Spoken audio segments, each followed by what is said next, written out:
Disclaimer. I do not own Naruto or The Last Airbender. Bodyguard of Azula. Location: Earth Kingdom. 2 days had passed since the fight in Tuzin. They had spent the night in a rock quarry. Now it was early morning and the only people who were supposed to be up that early is Team Guy. The reason the word, supposed, was used was because that Aang was also up and excited too. Today's the day, he said excitingly as he leapt into the air. He landed next to Sokka and Aquila. Can you believe it? After all that time searching for a teacher, I'm finally starting earthbending.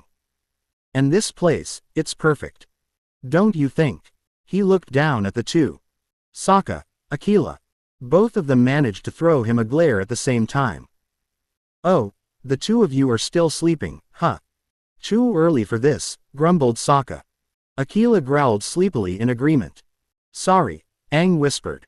Suddenly, the ground began to rumble and a nearby earth tent broke open. Good morning, earthbending student. Toph announced. Good morning, Sifu Toph, Aang greeted in return as she walked over to them. Hey, you never call me Sifu Katara, Katara said with a little bit of jealousy from where she sat in her sleeping bag. Don't take it personally, Katara, Neji told her. He had seen the same kind of look on academy students who had just technically graduated. He's just excited. Aang began to rub the back of his head. Well, if you think I should. He wanted to be polite to everyone, not rude. Sokka sat up, glared at the two of them and grumbled something at them. Sorry snoozles.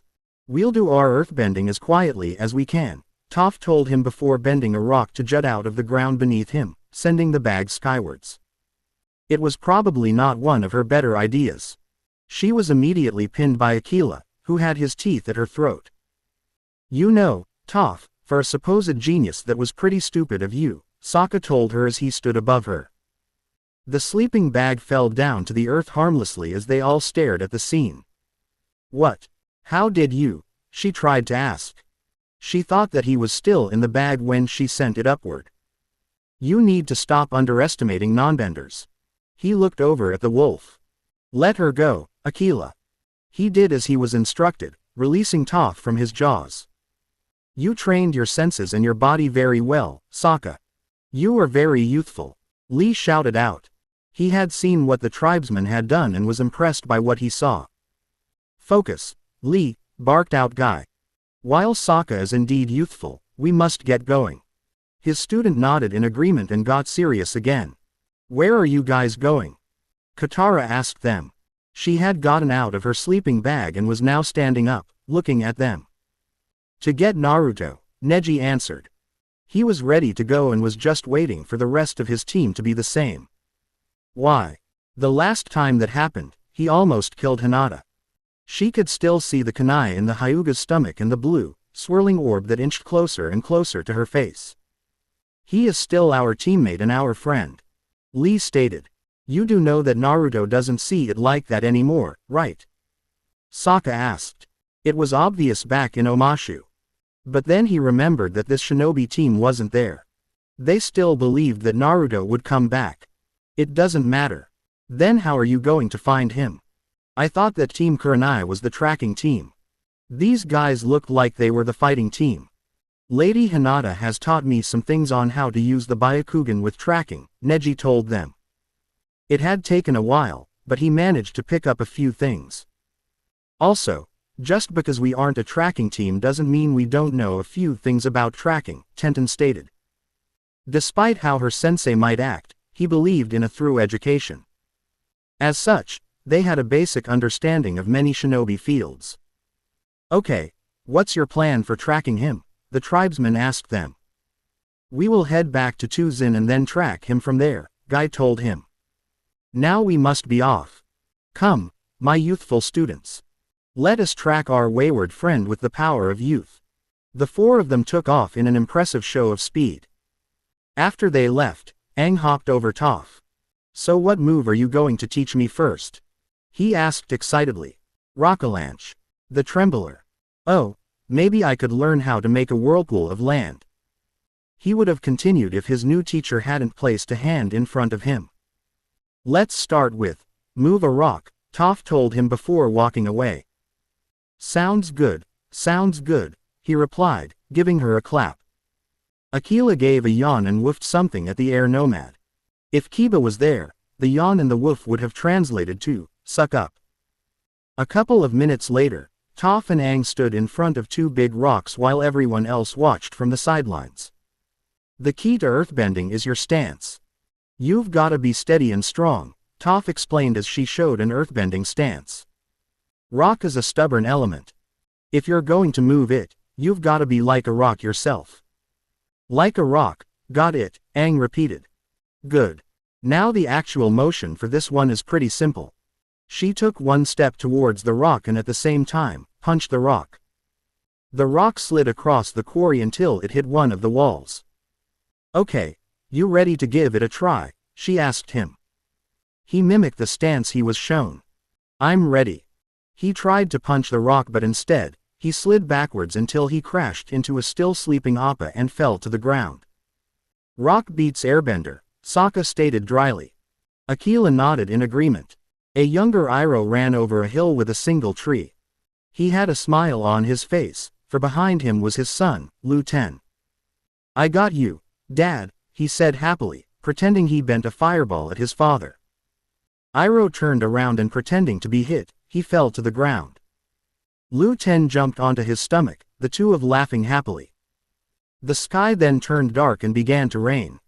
A much older Iroh knelt before a grave. My beloved Lu Ten, he said. I will see you again. Just then, he heard a familiar voice say, Uncle. Opening his eyes, he saw Zuko looking at him with worry. Looking around he saw that he was in an abandoned shack. He tried to sit up but felt pain in his left shoulder. It's been some time since I've been to hit that close to the heart, he noted. Zuko looked away. I'm sorry about that. I should have seen that fireball coming, he apologized. He really should have seen it coming. Do not blame yourself, nephew. I chose to push you out of the way. I know. He reached for the tea that was brewed and poured some into a cup. I hope I made it the way you like it. He handed the cup to Iroh. He had tried to do it the right way, but he wasn't sure. The dragon of the west brought the tea to his lips and drank. He made a face. His nephew had not done it the way it liked it but was able to hide it quickly. Good, he told Zuko as he dared himself to take another sip. That was very, bracing. Quote. Zuko poured him another cup and gave it to his uncle. When he wasn't looking, Iroh threw the tea out the window behind him. So, uncle, he began. I've been thinking. It's only a matter of time before I run into Azula again. I'm going to need to know more advanced firebending if I want to stand a chance against her. I know what you're going to say, she's my sister and I should be trying to get along with her. Well yes, you should do that. But you do have a point. After a little struggling, Iroh managed to stand up. It's time to resume your training, he declared. Zuko looked a little more hopeful at those words. I don't understand what went wrong, Katara said, looking at Toph as Aang walked back to the rock. He did it exactly the way you did it. Maybe there's another way, Aang offered. He approached the rock in an airbending stance. What if I came at the boulder from a different angle? That should solve the problem, right? Toph grabbed the back of his shirt. No, that's the problem. You've got to stop thinking like an airbender. There's no different angle, no clever solution, no trickety trick that's going to move that rock. She shoved him out of the way. You've got to face it head on. And when I say head on, I mean like this. She leapt at the rock and shattered it by simply head-butting it. Whoa, Aang said in surprise. As he tried to come to terms with what he just heard, Katara decided to try and help by going after Toph, who had walked away. I've been training Aang for a while now, she said once she got up to the earthbender. He really responds well to a positive teaching experience. Lots of encouragement and praise, kind words, she clarified. If he's doing something wrong, perhaps a gentle nudge in the right direction. Thanks, Katara, Toph replied. A gentle nudge, I'll try that. By the time Team Guy returned to Tuzin, they still noticed the lack of activity there, having been long abandoned due to the iron mines running out of ores to harvest. Lee could see a large mountain range overlooking the abandoned town, which he and his team later learned from a wandering cabbage merchant the name of the mountain range. The cabbage merchant also revealed that he was going over the Chishan Mountains and into the border with Zhejiu province of the Earth Kingdom. After another half-hour of conversation between Team Guy and the cabbage merchant, he soon went off in his direction, leaving them alone with crucial information. "We got lucky, thanks to that cabbage merchant," Tenten announced. "The tracks were made on hard ground, not sand. Plus, the wind hasn't been blowing hard around here." She was checking the footprints by the town entrance. "Indeed, we also know which way Naruto went," Lee said as he came back into the town. He seemed excited about something. "What do you mean?" "Naruto made the same kind of footprint both Guy-sensei and I make when we run laps around the village." I don't think he knew about the footprints, and if he did, he was probably hoping that they would be blown over by the wind, he quickly explained. "Neji, confirm," Guy ordered. Neji nodded and activated his Byakugan to look in the direction of the tracks. "It's very faint, but I can sense Naruto's chakra signal in that direction," he said after looking around for a couple of minutes. "I thought Hinata said you wouldn't be able to see Naruto's chakra unless he used a jutsu," Tenten said. "No offense to Lady Hinata, but I am better in using the Byakugan," he replied, boasting slightly. "Naruto's control is still incredible though.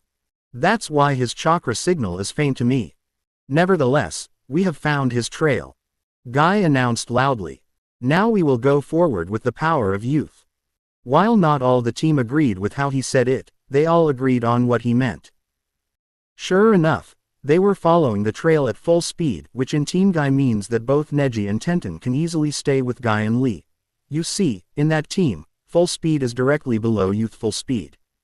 "I'm bored," Mai stated as she lay on the ground outside the tank train, looking up at the sky.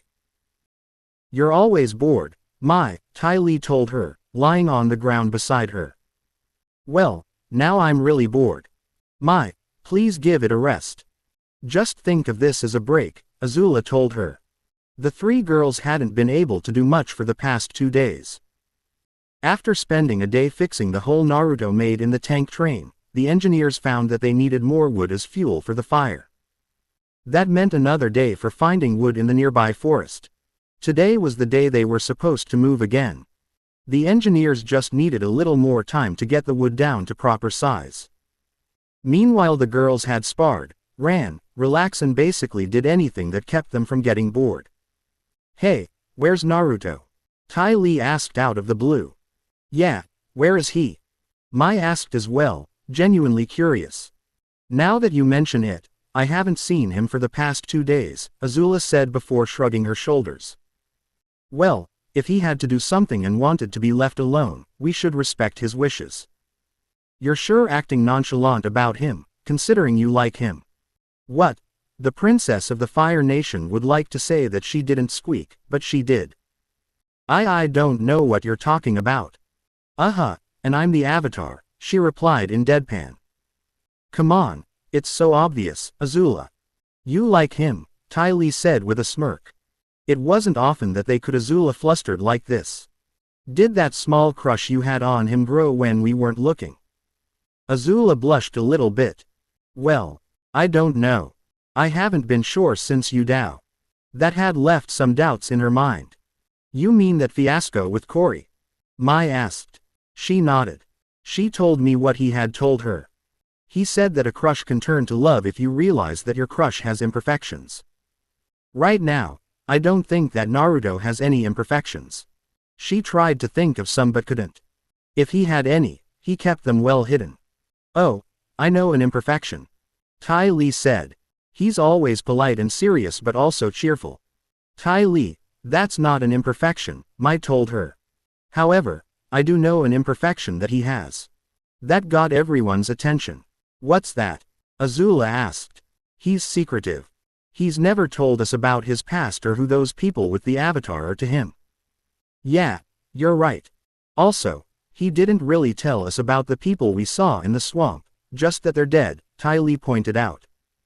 It was something that vaguely annoyed her, because it was not a major issue that she had to deal with. What's he hiding from us? It was a question they all wanted to have answered but knew that it wouldn't come from him, at least, not voluntarily. I don't know. The acrobat had a frown on her face for a brief moment, and then brightened up. But what I do know is that you do like him, Azula, she told the Fire Nation princess. And how can you tell? She asked with sarcasm in her voice. Silently, she didn't want the conversation to continue. But she also knew that nothing short of an act from the spirits would make Ty Lee stop now. Because there are days where the two of you act like a couple, she answered. You argue and fight, but you also work well together in and out of combat. She's got a point, Mai noted. They had seen it so many times, it didn't surprise them anymore. Also, we're pretty sure that Naruto likes you as well. What do you mean? Azula asked, surprised. She didn't think that the blonde had thought of her like that. We're quite confident in the fact that Naruto wouldn't let any girl sleep with her head on his naked chest, she said with a dry smirk. Her blush, which she had been trying to get rid of, got redder. You saw that. Mai now had a little smirk on her face. It's not every day the princess of the Fire Nation got flustered. We walked in on you guys the next morning. I decided that the both of us would leave you two alone. Ty Lee kept grousing about the fact that neither of us were good artists. If you had made any pictures, I would have burned them, she hissed at Ty Lee. Then it's a good thing we didn't make any, the acrobat replied easily enough. There is another thing that tells us Naruto likes you. What's that? He yelled at you for putting yourself in danger. I don't think I ever seen someone act that protective with you. Before Azula could reply, there was a sudden wind coming from the nearby forest as well as the sound of something to cut the air. What was that? Ty Lee asked, lifting her head up and looking around. I don't know, but let's go check it out. Azula said as she leapt off the ground and charged into the forest. Secretly, she was glad the conversation was over with. Naruto looked around and saw all the scarred tree trunks. Okay, need to work on size, he noted. Look on the bright side. You finally managed to get the thing working, the QB said to him. Yeah, and I almost fell over because the thing was too big and heavy. Just look at all the trees. They all looked like a fierce battle just taken place and they received the blunt of it. And that was just from the one jutsu he was trying to create. True.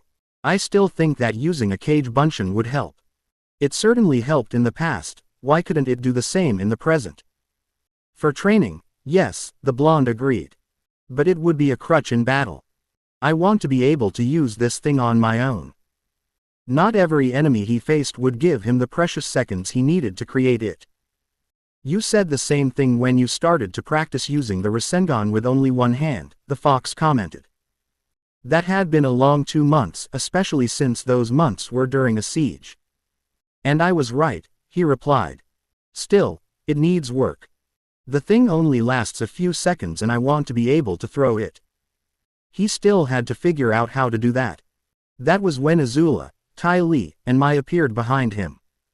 Is everything okay, Naruto? Azula asked him. She was concerned because she saw the trees surrounding them. But she didn't see any enemies. Yes, everything is fine, he said, trying to assure them. I was working on something and it turned out to be a little bigger than expected.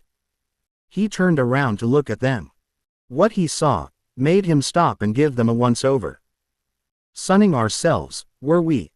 They looked down and then realized that they went to check on the disturbance in their undergarments, giving him quite the show. Pervert! Cried Ty Lee. She tried to him, but with no success. Nothing of the sort, Ty Lee, he replied as he dodged the strikes. I'm just stating the obvious. Calm down, Mai told a blushing Ty Lee, holding her back. Do you enjoy the view, Naruto? Azula asked her bodyguard with a smirk. She didn't normally do something like this, she was a princess, damn it. She had her pride, but she took a pose for him. He looked at her and then looked at her. Let me put it this way. I'm glad the three of you know how to defend yourselves. Why's that? If you ever did something like this back home, you would have a lot of guys coming after you, he told them. It was the truth. He wasn't making any of it up. They were all quite beautiful, all three of them. And yet, his attention was on his princess. "Kit, we've got incoming," the QB said suddenly, getting his attention. "What is it?" he silently asked, becoming alert. Whenever the fox said something like that, it was best to pay attention. "It's faint, but I think it's the shinobi team that's currently with the airbender brat. You know that weird guy who keeps going on about youth." It was hard not to notice that guy whenever he was around. When he heard that, his eyes went flat. "Azula, are the engineers almost done with the wood?" he asked the princess. "They only need another half-hour to be done," she told him, not sure as to why he wanted to know that. "When they're done, have them set off immediately. As for you three, please get dressed and join them when they leave," he ordered. She was immediately suspicious. "What's going on, Naruto?" He looked away. "I'm going to get company soon and I don't want you three to be around when they get here," he said shortly. But they understood what he wasn't trying to say. Quote ellipsis. "Is it that group of people from Omashu?" Ty Lee asked, deciding to be the one to break the silence that had momentarily fallen around them. He shook his head. "It's a different one. It's that group that was with the Avatar at Tuzin, isn't it?" Azula asked. He nodded once. "We're staying," she stated, the other two nodding in agreement. "No, you're not. When the tank train leaves, you will be on it." His voice was firm. He wasn't going to budge on this. "We can take them," Ty Lee declared. She was certain of it. A couple of strikes from her and they would be down for the count. He looked at her. "Ty Lee, I know that you and Mai were about to fight two of them when the Sky Bison sent you into the water. Be glad that it did that. You would have lost in seconds. When this team fights seriously, they tend to rearrange the surrounding landscape. You were leaving in the tank train, no arguments." Azula was about to argue again, but then she saw the look in his eyes. They held the seriousness of a soldier about to go into battle. At that point, she knew it was pointless to argue. "Very well," she agreed. "Just promise me one thing." "What's that?" he asked. "Promise me that you'll win." He smiled. "You doubt my ability to win a fight?" he asked with a hurt voice they all knew was faked. But they left anyway, leaving Naruto alone in the clearing. "Keep your knees high, twinkle toes." Toph roared at her student. Aang currently holding a big boulder on his back and was trying to walk. Every time he made a step, Toph would bend the earth beneath his foot to rise a little bit. After 2 steps, the weight of the boulder sent him off to the side and into the ground. Next, she stood in front of a flat piece of stone. Rubbing her hands, she dug through the rock like it was sand. He tried to repeat her actions, only to hurt his hand at the first attempt. After that, he stood in a stance and waited. The waiting was causing him to sweat. Suddenly, Toph came out of the rock to his right and shouted, rock-like, at him. He yelped and fell backwards to the ground. She simply bent the earth underneath him to stand him up again and flicked his forehead. After borrowing Sokka's club, she would have just taken it, but the fact that Aquila was there and growling lightly convinced her to change her mind. She handed it over to a blindfolded Aang. She then had him play the earthbending version of Whack-A-Mole. He kept missing at first but finally managed to hit one, earning him a slight nod of approval from Toph. Next, she bent the earth to raise a wall on both sides of them. Then she drew a line in the ground and bent the surrounding rock into armor, covering her from head to toe, save for her eyes, which is kinda redundant. She charged straight at Aang. He grabbed hold of her when she crashed into him and began to push her back. After some struggling, he managed to push her back across the line. She then had him stand on what can only be described as 2 earthen stilts while tossing and catching a weight. She moved between the 2 stilts and punched them, sending a shockwave up both of them.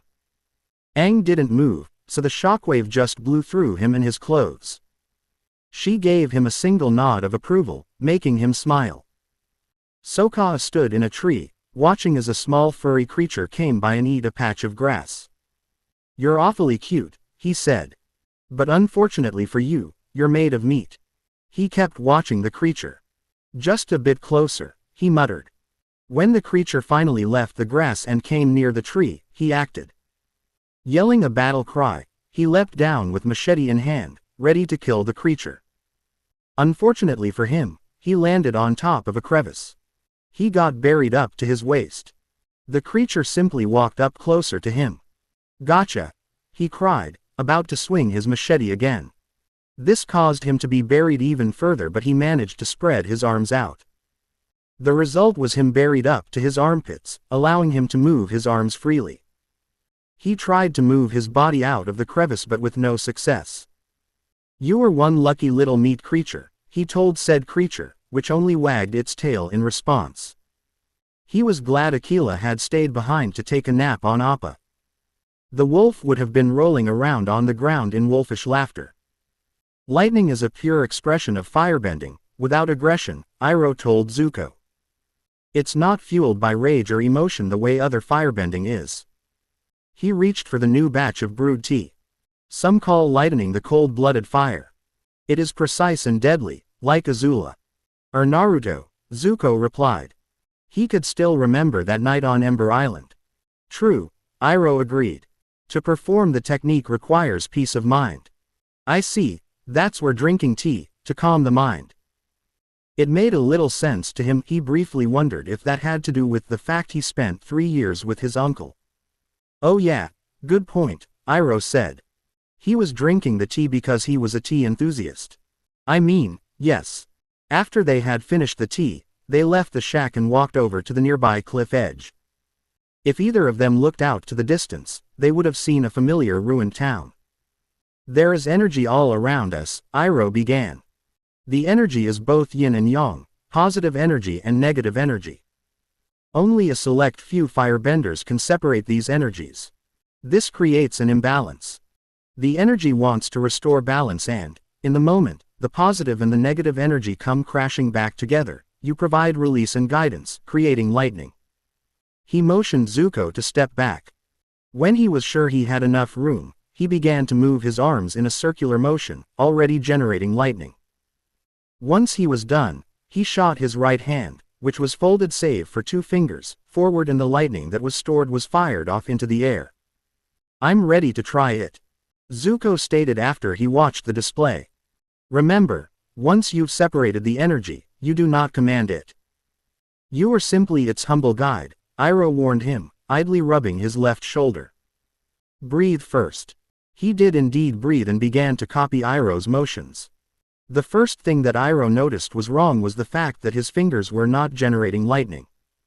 When he shot his fingers out, he didn't generate lightning.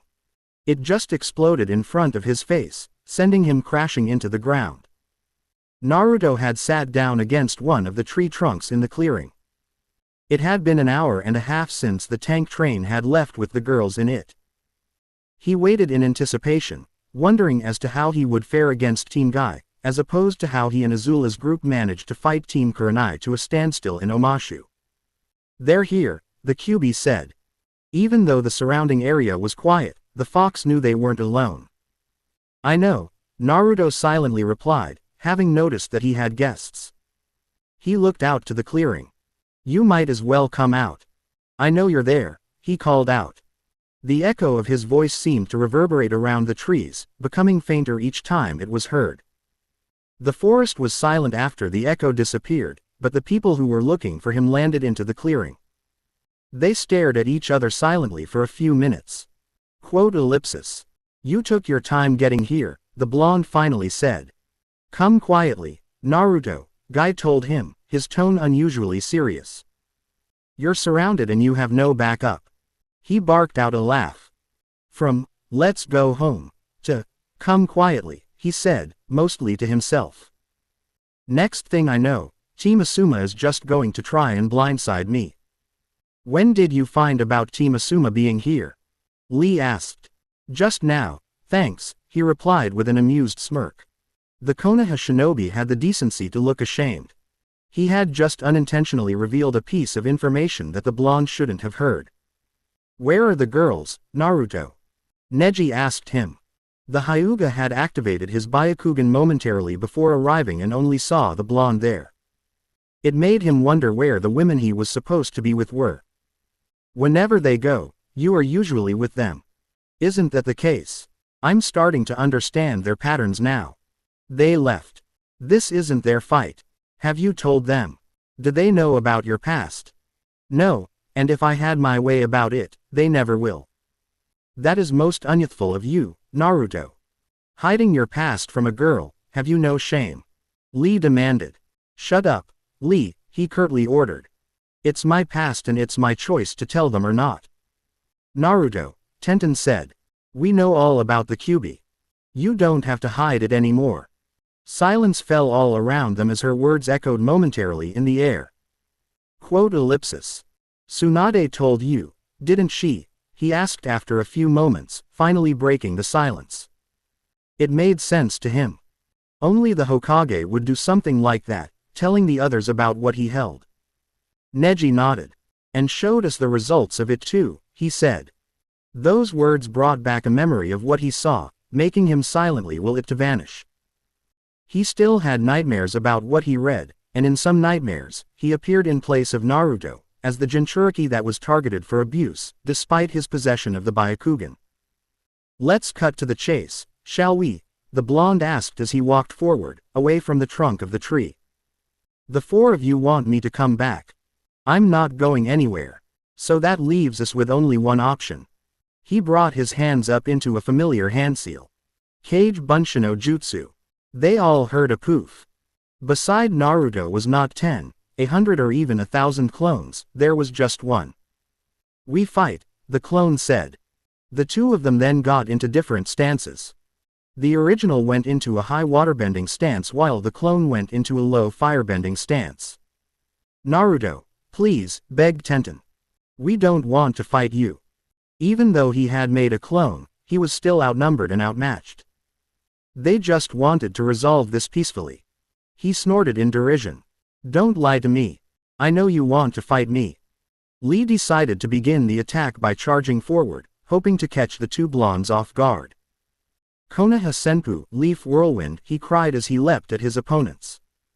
As the leg reached the two, the Naruto in the waterbending stance pressed both palms against the underside of the leg. Pushing upwards, he sent Lee into an unexpected flip. As Lee began to face the ground, the blonde put his palms on his back and guided him towards the clone. The clone reacted quickly to the incoming target. He shoved an elbow into Lee's chest and then punched him hard in the stomach with his other fist. He brought his body into a turn and kicked Lee in the chest, sending him flying back to his teammates. Lee, are you all right? Guy asked with concern as he caught his student. I am fine, Lee told his sensei, putting his feet back on the ground. He turned to glare at Naruto. What kind of style was that? It looked like both waterbending and firebending, Neji asked. While he didn't have a lot to go with, he had also never seen the two opposite elements work in tandem like that before. While I was being trained in the bending stances, I began to experiment in secret with a clone to see how two styles that the opposites of each other were could be used in tandem. What you just saw was the result of that experiment. You may have two shinobi skilled in the Goken, strong fist, and a shinobi skilled in the Juken, gentle fist. But this. He and his clone switched styles, just to prove his point. This is my own style, the Suinkan, twin fist. Stop this, Naruto, Guy pleaded. We don't have to fight. That's bullshit, Guy. You commanded me to come quietly, and that sounded like an order. Naruto told him. And we both know it. Both he and the clone charged at Team Guy. Having no other choice, they retaliated. This time we're going to try something a little different, Toph told her student, walking past him. Instead of moving a rock, you're going to stop a rock. Get in your horse stance, she ordered. Aang did as he was told. I'm going to roll that boulder down at you, Toph pointed to said boulder. It was on top of a nearby cliff, sitting in front of a ramp.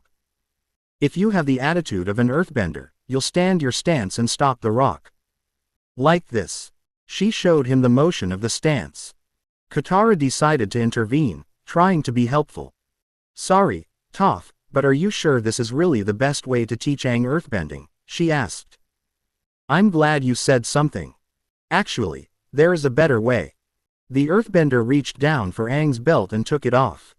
She then warped it around his eyes. This way, you'll really have to sense the vibrations of the boulder to stop it. Thank you, Katara, she told the waterbender. Yeah, thanks, Katara, Aang repeated childishly. She could only chuckle awkwardly in return. Toph had climbed up to where the boulder was. With a simple push, she sent it down the ramp and at Aang. Katara waited nervously nearby while Aang faced the oncoming boulder. Just as the boulder and Aang were about to hit each other, he chickened out and jumped over the boulder. The thing just kept on rolling until it smashed into a cliff wall. He took the blindfold off and the first he saw was a very mad Toph. I guess I just panicked, he tried to defend himself. I don't know what to say. There's nothing to say. Toph told him angrily. You blew it. You had a perfect stance and perfect form. But when it came right down to it, you didn't have the guts. She shoved him to the ground. I know, I'm sorry, he told her, not trying to stand up. Yeah, you are sorry. She shoved her face into his. If you're not tough enough to stop the rock, then you could at least give it the pleasure of smushing you instead of jumping out of the way like a jellied bone wimp. Now, do you have what it takes to face that rock like an earthbender? She demanded. Instead of rousing his spirits and/or his resolve, her little speech had the opposite effect. No, I don't think I do, he admitted in a defeated voice. It was just too difficult to understand. Katara once again decided to intervene. Aang, it's no big deal. You'll take a break and try earthbending again when you're ready. Besides, you still have a lot of waterbending to work on. Okay. She asked him, trying to be upbeat. Yeah, that sounds good. He got up and followed Katara. Yeah, whatever, Toph told the two of them. Go splash around until you feel better. She walked away as well. But she hadn't given up yet.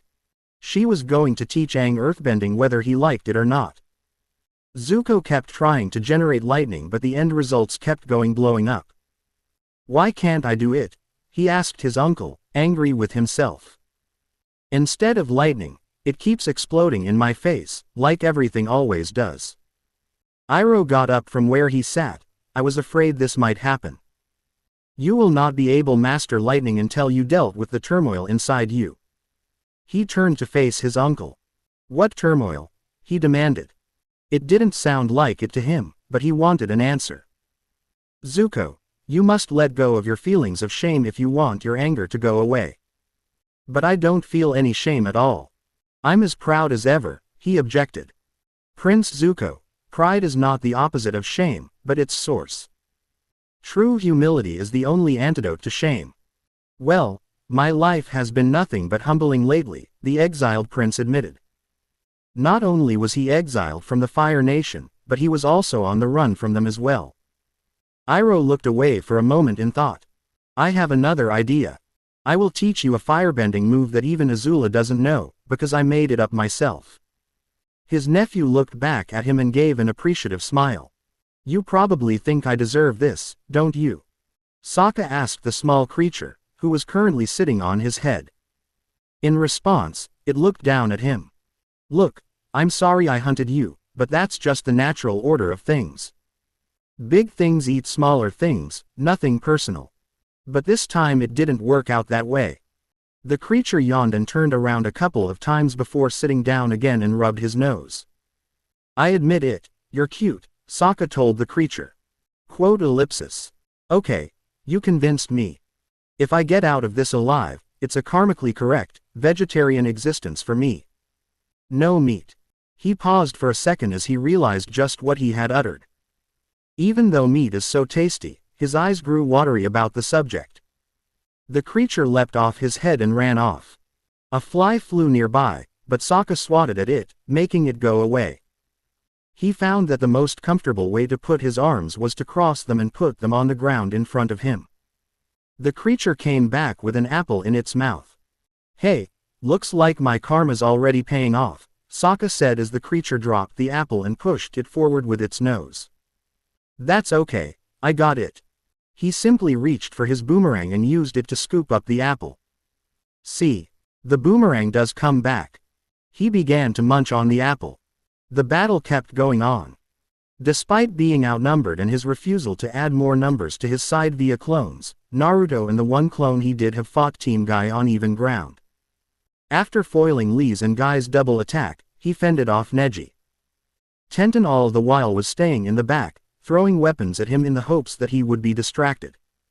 While she didn't pin him down, she did manage to take care of the clone.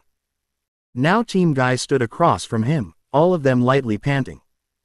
"You have improved, Naruto," Guy told him as he and Lee stood in Naruto's view of Tenten. "You would have made a fine Konoha shinobi." "I was a fine Konoha shinobi," he replied.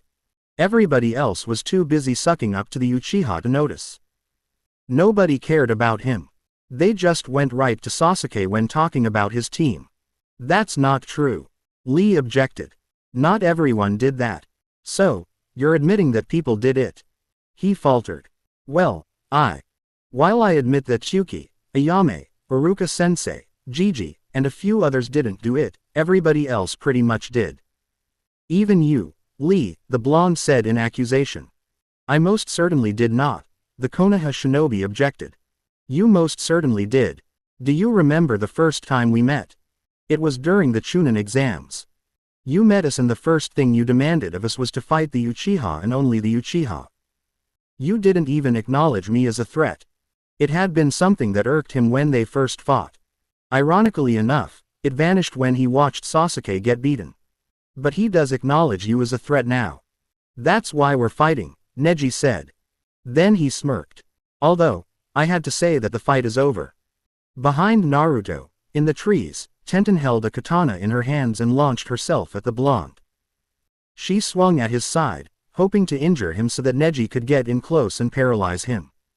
Or so she thought. "What the?" she thought in surprise as a loud clang filled the air in the clearing. Naruto had blocked her strike with his Jien. It was almost like he was expecting it. "How did you? Did you honestly think that you got the clone?" he asked in a bored tone. "Of course, I did," she thought. She had taken the clone out with a kunai to the heart and to the head.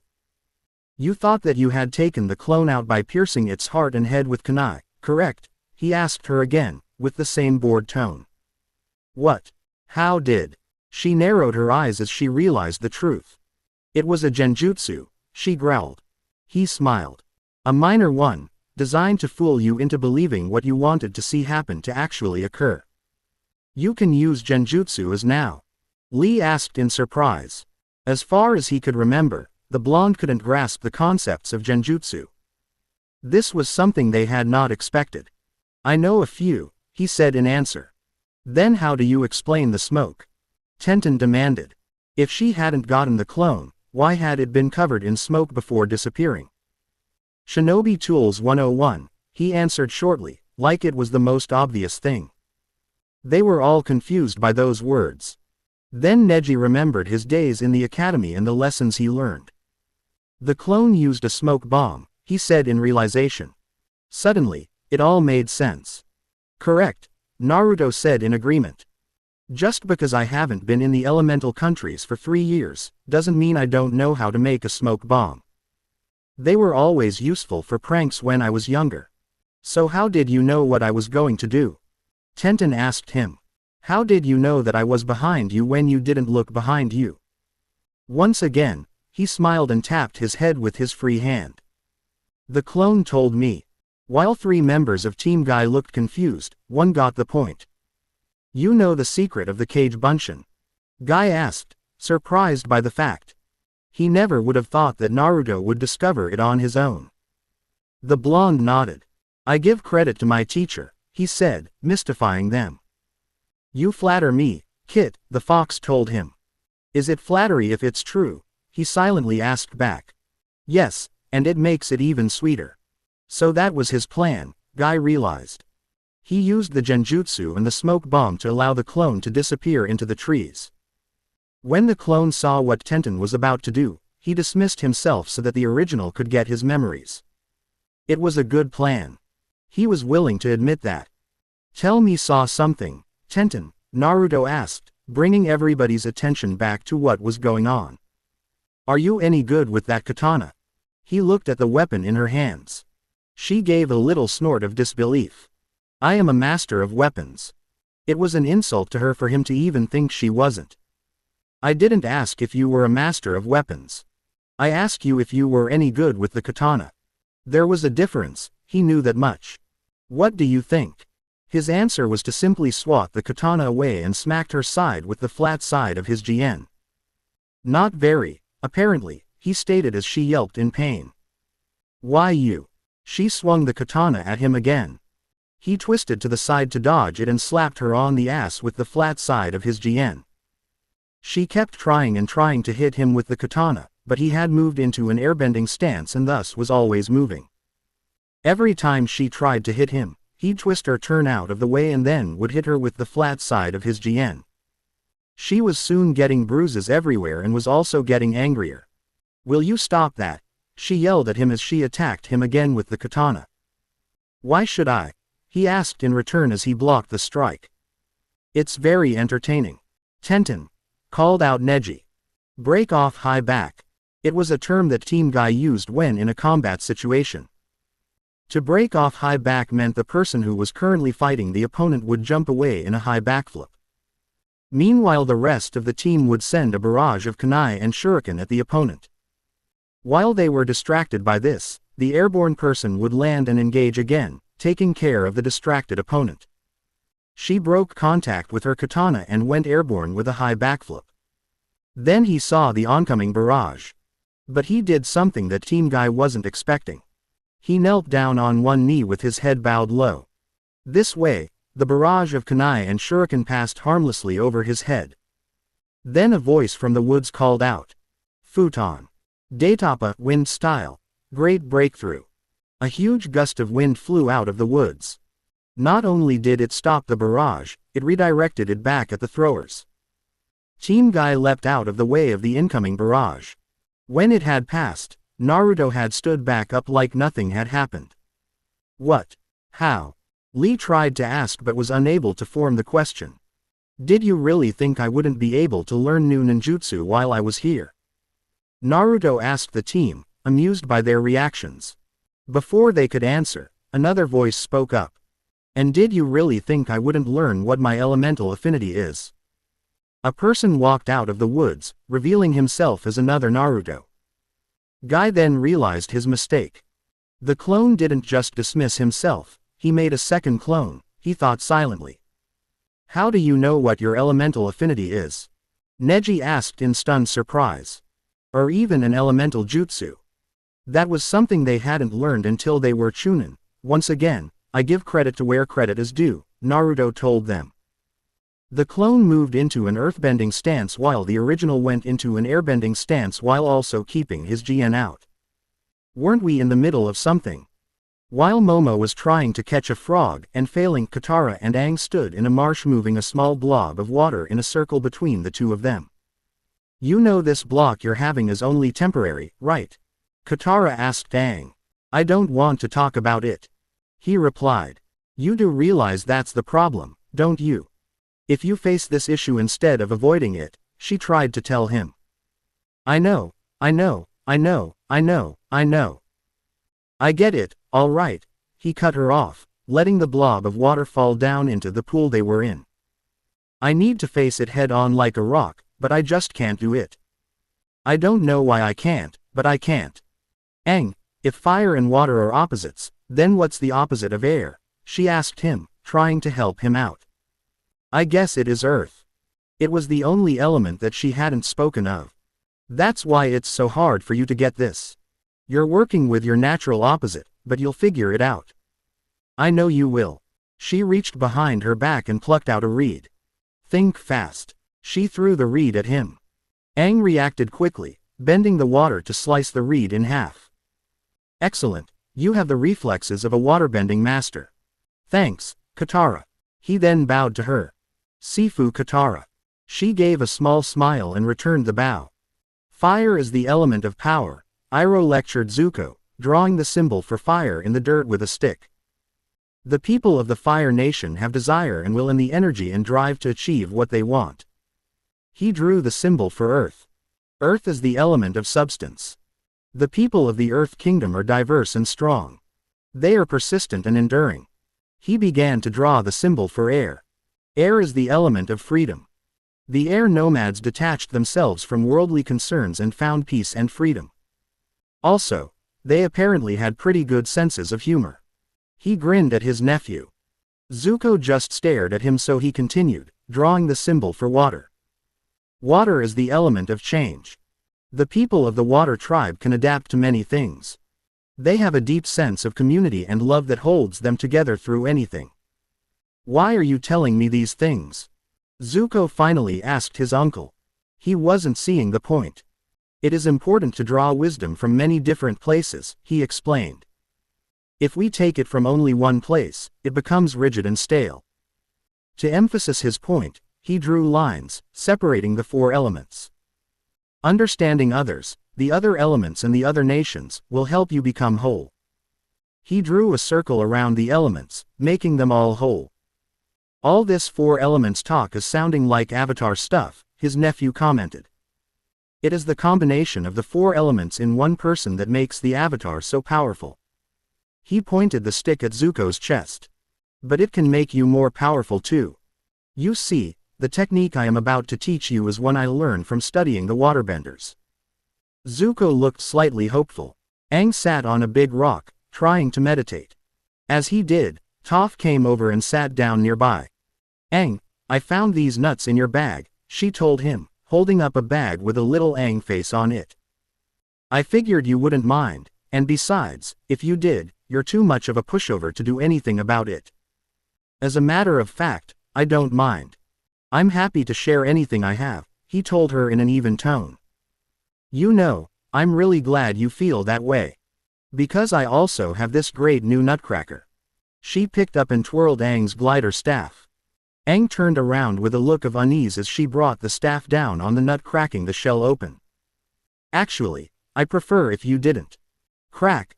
That's an antique, handcrafted by the monks. Crack. It's a delicate instrument. She would break it if she kept doing that. It's not the only delicate instrument around here, Toph said mockingly as she and Momo ate the nuts. She walked away, banging the staff against rocks along the way. She was trying to get him mad, to come after her and take the staff back. Instead, he just went back to his meditation. But moments after she left, Katara came by. Hey Aang, have you seen? Meditating here, he cut her off. It's important, the waterbender assured him. It's almost sundown and Sokka isn't back yet. I think we should search for him. He turned to face her. That was troubling. Sokka was never one to disappear on them for long. We'll find him faster if we spilled up. He got off the rock and the two of them went in two different directions. They had fought for hours. While Team Guy had enough numbers to keep Naruto occupied while the others caught their breath, Naruto had his stamina and his style. He had them guessing by switching the styles that he and the clone were using when they didn't expect it.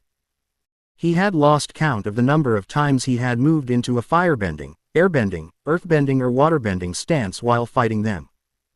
He also kept them on their toes by sometimes using ninjutsu at them, though he could only use wind-style jutsu.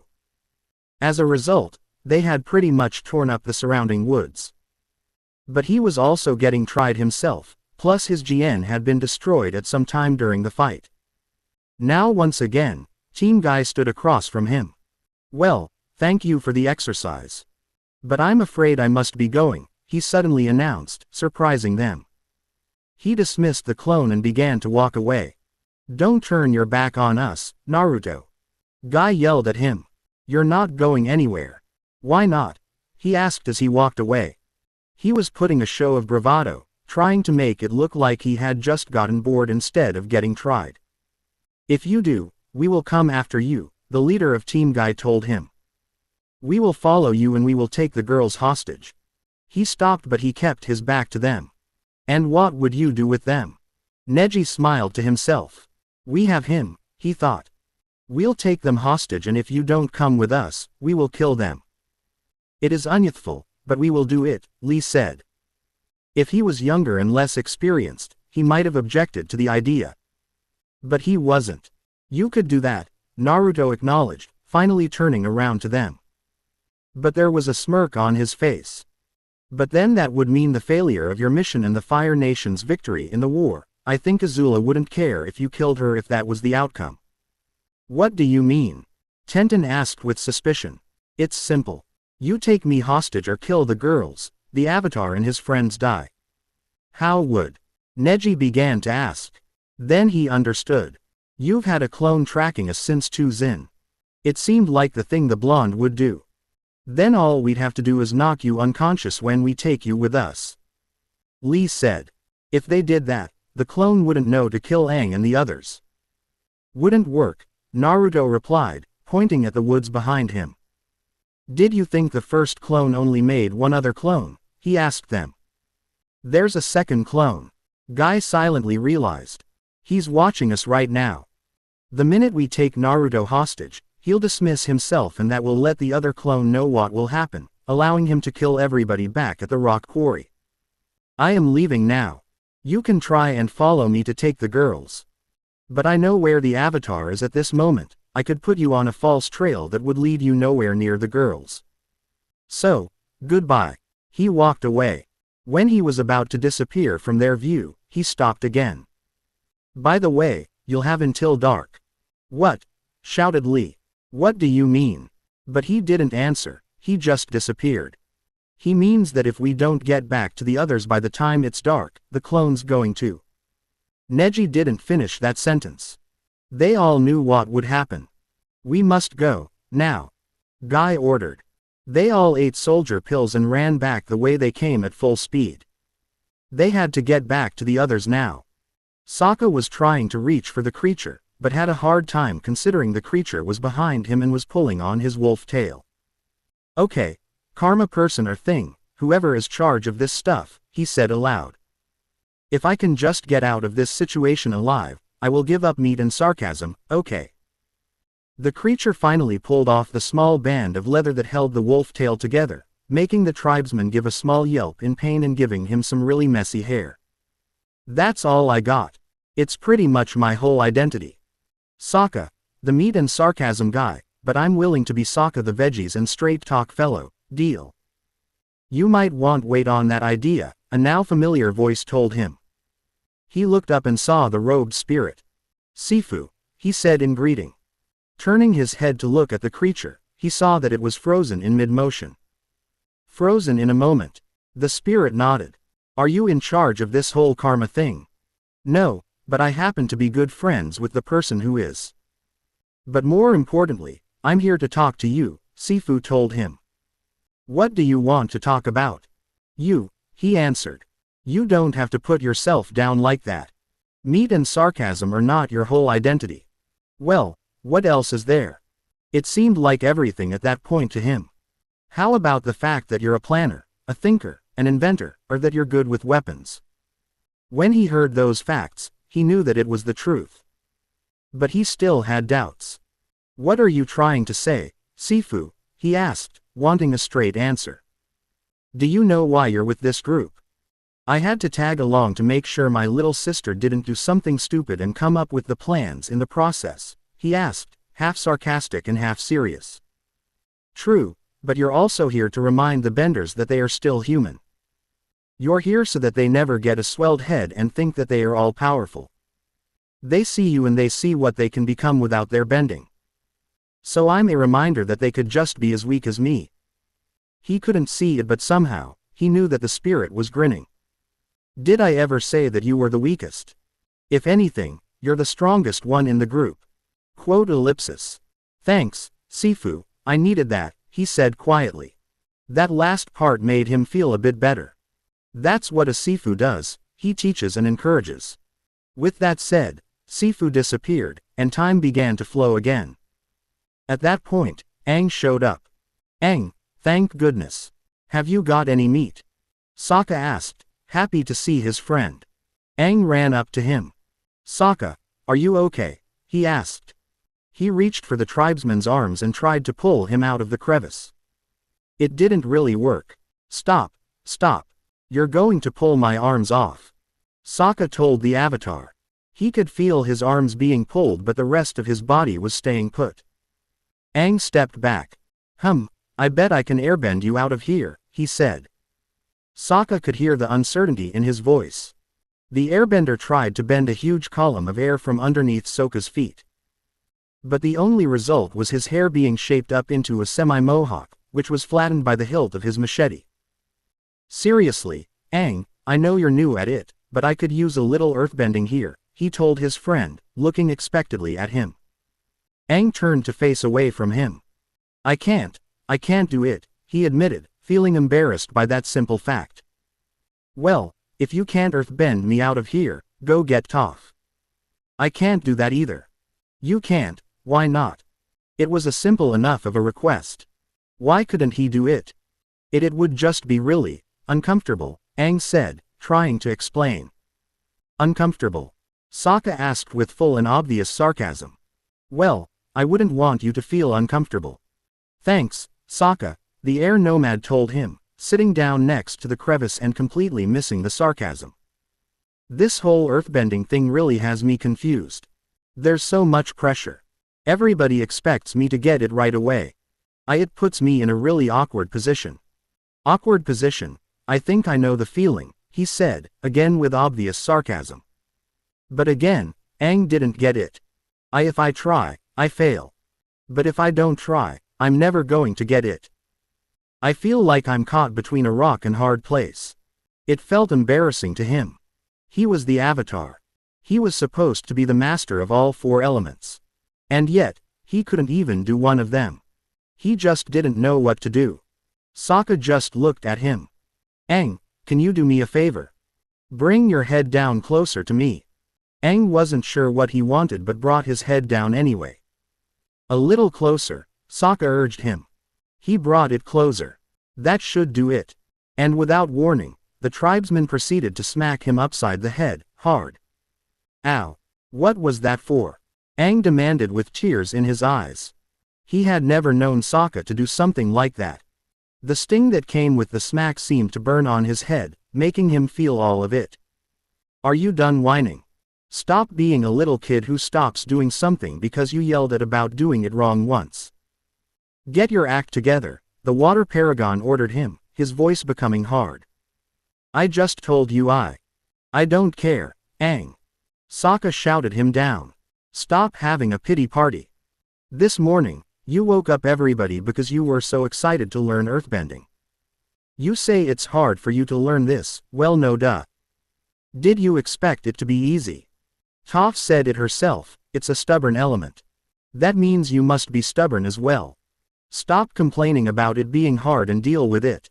He sat there in silence until he finally nodded his head. You're right, Sokka. Sorry about complaining there. Don't apologize to me. I've been here all day. Just then the creature came back.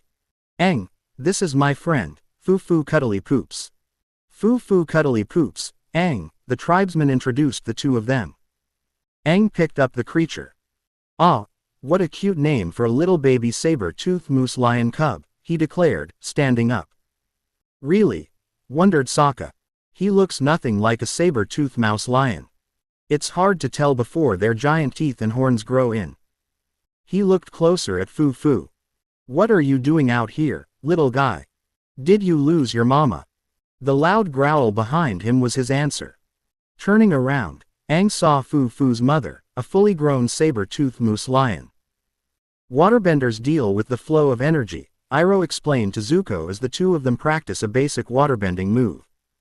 A waterbender lets their defense become their offense, turning their opponent's energy against them. I learned the way to do this with lightning. You can teach me how to redirect lightning? Zuko asked, surprised. That was something he had never heard before. He nodded. If you let the energy in your own body flow, the lightning will follow it. You must create a pathway from your fingertips, up your arm to your shoulder, then down to your stomach. The stomach is the source of energy in your body. It is called the Sea of Kai. Only in my case it is more like a vast ocean. He laughed at his own joke. Zuko said nothing, so he continued. From the stomach, you direct it up again and out the other arm. The stomach detour is critical. You must not let the lightning through your heart, or the damage could be deadly. You may wish to try a physical motion, to get a feel for the pathway's flow. He took a stance. Like this.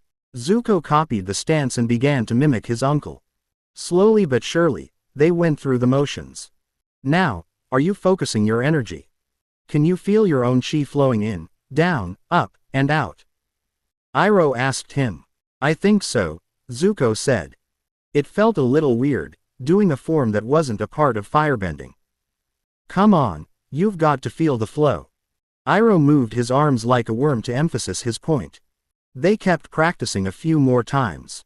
Excellent, you've got it, he said when he saw that his nephew's movements had gotten smoother. Great, I'm ready to try it with real lightning. Zuko exclaimed. What? Are you crazy? Lightning is extremely dangerous, he protested. I thought that was the point.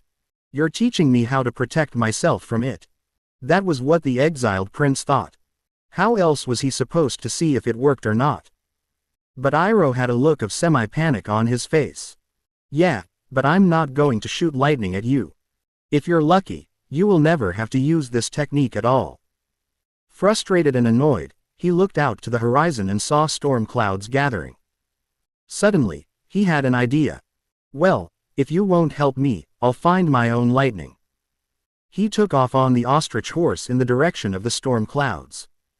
Hey there, Aang said to the adult animal. We found your cub. He held up Fu-Fu to emphasize his point. Then he put him on the ground and watched as he ran into the bush behind his mother. See? We have no problem with you, we're friendly. Mrs. Cuddly Poops didn't seem to agree. She lowered her head and looked like she was about to charge. Aang, I don't think that worked, Sokka warned him. Mrs. Cuddly Poops roared her challenge and charged at them. When she got close to Aang, he bent the air to send over his and Sokka's head. She landed safely and looked like this was about to charge. This is bad, the tribesman said. Get me out so I can fight. I don't think that's, he tried to say. We don't have the time, Aang. Get me out of here. Sokka ordered, cutting him off. He did the earthbending motions, but Sokka was still trapped in the crevice. Meanwhile, Mrs. Cuddly Poops began to paw the ground. Oh no, said Aang before jumping over to a nearby rock. Woohoo, look at me. He started to do a silly dance to get her attention. It didn't work. She charged directly at Sokka, intent on goring him. Realizing what was about to happen, Aang hopped of the rock and knocked her aside via airbending. Again, Mrs. Cuddly Poops landed safely.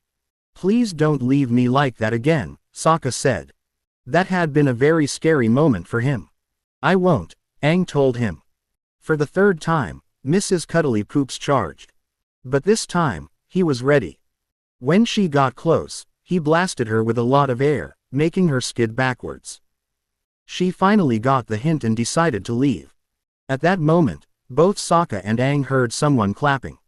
Turning their heads to the sound, they saw Toph sitting on nearby rock. What are you doing here? Sokka asked her. Just enjoying the show, she answered. She sounded completely relaxed. What? You were there the whole time? Aang asked her. Pretty much. Why didn't you do something? He demanded, outraged. Sokka was in trouble. I was in trouble. You could have gotten him and helped us get away. Guess it just didn't occur to me. She tossed a nut down to the ground, pulled out Aang's gilder staff and swung it down to crack the nut.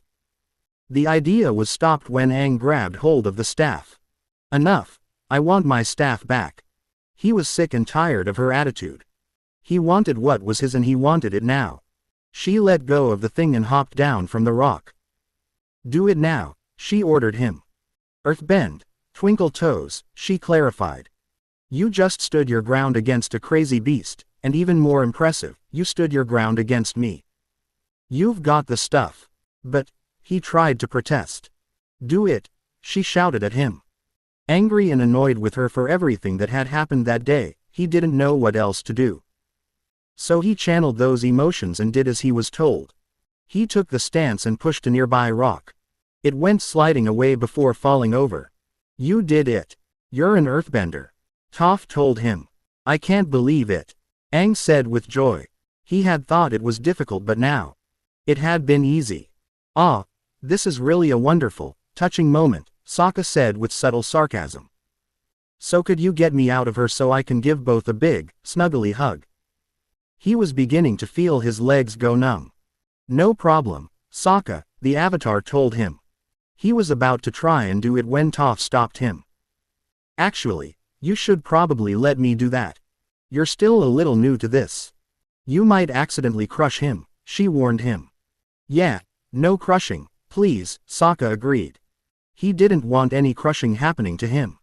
She walked over, bent him out of the crevice up to his knees and pulled him the rest of the way out by his hair. Later, they got back to the camp area where they met up with Katara, Momo, and Aquila. You found him, Katara cried, running over and giving her brother a hug. Sorry about that, he apologized. I was hunting a saber-toothed moose lion cub and ended up being stuck in a hole. He threw a look at his wolf. Don't even start, Aquila, he warned. Aquila just grinned wolfishly. Hey Katara, look what I can do. Aang called out. He bent a large piece of rock down to the ground. You did it. I knew you would, she told him. She then whispered to Toph. You tried the positive reinforcement, didn't you? Yep. It worked wonders, the earthbender answered. Next time, she would be sure to use it. The resident sky bison decided to make an appearance. Appa, Appa, Aang said excitingly. I can earthbend now. The key is being completely rooted, physically and mentally unmovable. Appa decided to give Aang a big lick, which sent him flying. This sent both him and Sokka into hysterics. Hey, guys, Toph called out.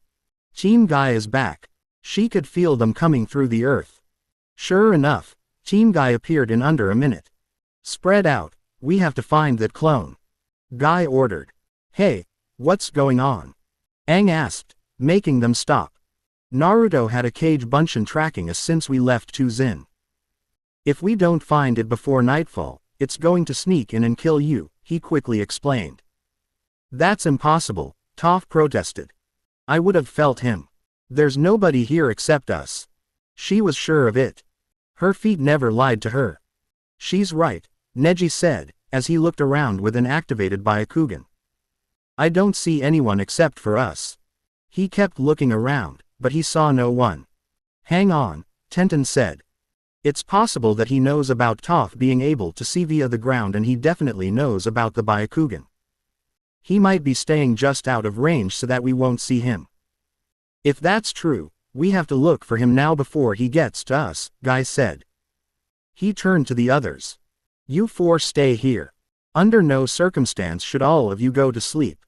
If they did, the clone could easily sneak in and slice their throats. Guy, wait. Sokka yelled, stopping Team Guy before they ran off. What is it? They had to go and this wasn't the time for distractions. There's a piece of paper in your headband, he pointed out. Guy reached for the piece of paper, opened it, and read what was written. Guy-sensei, what does it say? Lee asked. Guy didn't say anything. He just simply handed the paper to Neji, who read it to the group. You people sure are gullible. There was only the one clone. He was bluffing. Lee asked as if he couldn't believe it. He couldn't have been. Tenten protested. He told us about the hidden clone. No, he didn't, Neji said as he remembered the conversation. He only asked us if we thought the first clone had only made one clone. He also never actually said that he had sent a clone after us, we came to that conclusion ourselves. He must have put the note in my headband during the fight, Guy noted. That means. He stopped talking as all members of Team Guy realized what it meant. It means what? Toph asked. She didn't know what it meant, and she would like some clarification. It means that Naruto knew what we were going to try to do if he tried to leave the fight. He knew that we would threaten to go after the girls. He had his bluff ready before we had even gotten there, Neji explained. He never felt so foolish before. They had been duped into not going after him when they had the chance. Katara then saw that Guy was crying. What's the matter, Guy? What's with the tears? She asked him. He smiled. These are tears of happiness.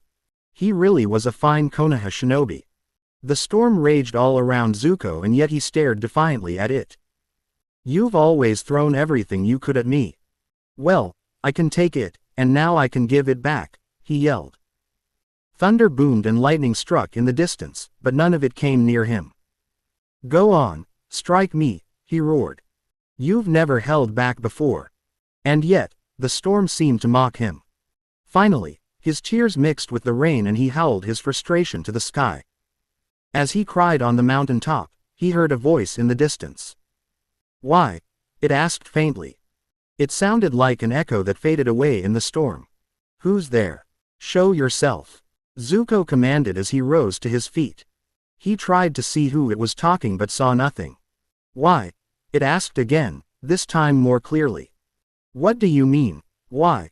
He wasn't sure, but he thought he saw a faint shadow moving in the clouds. He tried to follow the shadow, but lost sight of it. Why do you do this? What are you trying to prove? That I am not as weak as everyone thinks I am. To prove I don't have to fear lightning. And, he silently added, to also prove that he wasn't afraid of his sister. Thunder boomed but oddly enough, there was no lightning. The voice chuckled. You should always fear lightning, boy, fear it and respect it, the voice chastised him as the shadow reappeared. He kept his eyes fixed on that shadow, trying not to lose it. If you want to say something, then come out and face me instead of hiding like a coward, he ordered with all the authority he could muster. Insolent child, roared the voice, suddenly enraged.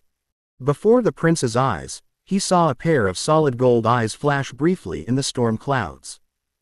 Do you not know who you insult? If you wish so much to be struck by lightning, then come and take it. He heard a bestial roar before he saw a large stream of lightning coming directly at him. He quickly took the stance his uncle showed him. But then he realized something just as the lightning struck. He realized that the booming of thunder sounded more like the flapping of wings. He took the lightning in through his arm and let it travel down, but it wasn't easy. It felt like his entire body was being tortured. The pain. It's too much. Let it stop. Dear Agni, let it stop, his mind screamed as it was clouded by pain. He felt like he couldn't hold on, that he would die if it went on. But as the lightning was about to reach his heart, he broke through the cloud of pain. No. I will not die because of this. He then forced the lightning down into his stomach and then up into his other arm. And then, he threw the lightning in the same direction it came. As it disappeared and the echo faded away, he stood just there, panting in the rain and trying to get his breath back. Then he heard the voice again and this time it was laughing. It has been a long time since someone has insulted me to my face, and an even longer time since someone has tried to fight me. You remind me so much of him, it said. It didn't sound enraged anymore, more like it was fondly remembering something. Who's him? Zuko asked cautiously. Lightning struck down in front of him, making him leap back. But what he saw surprised him. In the exact spot where the lightning struck stood another Zuko. It was the same face, the eyes and the same build. But that was where the similarities ended. To start off, Zuko could see through him a little bit, so he knew that it was a shade. He wore an ancient set of armor and his hair was tied back in a braid. But it was the scars that set him apart. Like Zuko, his left eye had been burned. But unlike Zuko, his right eye has also been burned, giving him an almost mask-like appearance. Who is that? Is that me? The exiled prince asked.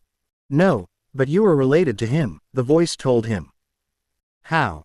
He asked, idly wondering how the voice was sure of that.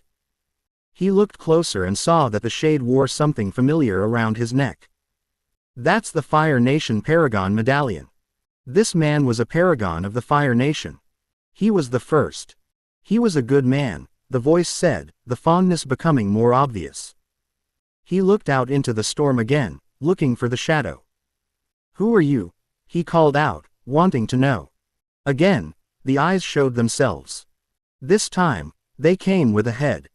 It was vague and covered by the storm clouds, but he could tell it was a dragon's head. I am the dragon that many searched for but only a few will meet. You have joined those few. The head, eyes and voice disappeared, and the storm kept on raining, this time without the thunder and lightning. Zuko fell to the ground in surprise. He had just insulted, talked to, and threw lightning at a legendary dragon that his great-grandfather, grandfather, and father had all searched for in their youth. He had just met the Dragon King, the firstborn of Agni, Bahamut. End. Author's note. Thank you for all the reviews you've sent me. To start off, I've been toying around with an idea for this story. I've been thinking of putting in a bleach element and put in Zanpakuto. Now I wouldn't put it in randomly. I would give a little backstory as to why they're there in the first place. I would also only keep it to 3 people, which would be Zuko, Sokka, and Naruto. I was planning on having them get the Zanpakuto much later in the story, not in the next few chapters. Also, they wouldn't become Soul Reapers when getting the Zanpakuto. I've got the names, releases and basic Shikai and Bankai ideas for Sokka and Zuko. I'm still working on Naruto, which is why they get them later. So let me know what you think of this idea. If the fighting between Naruto and Team Guy was too short for your taste, I apologize. I'm still trying to figure out how to write a battle scene. But at least I'm trying. There are authors out there who will put in a insert fight scene here and ask others to help them. I know I used Bahamut for the name of the Dragon King, but can you blame me? If I said, dragon in a video game, what would be the first name that popped into your head? Plus to me, the ending in that episode always seemed a little weak. Also, I do know I changed Sokka a bit in this chapter. Aang was doing, poor pitiful me, a lot in this episode and I thought he desperately needed to be hit on the head.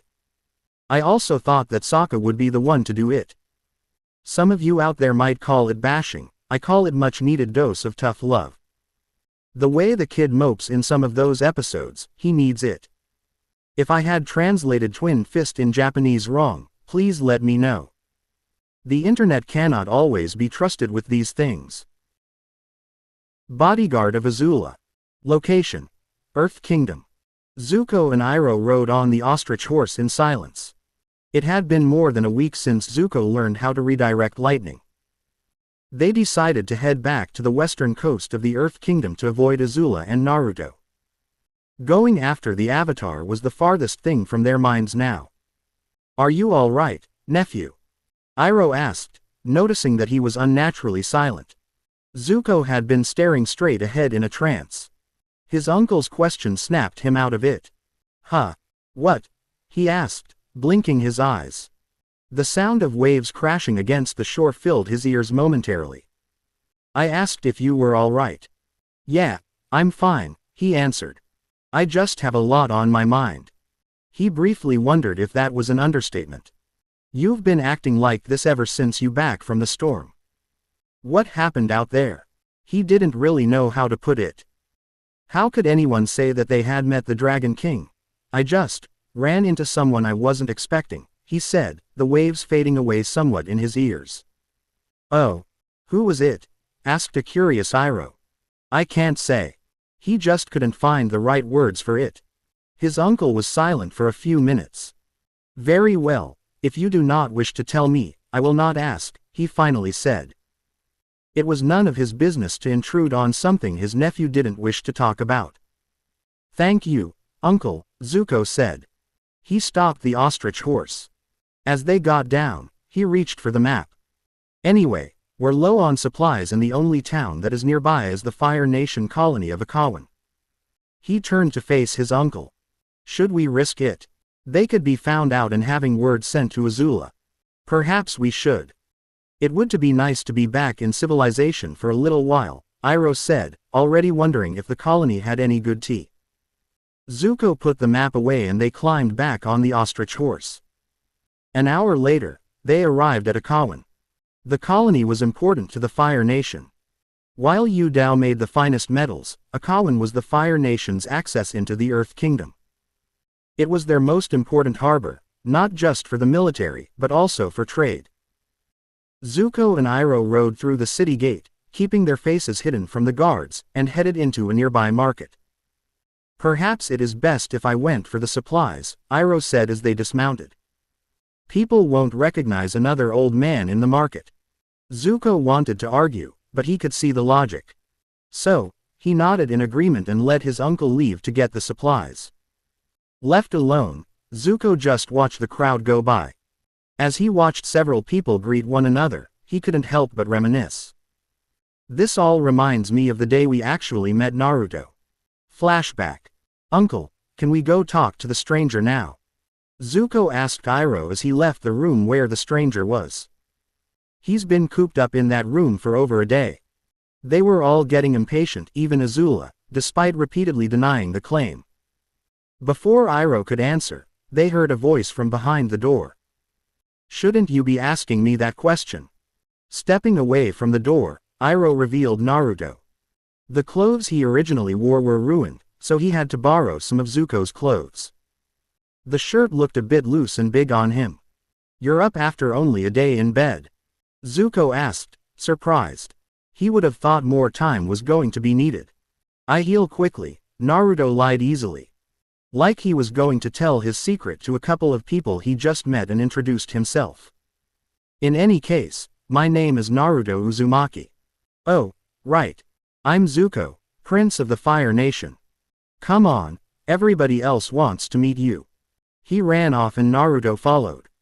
Azula, Mai and Ty Lee had been waiting in the backyard when he came running out of the house. He's awake. Ty Lee hopped up from where she was sitting. Then where is he? She asked excitedly. Right here, Naruto stated, appearing behind Zuko. He jumped at his voice. Whoa. Don't sneak up on people like that, he protested. That had really surprised him. The blonde laughed sheepishly. Sorry, he apologized, scratching the back of his head. Azula and the girls took a long look at the newcomer. Like Azula had said, his hair was blonde, his eyes were blue, and he had whisker-like birthmarks on his face. But what she didn't mention was the fact that his eyes were the kind of blue that put the ocean to shame, or that the color of his hair almost seemed to be the same color of the sun, or that the whiskers were almost begging to be touched. They had different reactions. Mai just ignored him, Ty Lee openly ogled him, and Azula had a look of disinterest. Well, what's your name? She asked. It's Naruto Uzumaki. Are you Azula? He asked her, trying to be friendly. That's Princess Azula to you, peasant, she snapped at him. Didn't he know the proper terms of respect? He was a little offended by those words but moved on. Thanks for getting me out of the water. I might have died if it wasn't for you. She turned away to hide a faint blush, the only person who saw it was Iroh. Whatever, she said curtly.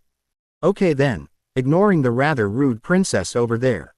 Excuse me, she demanded, whipping her head back to look at him. For a moment, it felt like everything had gone silent. He turned to look at her. You heard me, you were rather rude. Do I have to put in deaf as well? He asked, mockingly sarcastic. You shut your mouth, peasant. How dare he talk to her like that? She was a princess. Make me, you arrogant little. At that point in the conversation, they both were whacked in the head by Iroh. Both of you are being rude, he told them sternly. Now apologize. Sorry, Azula muttered. She didn't really mean it, but she wasn't going to let her uncle know that. Sorry back, the blonde said. He noticed that Ty Lee was ogling him. Is there something on my face? If there was, he was going to be really embarrassed. No, you're just really cute, she chirped. What? He asked, shocked as he began to blush. You heard me, you're really cute, she repeated herself. Not really, no I'm not that cute, he denied.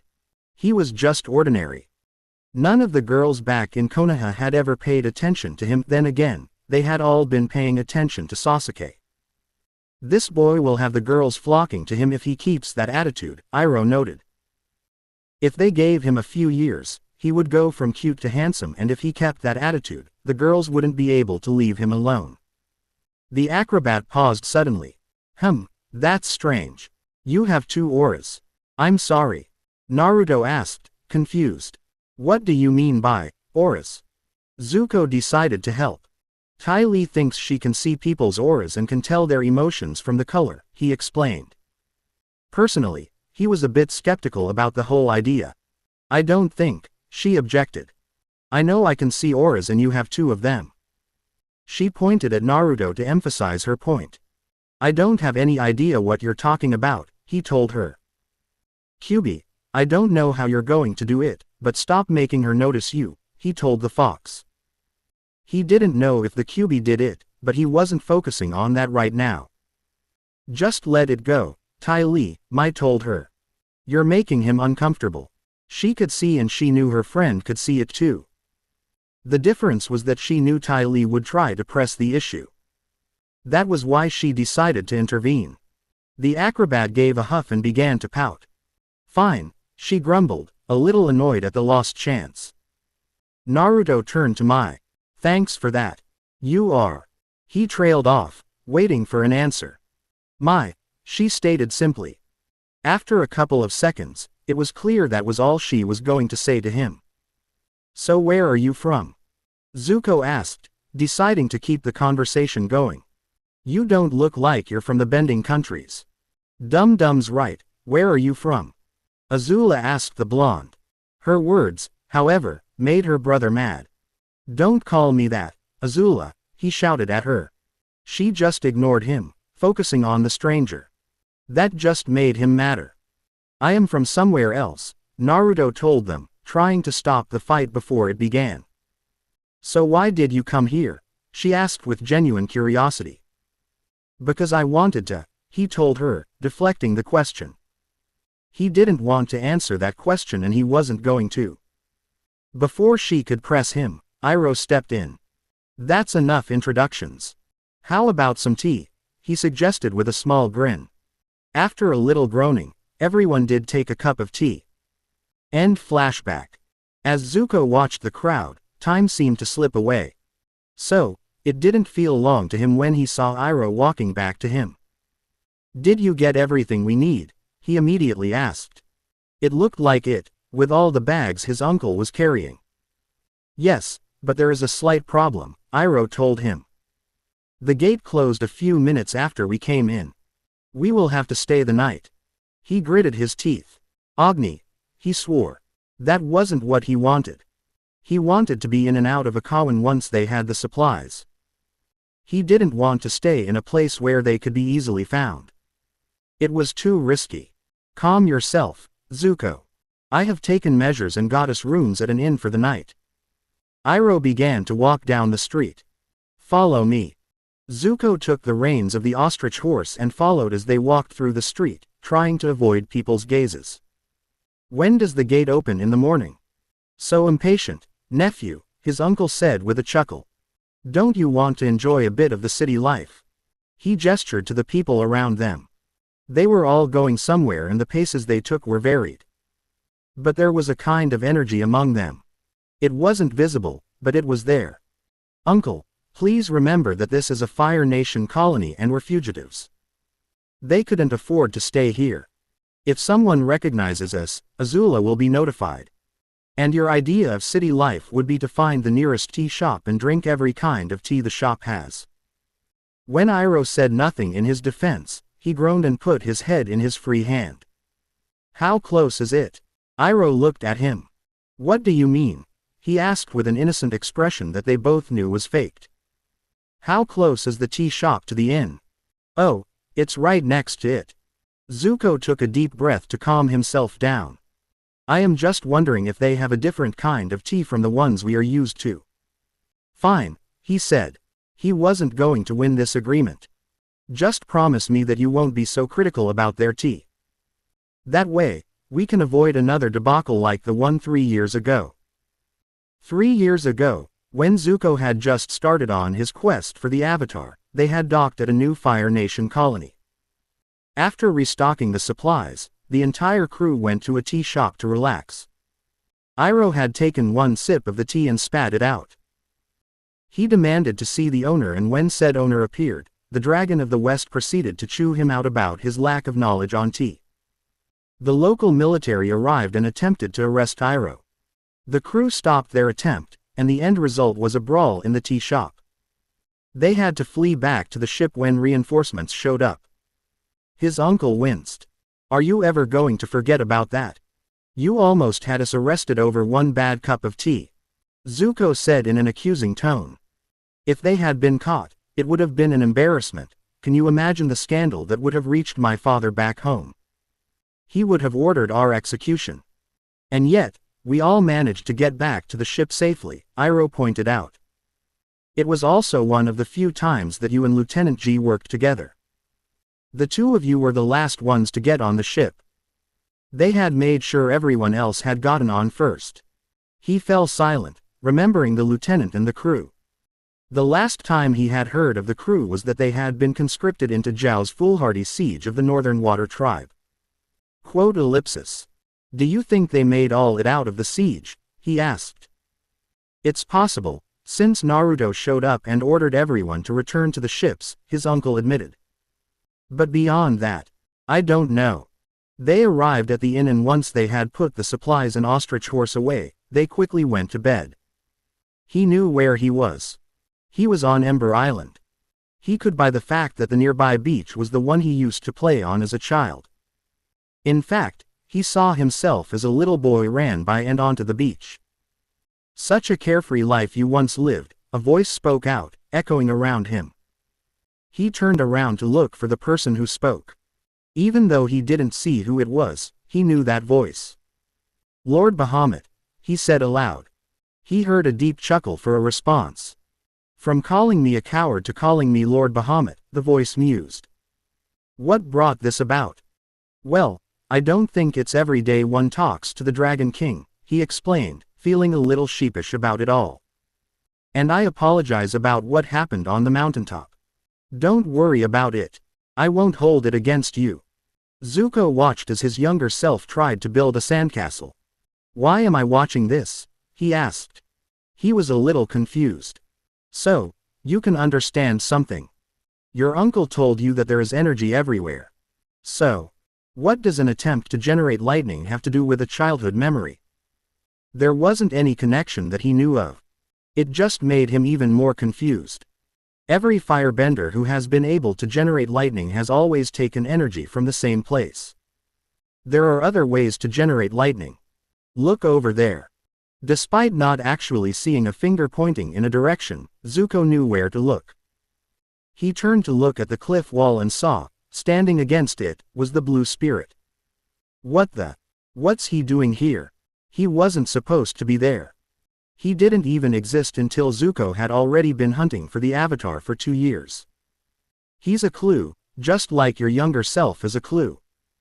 Find out what they mean and learn what they can teach you, the voice of Bahamut told him. He woke up to the sound of bells ringing throughout the colony. What's going on? He asked Iroh, leaping out of his bed. I don't know. But I know that those are the warning bells, he replied, getting out of his bed as well. Whenever those kinds of bells went off, it usually meant that the colony or city was being attacked. Zuko grabbed his swords and secured them across his back. Come on, we need to know what's going on. His uncle nodded in agreement. The two of them ran out of the inn only to find pandemonium was running wild. People were screaming and fleeing deeper into the city, trying to get away from something. What's going on? Zuko asked a nearby person, grabbing hold of him. It's General Fong's army. They're attacking the colony, he screamed. He broke free and followed the crowd. Soldiers were trying to coordinate the masses with limited success. Get to the shelters. Somebody, a soldier and a firebender, judging by his armor and lack of weapons, ordered the people. Some of them listened to his words and changed course, heading to where the shelters presumably were. Others were caught by the change of flow and were brought along while the rest just ran away. As they ran, a nearby house collapsed. Earthbenders appeared and began to attack the civilians. Nearby Fire Nation soldiers engaged them, but they weren't well coordinated. They were slowly being pushed back, but the civilians did manage to get away. Zuko didn't waste any time and joined the fight. He drew his swords and saved a nearby firebender, stabbing his attacker in the chest and then beheaded him. As he fought, Iroh grabbed the nearest soldier to him. Who's in charge here? he asked the man urgently. I don't know, sir, the soldier replied. They went after the higher-ranked officers first. We've been given no orders, so we don't know what to do. It was obvious that the man was close to panicking and running away. He was terrified and didn't know what to do. Keep it together, son, he barked out. He looked at the rest of the Fire Nation soldiers. All firebenders, break up the enemy troops, don't let them keep formation. All non-bender troops get in close and push them back, he ordered, old and familiar authority coming back into his voice. Who are you to give orders? A nearby soldier asked. To them, he was just an old man who just started giving orders. My name is Iroh. With those words, the entire street fell silent. Everyone there except for his nephew stared at him. As they did, the soldiers of the Fire Nation began to hold hope in their hearts again. It's the Dragon of the West, an earthbender cried out. The Earth Kingdom soldiers didn't feel hope when they heard those words. They felt fear, having heard of the infamous son of Fire Lord Azula. Iroh simply smiled amusingly as the Earth Kingdom soldiers began to falter. Zuko took advantage of the silence. You heard the general, he shouted, using his uncle's old rank. Push them back. The Fire Nation soldiers bellowed in agreement and charged their enemy. The fact that one of their nation's war heroes was there drove them forward. Uncle, we're going to need reinforcements, he said, looking over at the Dragon of the West. Can you go find someone to do that? That is sound thinking, nephew, Iroh complimented him before heading quickly down the open street, away from the battle. You're his nephew? A nearby soldier asked, staring at his face in surprised realization. The attention of everyone there now turned to him. You're no time for that, soldier.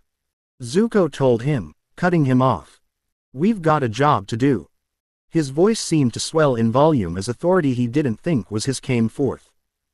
He attacked the Earthbenders again and the soldiers of the Fire Nation joined him. The tactics that Iroh had issued worked for them. The enemy's Earthbenders tried to separate the Firebenders and Non-Benders by bending a wall between them. However, because they were being attacked, it wasn't a large wall, only a few scant feet long. It didn't stop the Fire Nation soldiers for long. Some of them went over the wall, some went around, and some followed Zuko's example and burst through the wall via firebending. Eventually, they weren't sure how it took them, but the Fire Nation soldiers pushed them back to the city gate. There Zuko saw that the 4 other streets were fighting as well. Reinforcements for the Earth Kingdom army were coming through the gate, filling the square beyond. They were coming in fast, and their ranks seemed to swell. Sir, cried a soldier as he ran up to Zuko. We've just received news from command. General Iroh has dispatched the Yuyan archers to the gate as well as some cavalry. It'll take some time for the cavalry to get here, but the archers are coming in fast from the rooftops. He nodded in acknowledgement, glad to hear that. Tell the Yuyan archers I want them to stay up there. Have them thin out the enemy's numbers in the other streets, so the troops can push through. After that, have them get onto the walls and aim for the reinforcements. Yes, sir, said the soldier before saluting and running off. The rest of them began to look at him with questioning looks. He realized that they had unconsciously looked to him orders. What are your orders, sir? Another soldier asked him. I want you men to assist the other streets. Attack the enemy from behind so they have to deal with attacks from 2 directions, he ordered. Then he pointed at a small group of firebenders. Except for you lot. You will follow my lead, he told them as the rest of the soldiers split off to attack the other streets. What are we going to do, sir? One of the firebenders asked. He sheathed his swords, not caring if they were bloody. Something incredibly stupid. He charged directly at the city gate, bending fire into his palms, and letting it cover his hands. He attacked the incoming reinforcements with full use of his firebending. After a moment of hesitation, the soldiers followed him, bellowing war cries and bending fire. The gate was narrow, which helped them tremendously. It forced the enemy soldiers to come at them piecemeal, unable to overwhelm them with superior numbers. Even when they fell, they still fought on. And they held out long enough. Get out of the way, boys, a nearby soldier yelled. The rhinos are coming through. They pulled back into the colony and out of the way of the cavalry. They came through and smashed into the enemy troops. Already weary from being blocked by Zuko and the firebenders, they fell back into a retreat. Amidst the chorus of victory cheers coming from the soldiers, Zuko was found by the leader of the Yuyan archers. General Iroh wants you at the command center, sir, he told the exiled prince. Zuko nodded and followed the archer, leaving the gate, the square, and the soldiers behind. How bad is it? He asked. He had briefly seen that the other streets which had been blocked off were free and any Earth kingdom that remained was corpses. But that wasn't the only thing that caught his attention. Many of the surrounding buildings, built with red and green colors that didn't conflict with one another, had been damaged in the attack. Not a lot were completely ruined, but there were some that had completely collapsed. Casualties were surprisingly light, the archer replied. But I don't think that what General Fong had in mind. Every officer the rank of colonel or above was killed. My guess is he went after them first to spread confusion within our ranks. Then it's a good thing General Iroh was here, he commented. If his uncle hadn't been here, it might have been a lot worse. The archer stopped and turned to face him. I have heard some of the soldiers talk about how the general called you his nephew. Is it true? He kept silent, so the archer turned back around and continued walking. I will not push you for answers, but I must warn you. If you are his nephew, then don't expect a warm welcome here. What do you mean? Zuko asked. Those words were cryptic and didn't make much sense. But the archer stayed silent and so they continued walking until they reached at the command center, a building that looked unimportant, but stood in the center of the colony. Iroh stood outside waiting for them. Here he is, General, the archer said, saluting. If you'll excuse, I must get back to my men. Thank you, Lieutenant Bao Yu. You may go, Iroh told him. He saluted again and left. As the archer left, Zuko faced his uncle. That was good timing on your part, uncle, he said, relief coating his words. The rhinos arrived just in time. He hadn't been sure how much longer he and the group of firebenders would have lasted.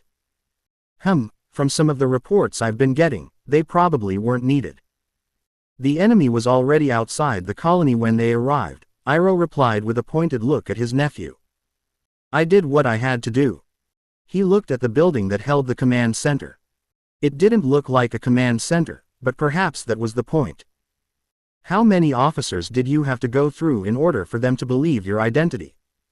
Iroh gave a smile. Actually, I only had to talk to one person, and he allowed me to take command immediately, he said with an amused laugh. Who was he? He would have thought the officers would try to override his uncle's orders and imprison him at the earliest opportunity. A familiar face, to be honest, you know him as well. He led Zuko into the building, walking through the corridors of the place. When they reached the map room, Iroh opened the door and Zuko's eyes widened in surprise. Lieutenant G, he blurted out, looking at the man's back. Lieutenant G turned to see who was at the door. Well, at least we know who was leading the soldiers at the gate, he simply stated. You made out of the siege, Zuko said as he walked into the room. He was happy to see the man again, he was just still surprised. Yes sir, me and the crew. Although it's not lieutenant anymore, it's captain. You've been promoted. He knew it was an obvious and rhetorical question. But he asked it anyway. The new captain nodded. My promotion was given when our ship docked in the harbor and we reported to the commanding officer. But given the present circumstances, I think it's safe to say that I am currently the highest-ranking officer in the colony of Akawan. He made it sound like it was something horrible. What of the mayor? He didn't know much of the Akawan mayor. But what he did know was that the man had served in the military before retiring to the colony. He was killed as well. He turned to face Iroh.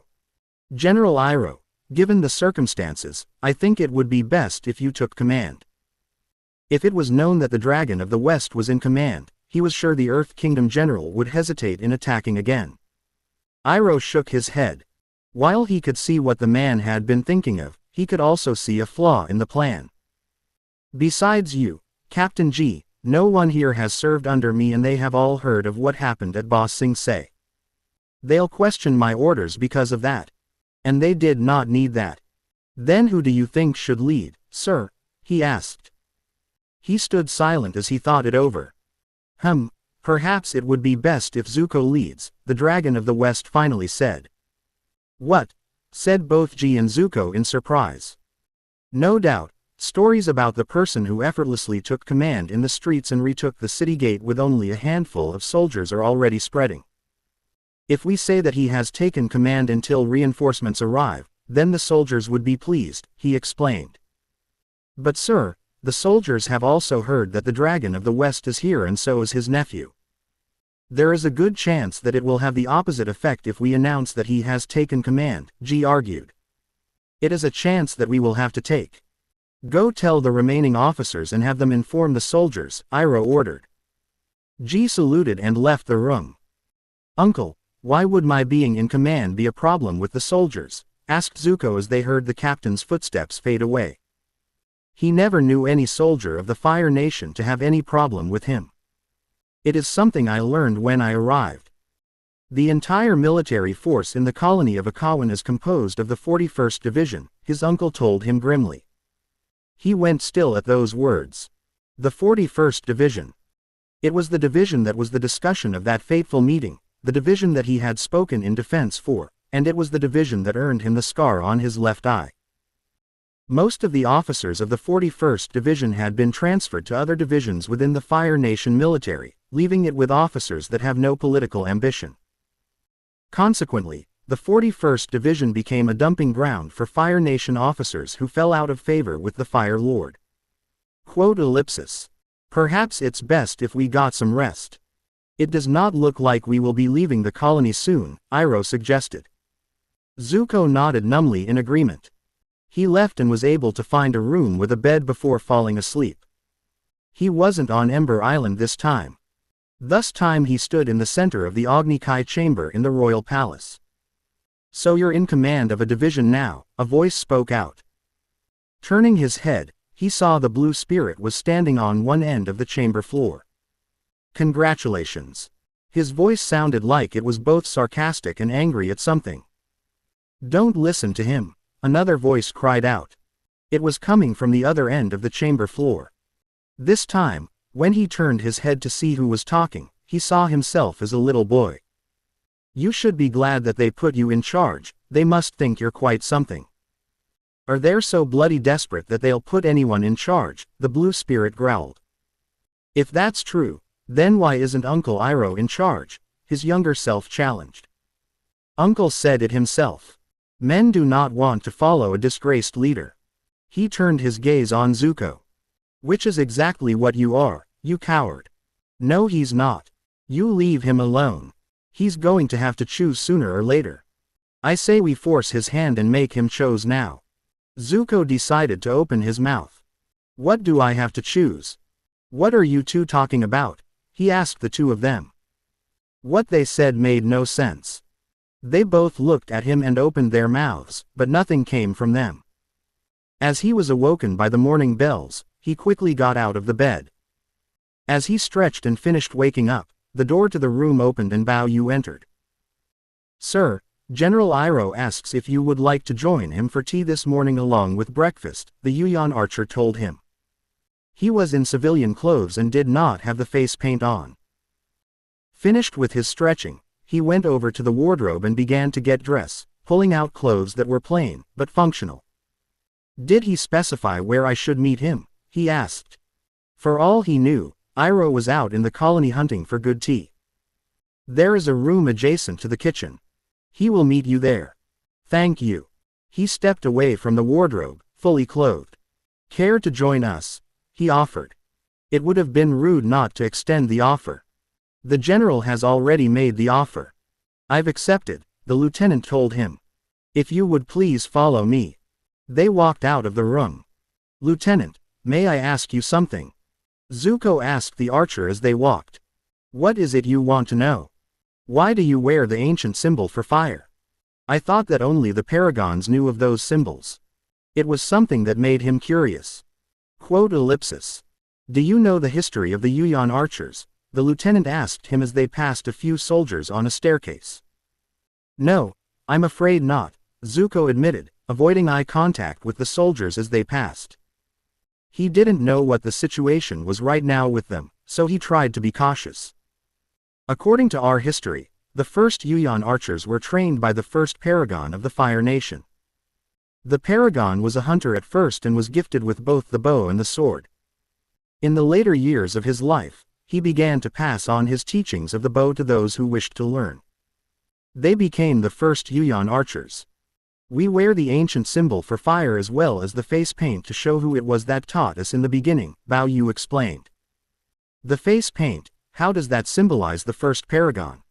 Much like you, sir, the first paragon had been burned by fire. But instead of one eye being burned, both eyes were burned. Over the years, the face paint has been formalized, but it still represents where the paragon had been burned. Zuko stayed silent for a second. Does Naruto know of your relationship with the paragons? He finally asked. Bao Yu nodded. When a new paragon is named, we swear our allegiance to them. A Yuyan archer is loyal to the paragon first and the Fire Nation second. So if Naruto told you to go attack Ba Sing Se, he left the question hanging. We would be on the boat leaving for the Earth Kingdom within minutes, the archer answered without hesitation. Is that all? Yes. They walked into the room and went over to the table where Iroh was sitting. Uncle, he greeted. Nephew, Iroh greeted in return. And Lieutenant Bao Yu, please sit. They sat down. As soon as they did, servants came in, carrying food and tea. So, Prince Zuko, what are you planning to do this day? He thought it over as he ate. I'm going to the walls and examine the defenses as well as the surrounding land before visiting the barracks, he finally decided. You're not going to take the time to relax? His uncle asked with a look of surprise that everyone knew wasn't real. He frowned. Uncle, you've put me in command of a colony and a military force. I won't have time to relax. Spoken like a true leader of men, the Dragon of the West said with approval. That had been the right thing to say. I recommend you be careful when visiting the barracks, Bao Yu told Zuko. 3 years ago, the 41st Division was about to be deployed to the front lines when a messenger came. He announced that because of the prince's actions, the 41st were regulated to defending the colonies indefinitely. Some of them blame you for that. Quote ellipsis. I see. He finished his tea and his breakfast before getting up. Then I better get to work. He stepped away from the table and walked out of the room. Both Iroh and Bao Yu stayed and continued to have breakfast. Does the Fire Lord know of what has happened? Iroh asked, being all business. A messenger hawk was sent after the attack last night, Bao Yu answered. Reinforcements will be here within 6 days. Hopefully, Zuko will be able to defend the colony that long. He prayed to Agni that his nephew would be able to do so. If General Fong is really as good as some of our soldiers say, then 6 days is not something we can afford. I'm more concerned with how the soldiers treat him. If things went badly, things might become bloody. He walked along the wall, taking in the surrounding land. As he looked at everything that surrounded the colony, he tried to think how it would work for him. As that thought crossed his mind, he was reminded of something else that happened on Ember Island. Zuko stood in front of the backyard with his Sifu, Piandao. You want me to manipulate the backyard to my advantage? He asked, just to be sure. Piandao just nodded. What's the matter, Zuzu? Azula called out. Can't do it. I guess this means you're not that good at swords either, dum-dum. Zuko turned around and scowled at her. Then he noticed where she was standing. Sifu, what if my advantage was to help someone else on the battlefield? It is the same thing. It is your advantage, Piandao told him. Zuko then motioned Naruto to come over. He whispered something in his ear and they both had mischievous grins on their faces. Zuko moved 2 big rocks in front of a tree. Naruto then ran up to and jumped from said rocks to land on the tree. He jumped to another tree that had a branch hanging over the house. He landed on the house and knocked over the bucket that was up there on purpose. The bucket tipped and spilled its contents onto Azula, completely soaking her. Zuko grinned at a wet and stunned Azula. What was that about not being able to do it? End flashback. That was one of the few times I got Azula, he remembered fondly. He heard the midday bell ring. It had taken him most of the morning to look at the defenses. He headed down the stairs to the colony and decided that before he looked for a place to eat, he should visit the barracks. As he walked through the streets, generally avoiding people's gazes, he ran into G. "Captain," he said in greeting, saluting him. "Prince Zuko," G replied, returning the salute. "Are you heading somewhere in particular?" "I was going to the colony barracks." Just by listening to those words, the captain knew it was not going to be an easy visit. "If you'll allow me, sir, I'll take you to it," he offered. He was relieved to hear that. He hadn't had any idea where the barracks were, and his plan to get to them had amount of walking around until he found it. "Thank you. Please lead the way." They started to walk down, staying clear of other people. "What's my uncle doing?" he asked as they walked. "He's found some of the old crew and is playing pie show with them," G told him, a little amused at the idea. He shook his head. Will they ever learn? They had been on the same ship with his uncle for 3 years, and every time they play pie show against him, they lost, badly. In their defense, the last time I checked they lasted longer, the captain said in reply, defending their motives. Zuko chuckled at that. He found that to be slightly funny. Theirs was a hopeless situation, and yet, they kept coming back for more. But his chuckle faded away as they kept walking through streets of Akawan. Doubts began to fill his mind, making him begin to wonder. "They will never accept you," the voice of the blue spirit hissed inside his head, acting on those doubts. "You should make an example of them, humiliate them." "No, you shouldn't," his younger self warned him. "Put yourself on your knees and ask for forgiveness. Apologize for your actions. He would have you choose the path of a coward," the blue spirit told him with a harsh voice. "And he would have you be a tyrant." "Just what are you two?" he asked, wanting to know the answer to that question. "I thought it was obvious," young Zuko said. "I am the one who stands in the light with hope and determination. And I am the one who stands in the darkness with rage and hatred. You two are different parts of me," he realized. "You're two parts of the same coin." They didn't respond, which, to Zuko, meant he was right. Then he saw what he was standing in front. Akawan's military barracks. "Are you ready, sir?" G asked him as they looked at the barracks gate. "Let's go," he simply said. They walked through the gate and onto the training ground. As they walked in, the call was given to fall in. Both G and Zuko watched as the troops fell into ranks. "Soldiers," G called out, "have you already been told about who has taken command?" "Yeah, it's the person who's responsible for having us kept away from the front lines," a voice angrily called out. "So now he's here to lead us." G was about to speak when Zuko stepped forward. "If you have something to say, then come and say it to my face," he called out. If he was going to lead, he couldn't show any weakness. The soldiers moved out of the way, so the person who spoke out could come forward. It was a big man who seemed to tower over him. "You're the exiled prince. You're Zuko?" he demanded. "Yes, I am," Zuko admitted. "What's your name, soldier?" "It's Shang.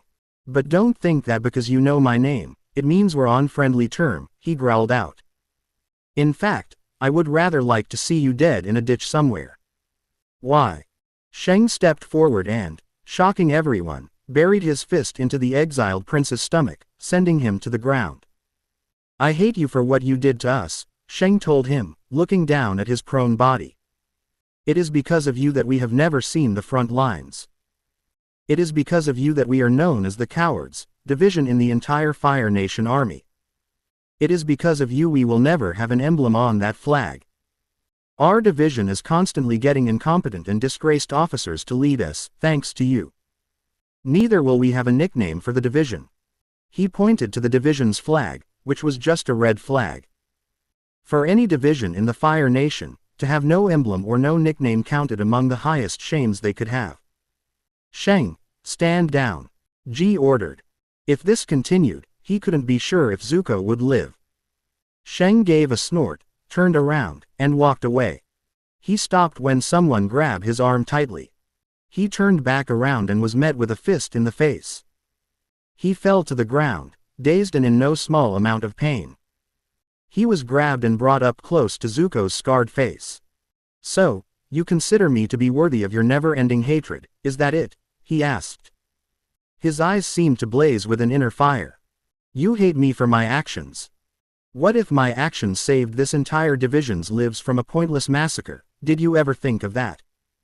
He let go, letting the soldier fall down again, and turned to face the rest of the 41st. "Listen, all of you. I know that you were denied the chance to go to the front lines. But do you know what caused that?" "I do." The soldiers were silent. No one dared to speak. "I was there when they discussed how this division was to be used. They were going to send you to the slaughter. You were to be used as bait when you were all new recruits. The general who came up with this plan said what could be better bait than fresh meat." Now they were shocked. They didn't know that piece of information. Zuko continued, his glare did not change a single bit. "I was the only one who spoke out against the plan. I said that the division loved and defend the Fire Nation. I asked them how they could betray them like that. Do you know what the result of my outburst was?" He pointed to his left eye. This is what my father gave me because I stood up for this division." He went silent, trying to calm his breathing. He then noticed that Sheng was trying to get up. He held out a hand. Sheng took the offered hand and stood back up. "I have denied you the chance to fight on the front lines and I have denied you the chance to put an emblem on your flag, I will admit to that. But I promise you this. You will have your emblem by the time the reinforcements come." He may have wanted to originally get in and out of the colony as he could. But now, he was in command and he would come through with that promise. Suddenly, the warning bells went off, filling the air with their sound. "We've got incoming Earth Kingdom soldiers. They'll be here within minutes," a sentry cried out from a nearby tower. He looked up at the sentry and then back at the soldiers. "The enemy is coming right now. Are you willing to stand by me and fight them together?" he asked them. Sheng looked at the soldiers and looked back at Zuko. "Sir, if you went to face Agni himself, we would be right behind you," he stated, speaking for all of them. Zuko smiled. "Then why don't we explain to these Earth Kingdom rock heads why they should fear the 41st Division of the Fire Nation?"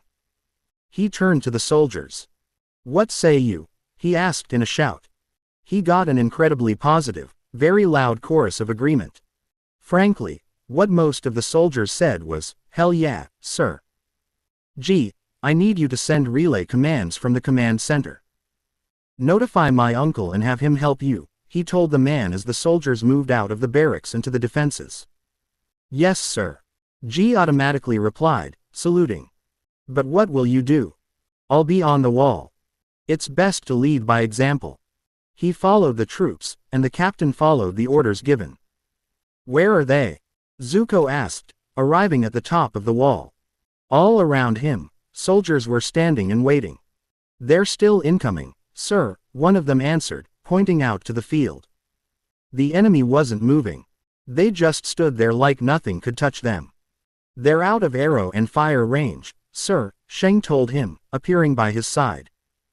The big man now carried a pike in his hands. He gauged the distance and smiled when he figured out how far they were.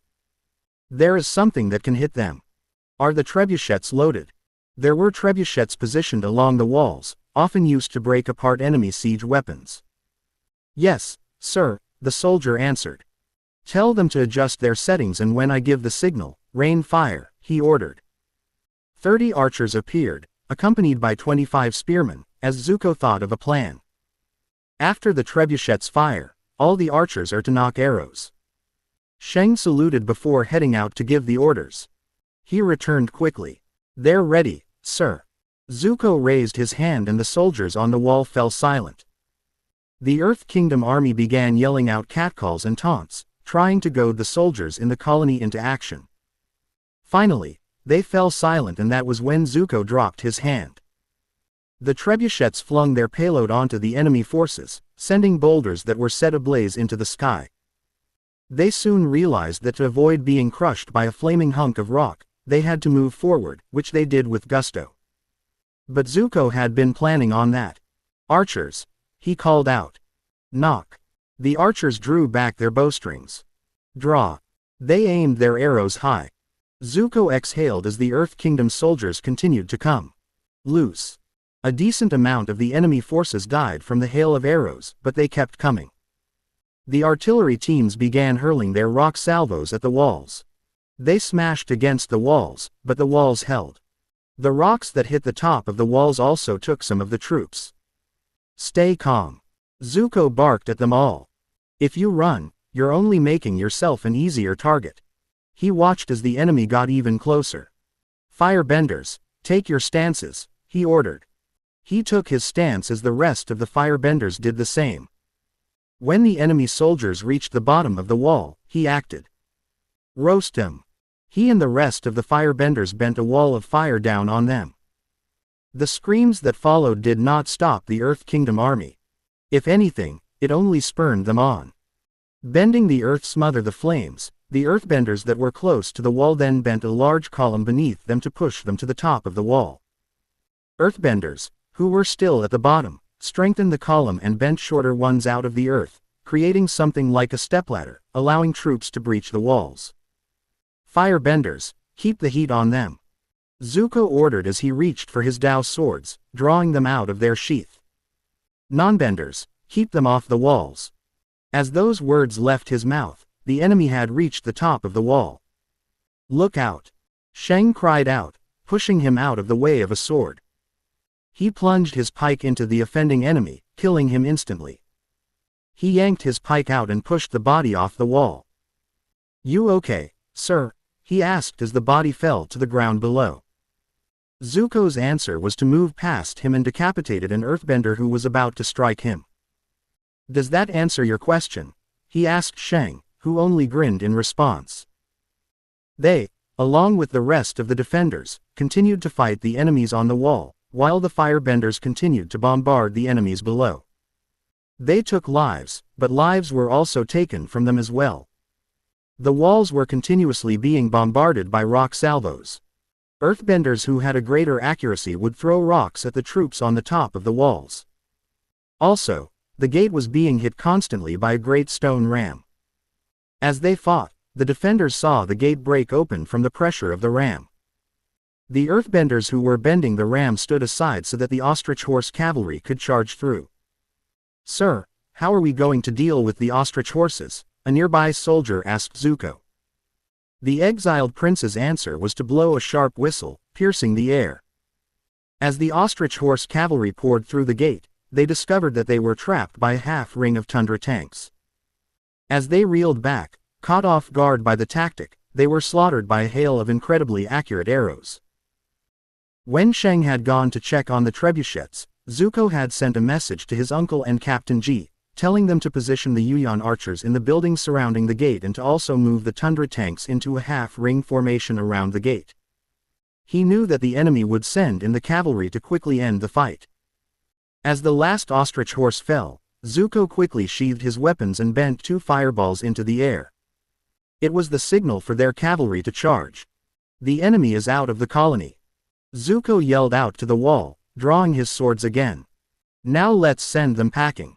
He leapt onto one of the rock stepladders and ran down it, killing the enemy soldiers along the way. Shang turned to the other soldiers on the wall as they all watched him run down. "You can take the stairs and go through the gate if you want." "I'm following his example," he told them. He leapt onto another of the stepladders and ran down it as well. The 2 of them reached the ground at the same time and began to fight the enemy soldiers back to back. Some of the soldiers followed their example, but the rest of them poured out of the colony gates and smashed into the enemy forces, the Komodo rhinos that the catapult attachments hammered away at the stepladders until they fell. The tundra tanks were the ones who sent the enemy troops packing. Whether they ran over the troops or burned them, either one worked for the tundra tanks. As they watched the last enemy troops disappear, the soldiers let out a cheer. Zuko looked at Shang. How many did we lose? He asked over the cheering. He was panting a little bit, suddenly feeling like he had been drained of energy. It's nothing we can't recover from, sir, the soldier assured him with a grin. His pike covered in blood and the light seemed to gleam wickedly off it. Then, suddenly, the crowd pressed in on Zuko, the cheering turned into chanting. Zuko! Zuko! Zuko! Zuko! Zuko! Zuko! Zuko! Zuko! Zuko! Zuko! They chanted before hoisting Zuko up onto someone's shoulders. They were chanting his name. It was something he had never heard before. I think we've all earned ourselves a drink. How about it, boys? Called out Shang, getting a chorus of loud agreement. Then let's show our new commander how the 41st celebrates. The only thought Zuko had when he was being carried back to the colony was, why does this remind of that one hide-and-go-seek game we played with Naruto? For some reason, with the way the Earth Kingdom army had attacked and retreated, it just did. Flashback. Zuko kept himself hidden in the bush. He didn't know how long it had been since the game had started and he didn't know if the others had been found or not. He peered out into the forest and saw Naruto was looking in his general direction. I know you're there, Zuko. It's just a matter of time, he called out before moving away out of Zuko's sight. He knows where I am. Zuko thought, panicking. I have to move. He broke out of the bush and ran in the opposite direction of the blonde. He wasn't exactly sure of what to do next, his brain was on autopilot. I see you, Zuko. Here I come. Naruto's voice called to his right. He immediately banked left and kept running. Every time he heard Naruto's voice, he went in the opposite direction of where the voice was coming from. Sometimes he would go a different direction, but basically kept to the same idea of moving away from the voice. Before he knew it, he was back at the house's backyard. He saw the girls before being tackled by Naruto. Gotcha, he crowed. That's the last one. You mean no one got back safely? Zuko asked. He would have thought at least one of them would have succeeded. Are you kidding? Naruto asked back, getting off him. It took me the longest to find you. Really? How long was it? About an hour and a half. He's not kidding, Ty Lee said, cheerful despite the fact she had been caught. He found me in 20 minutes. Found me in 25, Mai said. What about you, Azula? Zuko asked his sister. It's none of your business, she told him harshly. She stepped on a tripwire and found herself tied up by the foot and hanging upside down from tree branch, Naruto told him. I found her in 5 minutes. Zuko just stared at her and began laughing. It's not funny, she told him. Yes, it is, he howled. His sister, the so-called prodigy, had been foiled by a tripwire. Oh, he was going to use this for as long as he could. After finally managing to calm down, he looked back at Naruto. Wait, a tripwire. The blonde smirked. I booby-trapped the forest. I knew that you would all run into there, so I took precautionary measures. I also manipulated you into coming here, Zuko. I knew that you would try to run away from my voice, so I used it to make you go in the direction I wanted you to go. Granted, there were a few times you didn't do what I wanted. But you still came here. The four of them, Ty Lee, Mai, Azula and Zuko just looked at him. He had planned that far ahead, was the shared thought between them.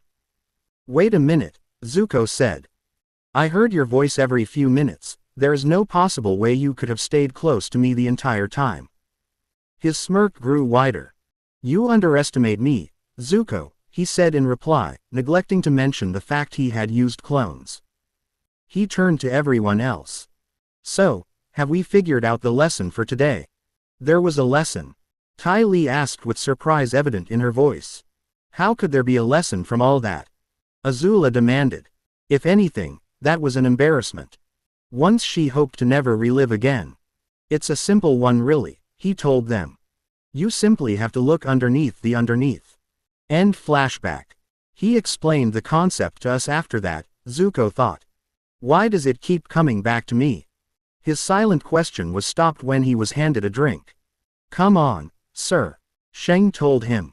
Loosen up a little and drink up, you've earned it. He raised his drink.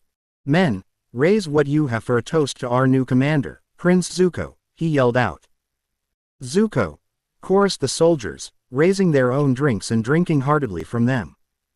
Zuko smiled and drank what was in front of him. Shang was right, he did to loosen up.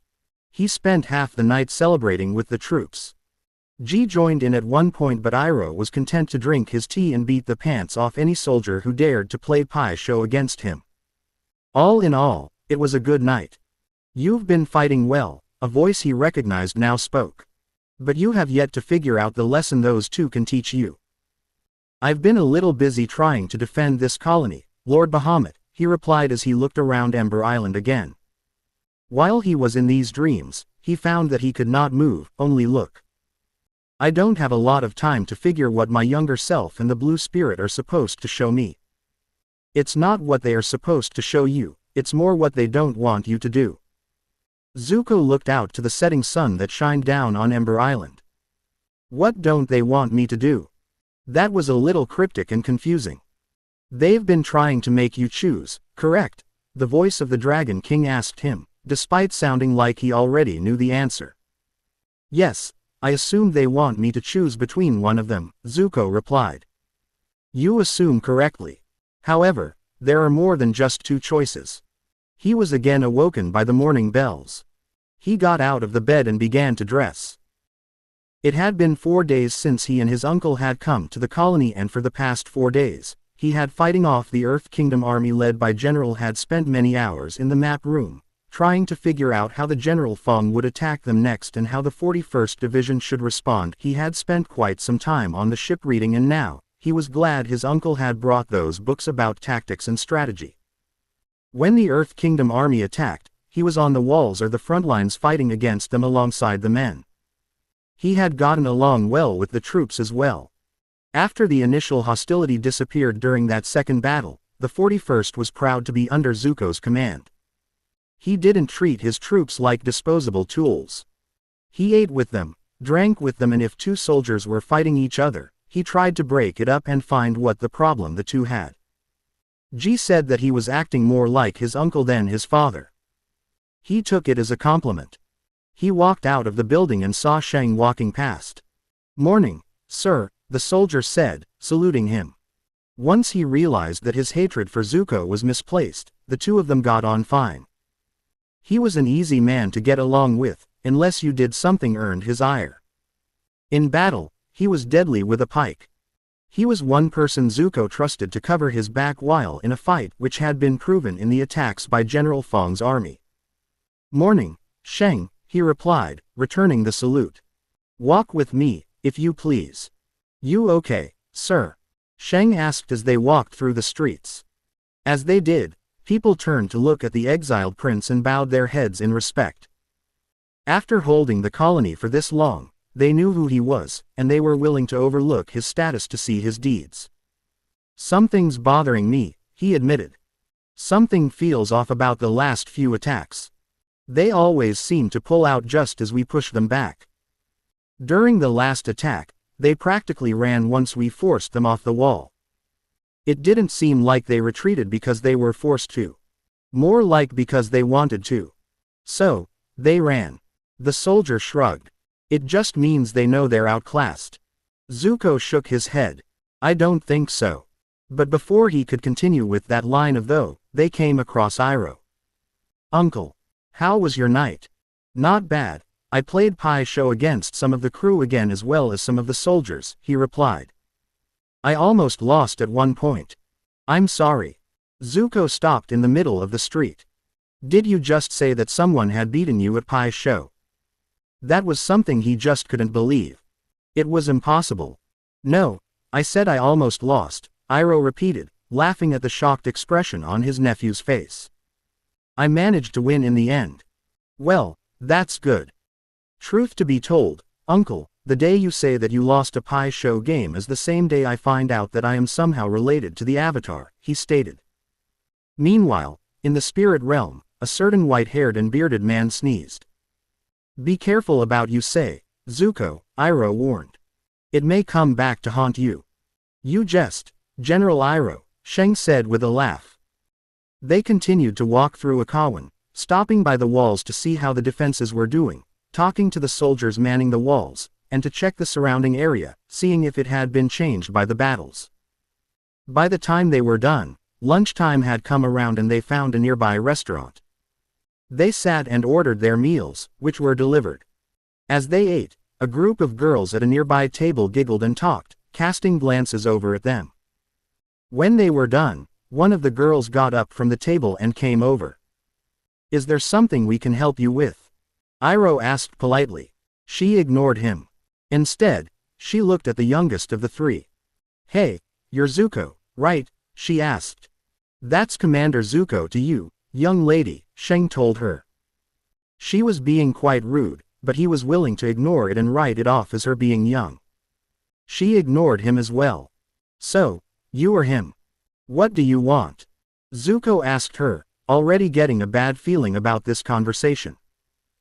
"Well, me and my friends," she gestured back to the table with the group of girls, who started giggling again. "We were wondering if you wanted to come over and eat with us instead of these old farts." She looked disdainfully at the other two men sitting at the table. "Old?" demanded Sheng. "I'm 32, you little brat." He was not old by any means. "So?" she asked in a condescending voice. To her, he was old and thus, boring. "Young lady, you should always respect your elders," Iroh told her. He was not put off by her words, but even he admitted that she was being rude. "Shut up, you old geezer," she told him with an irritated voice. She then turned to Zuko and asked in what she thought was a sexy voice. "So, are you going to come and join us now?" He didn't waste any time. "Had you not insulted both Sheng and my uncle, I might have considered it. But since you did, I won't. Please leave." "Excuse me?" the girl asked. "Did you tell me that instead of eating at a table with hot girls that want to talk to you, you would rather eat with the way too beefed up soldier and the stupid old man?" He was a guy. That was supposed to happen. A flash of light went across her eyes, causing her to step back in surprise. A fireball sailed right by her and hit the wall, dissipating harmlessly against the stone. Zuko had not even turned to look at her. He had just stuck out his arm and curled his hand into a fist. "Next time you insult my uncle like that, I won't miss. Leave," he ordered. The girl huffed, walked back to her table, sat down and was immediately engulfed by her friends, who wanted to know what he said. "That was nicely done, sir," Sheng complimented. He was about to stand and smack that little twat himself. Perhaps a little more diplomacy could have been used. Iroh suggested. Throwing a fireball across her face wasn't really called for. The soldier shook his head. "It wouldn't have helped, General. I know those kinds of girls. You have to be blunt with them if you want to get your point across." "Even if she was being polite, I wouldn't have gone over there," Zuko stated. "Why not?" asked Iroh. All of a sudden, one loud voice cried. Lord Zuko defended his uncle. "He's so cool." Turning around to the direction of the voice, they saw it was a different girl at the table who spoke. What she said had the rest of the girls start squealing. And not just any kind of squealing. They were fangirl squealing. "That's why. Ask Naruto how he dealt with them," Zuko said, suddenly fearful. "Anybody else want to leave? They couldn't have left the restaurant faster. I take it that you've dealt with those kinds of girls before, sir?" Sheng asked as they walked down the street at a brisk pace. He smiled. "Well, there was that one time on Ember Island." Zuko stared at the wall, trying to get in all the details it had. Once he was certain, he turned around and was about to draw the wall when Naruto burst through the door. "Zuko. Hide me," he said with desperation, clad only in his borrowed swim trunks. "What's going on?" Zuko asked. He had never seen the foreigner so scared before. "Not important. Just hide me," he said again, his voice becoming more urgent. "What did you do?" "I don't know. I just went down to the public beach. Next thing I know, I'm getting swarmed by girls. Quote ellipsis. Isn't that a good thing?" He didn't really know a lot about that. But he was fairly certain that it was supposed to be a good thing. Not when they start getting really touchy and screaming that they want my children. I mean, why me? I am not that good looking, he protested. As far as he knew, there wasn't a reason for them to come after him. He's still keeping up with that, Zuko thought. The prince thought that he would have finally stopped acting like that. Wait a minute, if you're here, where are they? His question was answered when they heard the faint but distinctive yelling of, "Find the blonde-haired one. We must have him." You led them here? Zuko asked. How could he do something like that? I panicked. Just hide me, please. Naruto begged. All right, follow me. I know a place where you can hide. Stay there while Uncle and I deal with this. And so, 5 minutes later, Naruto found himself in a closet. Why are you hiding? There are a lot of girls out there are practically begging for what is dangling between your legs, the QB groused. It is how they want to use what's dangling between my legs that I don't agree with. Naruto silently replied.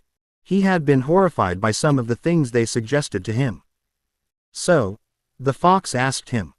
I know I found some of those suggestions to be a little kinky. Now you're telling me that you didn't. However, whichever conversation was going to turn out next, they never knew. Azula, who was halfway in changing into her swimsuit, opened the closet door and looked at Naruto. It was then that he realized that Zuko had purposely hid him in her room. He is so going to be pranked, the blonde silently promised. Meanwhile, the two of them just stared at each other.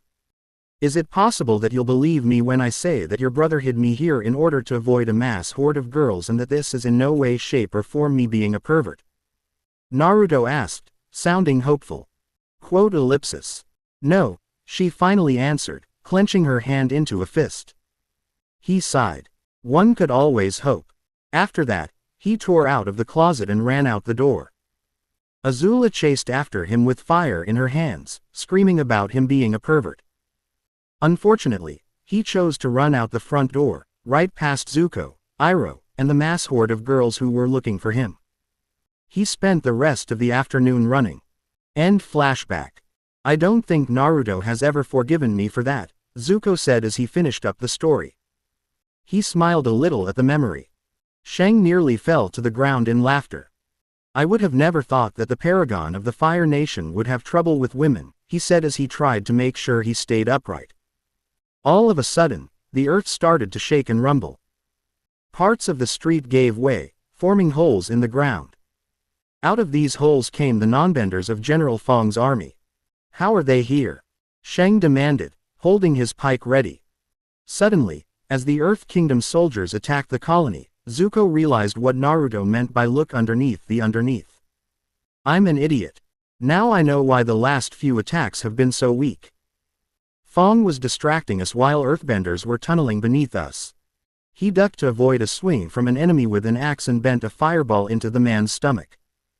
He looked around and saw that there were other Fire Nation soldiers fighting nearby. Soldiers, rally on me, he bellowed, hoping they would hear him over all the confusion. They did and fought their way to him. Uncle, find Captain G and the lieutenants. Find other soldiers fighting in the streets and take command. Have the firebenders throw fire down the holes and have the non-benders take care of the enemies up top. We'll try to push them back through the gate. See if you can get someone to coordinate the soldiers that are still in the barracks, he hurriedly ordered. Iroh nodded in acknowledgement and ran off to find G and the lieutenants. Shang, relay the same to nearby soldiers, he told the big soldier as he approached one of the holes. I'll take care of this. He took his stance, breathed, bent a fireball into existence, and threw it down the hole. Once he saw just how far down the hole went, he bent the fire cradled in his hands into a continuous stream and directed it into the hole. He didn't stop when the screams started coming from the hole, he kept the stream of fire going. But once they stopped, he did too. To make sure the hole wouldn't be used again, he sealed the exit with a ring of fire that would make its way down and into the tunnel. Encouraged by what he just did, the soldiers of the 41st followed his example. It was slow work, mostly because they had to seal off the tunnels. But they pushed the enemy back to the colony gate. Because of the surprise created by the tunnels, many Fire Nation soldiers died. But Zuko wasn't going to let his men be demoralized by that. He kept them together and kept pushing them on. As they pushed the enemy back, they met up with other soldiers, being led by the lieutenants. By the time they reached the city gate, the 41st was out in full force. "We got them on the run," one of the lieutenants cheered. It did seem like it. The non-benders were falling back through the opened gate. Feeling that victory was all but secured, Zuko took the lead. "Let's kick these rock heads out of Akawan," he roared, charging through the gate with the 41st hot on his heels. It was when they ran into the fields outside of the colony's walls that he realized that the non-benders weren't being pushed back. They were luring the 41st into a trap. Waiting for them were the earthbenders of General Fong's army, with rocks ready to be used. "Fire!" commanded one of the earthbenders, and they released their barrage. "Fall back!" Zuko ordered before falling to the ground in order to avoid the barrage. The 41st tried to flee back into the colony, but there were those who were not fast enough and were bludgeoned to death by the rock barrage. When the gate was almost closed, the only people who were left outside was Zuko, Sheng, and a few other soldiers who didn't make it through the gate in time but managed to avoid the barrage. Zuko began to stand back up when he heard a voice yell, "Sir, look out." He felt someone shove him out of the way and back to the ground. As he regained his balance, he looked up and saw something that he didn't really want to see. "Sheng!" he cried in horror. The soldier was standing before him with a sharpened column of rock piercing his chest. His blood dripped off the column and fell through the air, finally splashing against his commander's face. "Damn, I missed the brat," the earthbender who bent the earth column said. "Well, I'll just have to." Whatever he was going to say, nobody knew. Because that was the exact moment Zuko decapitated him with one swing of his swords. He didn't stop there. He tore into them. He made full use of his swordsmanship, his firebending, and even his rage. They would pay for that. They would pay with their lives. They all tried to resist him, to fight him off. But his rage and anger were too great. He swatted all their attempts aside and kept on killing them. Later, he would remember seeing glimpses of the blue spirit beside him, somehow looking pleased. Eventually, they all ran away from him. He was about to go after them when he felt a hand on his shoulder. He spun around, ready to attack the person who would dare stop him, only for him to find it was Iroh. "Control yourself, Zuko," he commanded with the full authority that he had carried for a long time. "The enemy has retreated. We must tend to the wounded now." He snapped out of it at those words. He raced back through the gate and into the colony. But it was too late. Sheng was dead. His body lay amongst the others who had died in the ambush, for that was what it was. Not a battle, but an ambush. As he looked upon the bodies, he thought he saw his younger self staring at them as well. "Uncle, can you oversee this?" he asked Iroh, standing behind him. His uncle said nothing, he simply nodded. He quickly left, all but running to the command center. When he arrived, he looked for and found the nearest empty room, which luckily had not been taken yet, as he sat down on the bed. What had just happened kept going through his mind, every single detail. It reminded him of the night he and Azula saw what Naruto was like in a fight. Flashback. The night had taken over as Azula and Zuko made their way back to the beach house. "Why did we even go there?" Zuko asked as they walked through a forest, staying on the path. "Someone said that a dragon lived on the other side of the island." "I wanted to go see if it was true," Azula reminded him. "What were you planning to do if we found the dragon?" "Fight it?" he asked with blatant sarcasm, rolling his eyes as well. "Well, of course. Why else would I bring you along?" she asked in return with equal sarcasm. "You actually wanted my company for once. It would be nice, if it was true, but he knew it was just wishful thinking." She scoffed at that absurd notion. "I needed someone who would back me up if we actually found the dragon. Ty Lee would exaggerate, Mai would skip details, and I don't trust the foreigner." "Why do you dislike Naruto?" he asked, genuinely curious. The blonde had been nothing but friendly to them ever since he had been found. He's insufferable, arrogant, smug, and he makes fun of me whenever he can. She listed off the reasons. Quote ellipsis. Sounds like a match made in the spirit world if you ask me, he muttered to himself. Unfortunately, she heard him. What did you say, dum-dum? She demanded, turning to face him. He knew the look on her face. But he was going to stand by what he said. The way you just describe him, he sounds just like you. So it would be a perfect match. Well, isn't this sweet? A nasally voice said, coming from the forest. The little girl has a crush. It does not change the fact that she and the boy must be killed. Another voice, a deeper one, spoke. Who's there? Demanded Azula as she looked around. But all she saw was the forest. Oh, looks like they heard us. We might as well as reveal ourselves, the first voice said. They heard bushes rustling and two men appeared in front of them. There was only one word that could describe each man. For the first one, it was Weasel. He was small, his eyes were shifty, and his face looked like a weasel. The second man was big, just big. His muscles looked like they had muscles.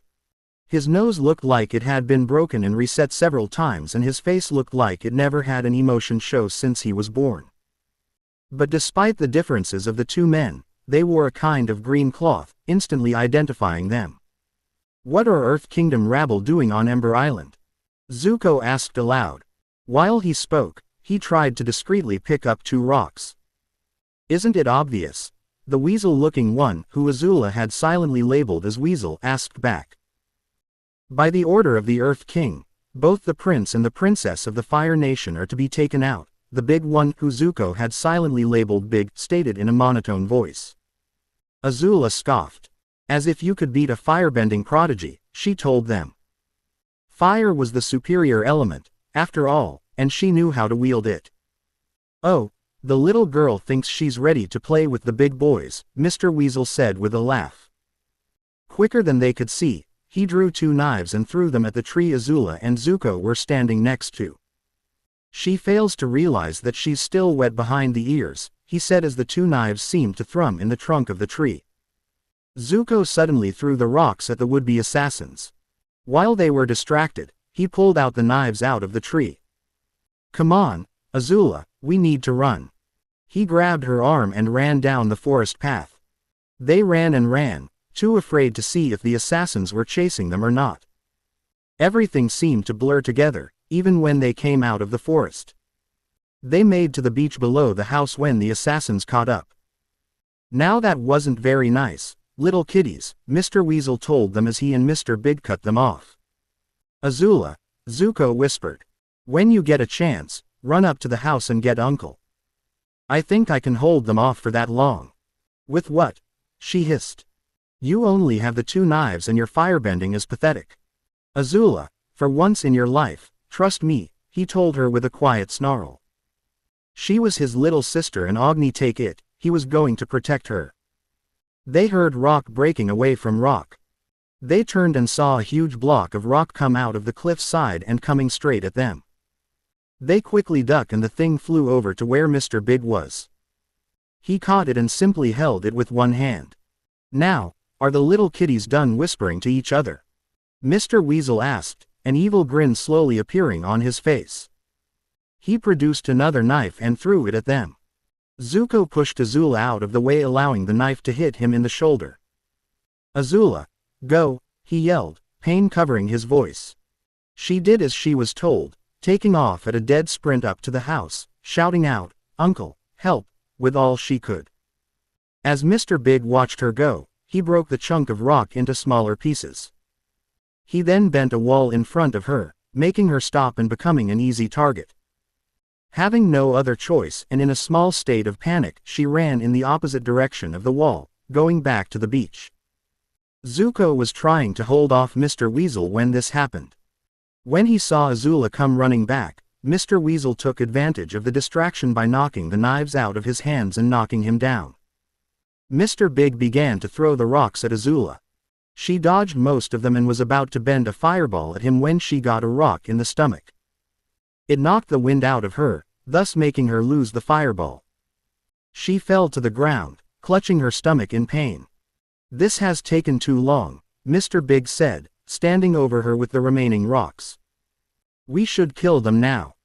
When they heard that, both Zuko and Azula tried to get away by crawling. As they did, they suddenly felt a sharp pain in the leg. Looking down, they saw a knife sticking out of their legs. "Tisk, tisk, tisk," Mr. Weasel said, waving his finger at them. "Didn't you know it's rude for you to try and leave when you're the guests of honor?" He reached for more knives. "Now, let's get to the killing. If one more knife goes anywhere them, you will lose the ability to throw them," a voice told him, making both him and Mr. Big stop. Azula and Zuko turned to see who had come to help them. "Naruto," both said in surprise. They had been hoping for their uncle, not him.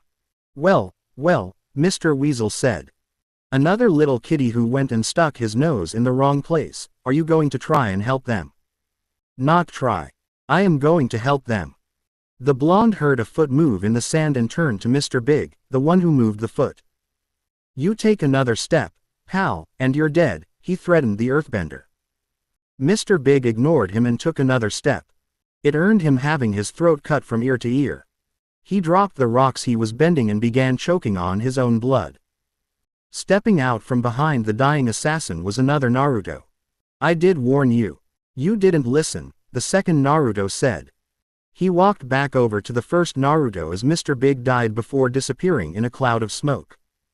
"How is that possible?" Zuko asked in stunned wonder. He had never seen anything like that before in his life. "Wait. I know about your kind," Mr. Weasel said. His eyes seemed to gleam in the moonlight. "My kind?" asked Naruto, raising a questioning eyebrow. "Yeah, you're from across the sea, aren't you? I heard that there are people over the sea that are master of stealth, assassination, and weaponry.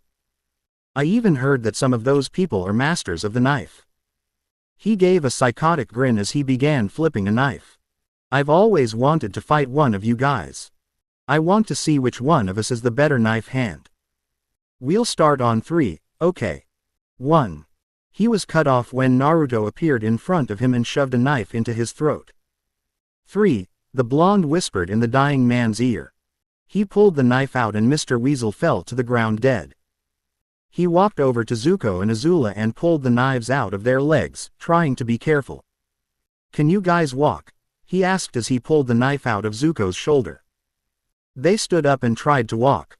They could do so, but they needed help. "All right, that answers the question." He quickly made 2 clones. He had one clone help Zuko while the other helped Azula. As they made their way up the hill, he walked out into the ocean until his feet were submerged. He looked at his blood-splattered hands and then saw his reflection in the water. It was also covered in blood. It was then Naruto realized that even though he was a shinobi, that was the first time he had killed someone. He fell to his knees and began to wash his hands and face vigorously. Even when they were clean, he continued to wash them. It was like the blood wasn't coming off. End flashback.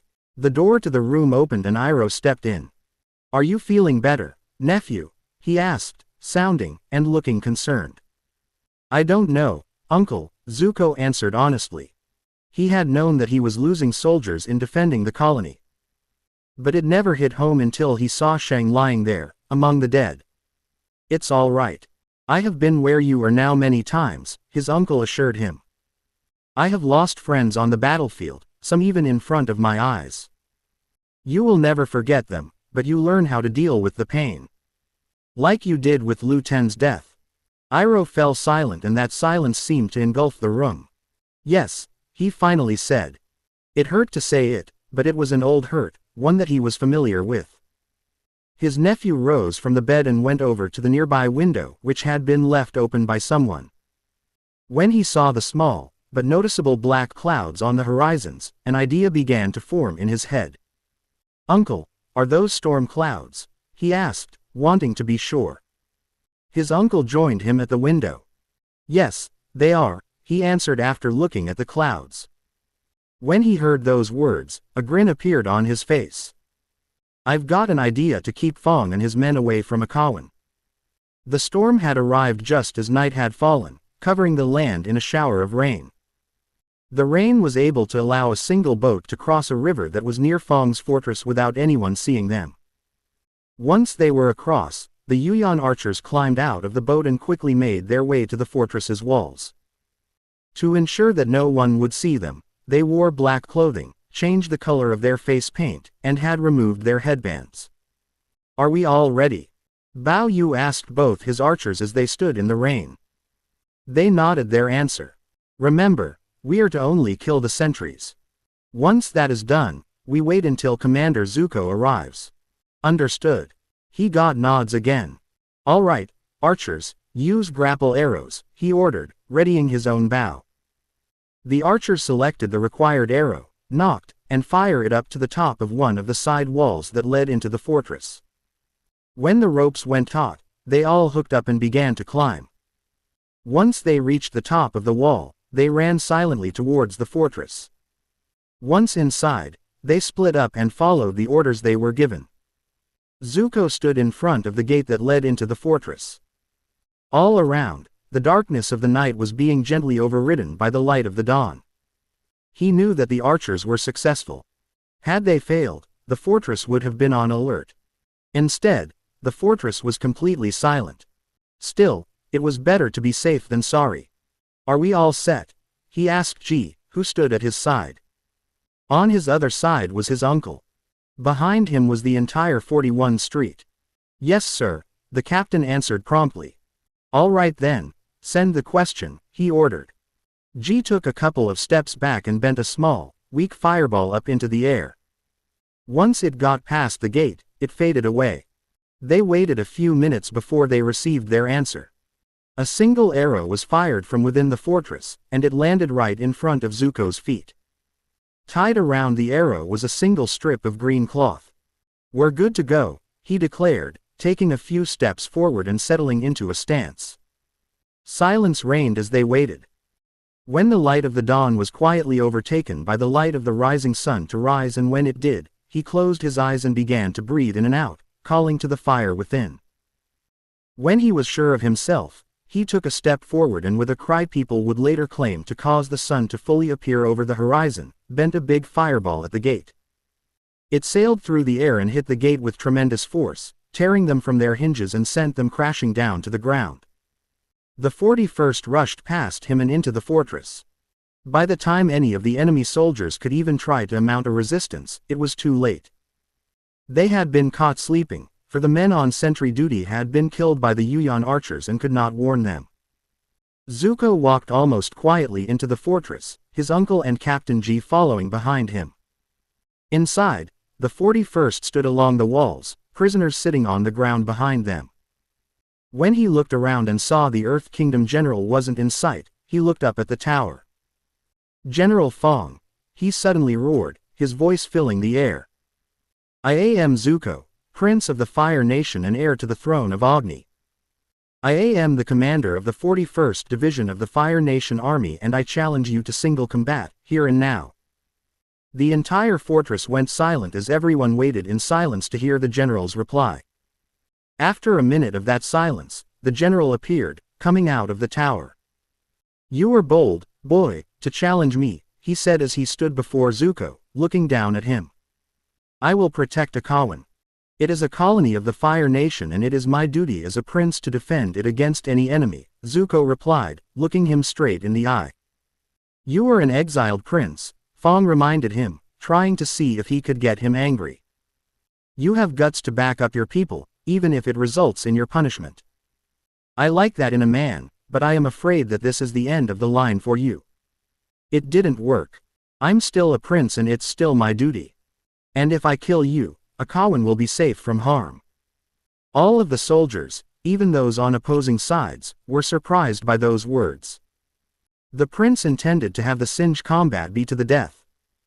It was rare when someone fought to the death in single combat. They usually just went until one of the combatants was knocked unconscious.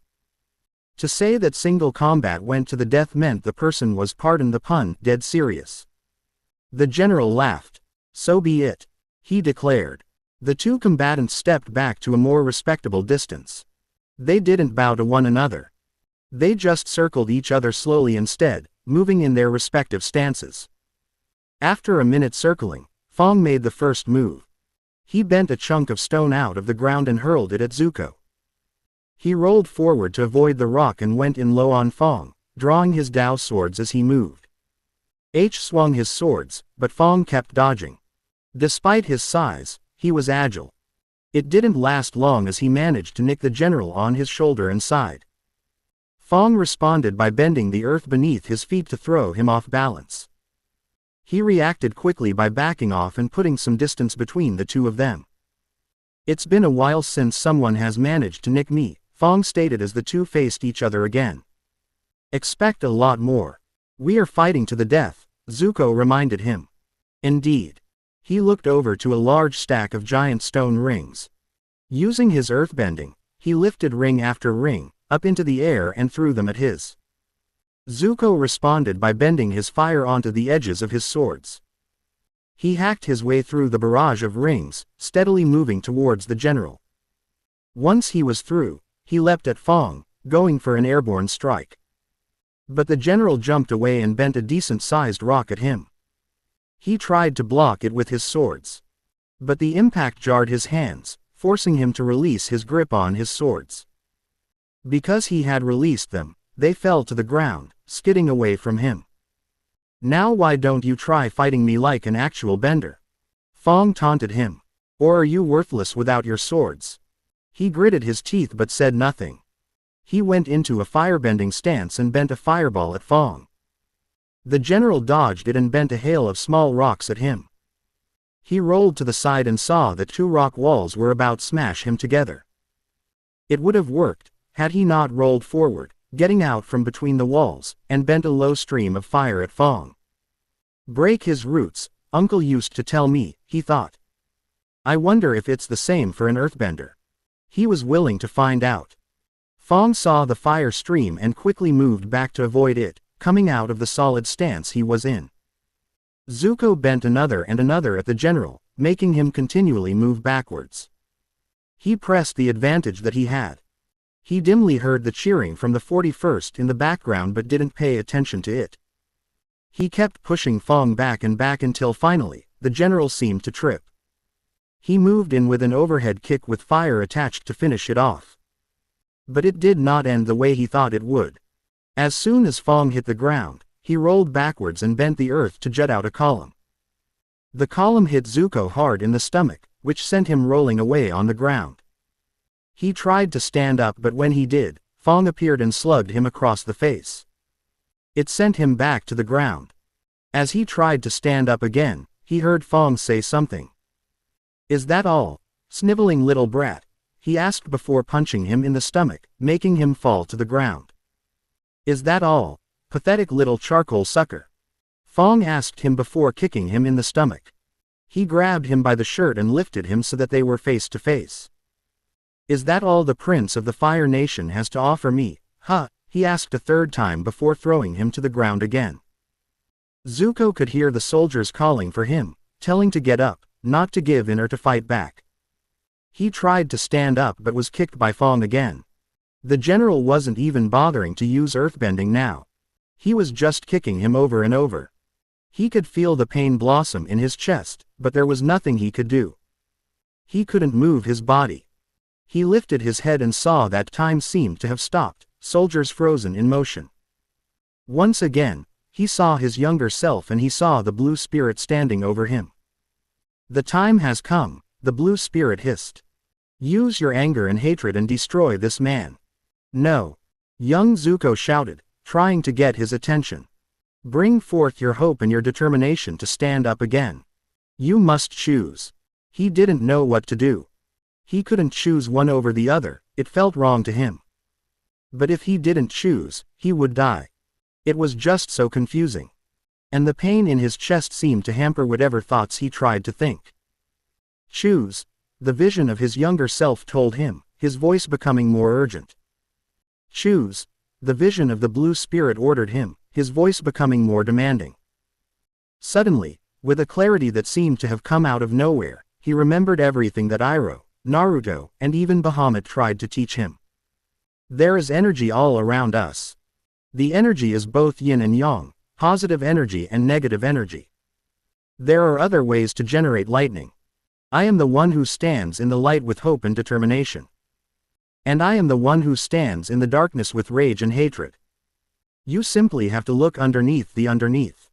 It's not what they are supposed to show you, it's more what they don't want you to do. There are more than just two choices. All that information went coursing through his head, and when he connected the dots, he understood. Finding the ability to move his arms, he reached out and grabbed both in an iron-like grasp. Neither of you can tell me what to do, he told them, his voice sounding harsh from the pain coming from his chest. I am not you. You are me. And I say that this is enough. He pulled them down towards him. As they drew closer, they disappeared. But he knew where they went. All of a sudden, the pain was gone and he could think clearly once more. Then time resumed its pace. Fong stood above his body with a fist ready. Is that all? He roared, swinging his fist down at him. But this time, Zuko was ready. Swinging his legs upwards, he knocked the punch away. Flipping himself onto his feet, he now stood across from the earthbending general. Then he did one simple thing, he roared. But it was more than just a roar. It was something that no one had ever seen in the history of bending, something so incredible. When Zuko roared, he didn't just roar. He also breathed lightning. Fong was lifted into the air by the lightning and was flung into a nearby wall, crashing into it hard. When the lightning finally stopped, the general had a fist-sized hole where his heart should have been, and he didn't move. He was dead. Zuko stood there, panting for breath. It was the only sound in the entire fortress. The technique he had just created had drained him quite a bit. It was all he could do to remain standing. The silence lasted for an entire minute before the 41st Division just lost it. They started screaming and cheering in a volume so loud, it scared off the nearby birds. The Earth Kingdom soldiers, disheartened at the sight of their general, cut and ran, fleeing the fortress. As his soldiers celebrated, he felt himself about to fall. Zuko! Cried Iroh as he stopped his nephew from falling. Are you all right? I'm fine, uncle, he tried to assure his uncle. I'm just a little winded. He tried to walk on his own, but it felt like the strength had left his legs. Can you help?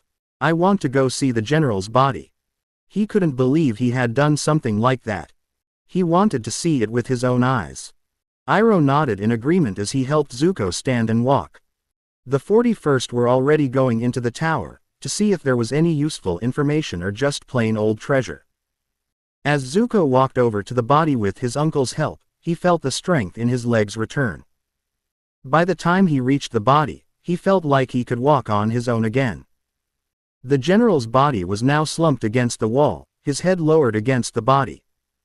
A single Earth Kingdom soldier, who had run away like the others, guarded it. Stay back. I will not let you discreet General Fong's body, he told them, holding his spear at the ready. Relax. I'm not going to do anything to him, Zuko told him. But why haven't you run like the others? If his face was anything to go by, he was offended.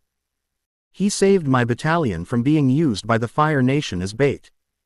We were all grateful for him to have rescued us. If I ran, I would be disgracing what he did for us. He looked at the soldier, studying his face. Is there anyone in your battalion named Sensu? He finally asked. There was something familiar about his face. The soldier stiffened. That's my name. How do you know my name? Zuko laughed. He couldn't believe it. That was why he looked so familiar. I met your family. They're worried sick about you. Your father was planning on going to the front lines to search for you. Are really? Asked the soldier. If you want my advice, then go home after this. They deserve to know you're still alive.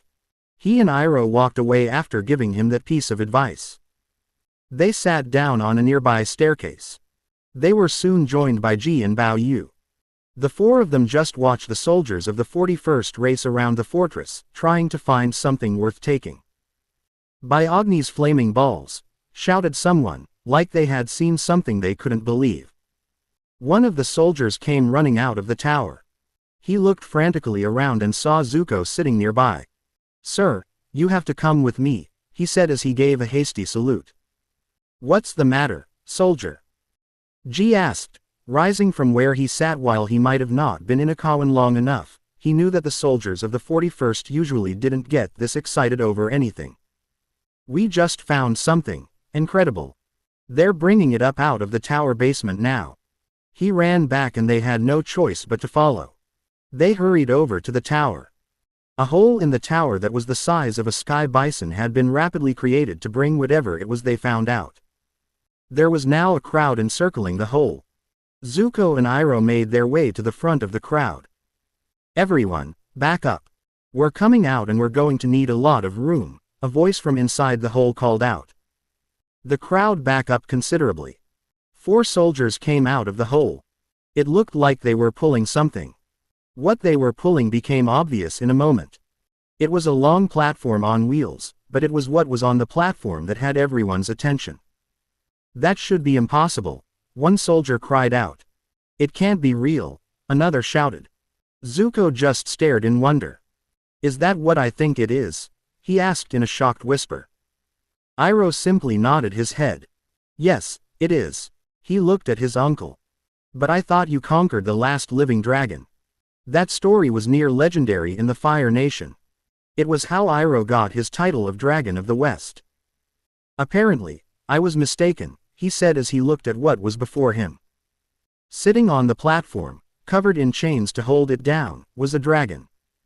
It stared at them all with hostile eyes. "What is a dragon doing underneath an Earth Kingdom fortress?" G asked as he joined Zuko and Iroh. As he saw the dragon, he could only stare in wonder. "I'd say that General Fong was trying to tame it so he could use it against the Fire Nation," Bao Yu said as he joined the group. Even though he was surprised by what he saw, he didn't let it show on his face.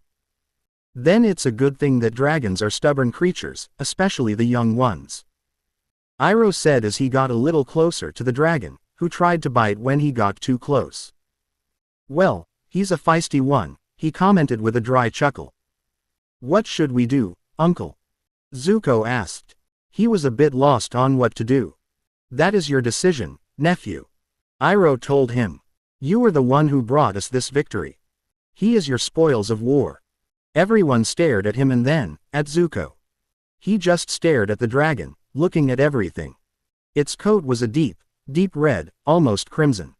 Its whiskers and horns, as well as itself, looked like it was still growing. But there was one thing that caught his attention. Around its right eye, the scale color was black, not red. It almost looked like that its eye was burned, like his. He knew what he had to do when he saw that. He walked around the platform, cutting every chain that was attached to the platform with his firebending. Finally, he had only one chain left. Looking the dragon directly in the eye, he melted the chain, cutting it loose. All the chains fell off the dragon. It was finally free. It gave a roar of excitement, but the roar turned to growling as he faced Zuko. Iroh, with the help of Ji and Bao Yu, managed to push the crowd back further, giving Zuko and the dragon more room. The two of them faced each other without moving. "You probably don't understand me," Zuko told the dragon. "But we are both young creatures, we have yet to attain our true level of power.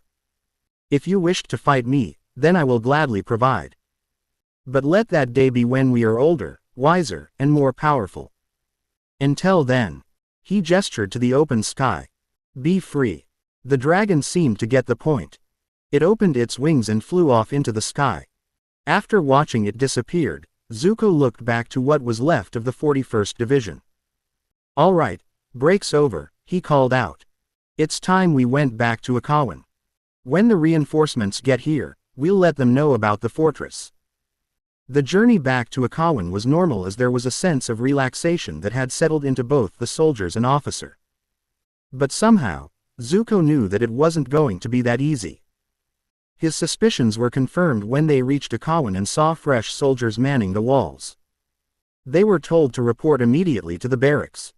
When they arrived, they saw that there was a new division in the barracks. They were brought to the new commander of the Akawan military force, a Colonel Ying. "Ah, So these are the traitors to the Fire Nation, he began. Captain G. Why were these men not thrown into jail when their identities were discovered? General Iroh and Prince Zuko revealed themselves during an attack by an Earth Kingdom army, sir, G explained. They offered their services in the fight. We needed every man we could take. I see. He sniffed condescendingly. And who was it that led your forces for the past 6 days? Was it you or General Iroh? No, sir, the captain answered honestly. It was Prince Zuko who led the men. So, you willingly let a traitor lead the men. Why? This time, Zuko spoke. Because my actions are why they were kept here, guarding the colonies, he answered. Oh, so you felt like you had a responsibility to them. Is that it? Ying asked. It doesn't matter now. You'll be thrown into prison and there, you'll await your execution. Sir, protested Ji as nearby soldiers of the 41st took a step to their commander, ready to protect him at a moment's notice. Prince Zuko and General Iroh have been protecting this colony for the past 6 days. Had it not been for them, the colony would have surely fallen. But the colony hasn't fallen, has it? These traitors will face execution for their crimes, and we will finish off those rabble you seem to have a hard time getting rid of. He never finished that sentence, mostly because of the arrow that pierced through his top knot. Everyone looked at where that arrow had come from and saw that the Yuyan archers had their bows out and ready to use. If you finish that sentence, the next one will go through your brain. Bao Yu threatened him, another arrow knocked. How dare you? He spluttered, outraged by the action. The rabble, of which you speak of was led by one of the top Earth Kingdom generals, the archer told him, his voice never changing. Furthermore, the rabble fled this morning when Prince Zuko fought the enemy general in single combat to the death. Prince Zuko killed him when he used the breath of lightning on the enemy general. Breath of lightning, repeated Ying. That is ridiculous. Such a technique does not exist. And he would have heard of it if it did exist. It was created today by Prince Zuko. When we searched the fortress for valuable information, we had found a living dragon. Where is it? The colonel demanded. It should be brought to the Fire Lord. If he delivered a dragon to the Fire Lord, he would be well rewarded. He could even see a promotion for him. The dragon belongs to Prince Zuko by right of spoils of war, Bao Yu told him. Prince Zuko freed the creature from its chains. When it wanted to fight, Zuko told it to come back when they were older and in their prime. After that, he let it go free. You fool! Do you realize what you just did? Ying yelled at Zuko, angry at the lost chance of a promotion. It earned him the sound of every bow held by a Yuyan archer being ready to use and pointing at him. Prince Zuko has spent the last 6 days fighting for the people in this colony, never for his own glory, the lieutenant continued. Combined with the actions of today, I believe Prince Zuko is to be granted a great reward. As head of the Yuyan archers and as such, second to Lord Naruto, paragon of the Fire Nation, I give Prince Zuko the title of dragon. You don't have that right, he shouted. Actually, he does, Iroh stated, earning the colonel's attention. Only the Fire Nation paragon can revoke a decision made by the head of the Yuyan archers. I have the 41st Division as witnesses to what Prince Zuko had done. Bao Yu declared. From today on, Prince Zuko will be known as the Scarred Dragon. Ying just stared hopelessly at Bao Yu. He couldn't see a way to refuse the head of the Yuyan archers. Everything he said was well within his power. He turned to the soldiers of the 41st. Is what he says true? He asked them. Sir. Yes, sir, they replied as one, willing to stand behind the exiled prince. In regard to the 41st Division, continued Bao Yu, they fought bravely and with honor for the past 6 days. As such, I believe it is their right to earn an emblem and a nickname. He gave Ying a pointed look. Why yes, they do, he gave in. If he refused, he could very well have a riot on his hands. And he wasn't sure if he and his soldiers would win. Bao Yu turned to Zuko. My lord, would you give them the honor of an emblem and a nickname? He asked. He nodded and faced the soldiers he had fought alongside with and admitted a little sheepishly. I can honestly say that I had never given the nickname much thought. I was too busy fighting to protect this colony. However, if you all agreed for me to be a dragon, I think it's only fitting I give you a nickname that makes you dragons as well. He took a deep breath. 41st Division of the Fire Nation Army, from this day on, you will be known as the Dragon's Fangs. His voice grew and swelled with authority. Let your emblem be that of a roaring dragon, proudly showing its fangs. The 41st busted out into cheering and celebrating at his words. Ying had just stood still in the middle of the parade ground. He had come with a new division to claim honor and glory for him in the new division while also throwing the traitors into jail. But all of that was gone now. The celebrating had turned into a full-blown party that had the entire colony going. Everyone everywhere in the colony was celebrating. Food and drink were plenty and there was laughter all around. As night fell and the party continued, Zuko turned to look at Iroh. Maybe now would be the best time to leave, he suggested. He almost didn't want to leave, but they had to. Otherwise, Azula would come for them when she had been told. His uncle looked at all the celebration going on. Yes, we should leave. They grabbed their supplies from the command center and went to get their ostrich horse. When they found the ostrich horse, there was a note on the saddle. We knew that you would try to leave the festivities. Don't worry, we'll tell the 41st why you two disappeared. G and Bao Yu. P.S. Bao Yu sent the fastest massager hawk we have to Lord Naruto, explaining what happened. With any luck, he'll give his response to Fire Lord Ozai the same time he gets the official report. Although hopefully if Lord Naruto does get involved in another battle soon, he should demonstrate to the Fire Nation why he deserves to be legitimately promoted to an officer. They read the note once more and then burned it. They got on the ostrich horse and left the colony of Akawan through the gate. As everyone was partying, no one really paid attention to them. After an hour of riding, with the colony completely out of sight, Zuko spoke. Uncle. Yes, nephew, replied Iroh. I'm ready to tell you about what happened in the storm. Now, he could find the words that had eluded him. And so, two dragons, one who came from the west and one who was scarred, continued their journey. It was early evening when Sensu finally got to the house. He had spent the afternoon trying to find out about what happened to his father. It turned that he came back 2 weeks later, having found out that Sensu was rescued by General Fong. Now, he was walked up to the door and knocked on it. It opened up to reveal a woman's face. When she saw who it was, she was shocked to see who stood at her door. He could only think of one thing to say. Hi, Mom, I'm home. Location: Fire Nation. Fire Lord Ozai read the report that came from Akawan. Initially, he was furious that his traitor of a brother and his disgraced son just decided to waltz into one of the colonies. Then he was surprised and pleased at how Zuko acted like a leader during the attacks. Perhaps he had some useful qualities after all. His mood turned sour when he read about how Zuko breathed lightning, freed a young captive dragon and was in turn given the title of dragon by the head of the Yuyan archers. He had just finished reading about how the 41st Division was nicknamed the Dragon's Fangs, when a servant came into the throne and bowed low. What is it? He asked. My lord, this message just came in from Lord Naruto. The instructions say that you should read this after you have the report from Akawan, the servant told him, keeping his head bowed. Give me the message and leave me. The servant did as he was commanded, handing the scroll he carried into the Fire Lord's hands and quickly left. Ozai paid him no attention to the servant. Instead, he opened the scroll. To the royal flaming asshole. To start off, yes, your daughter is safe. Do you think I let her be anything else? Now, I know you've probably already read the report from Akawan. Bao Yu sent a hawk to me with a copy of the report. And just so you know, I find the reasons justifiable. He has my backing.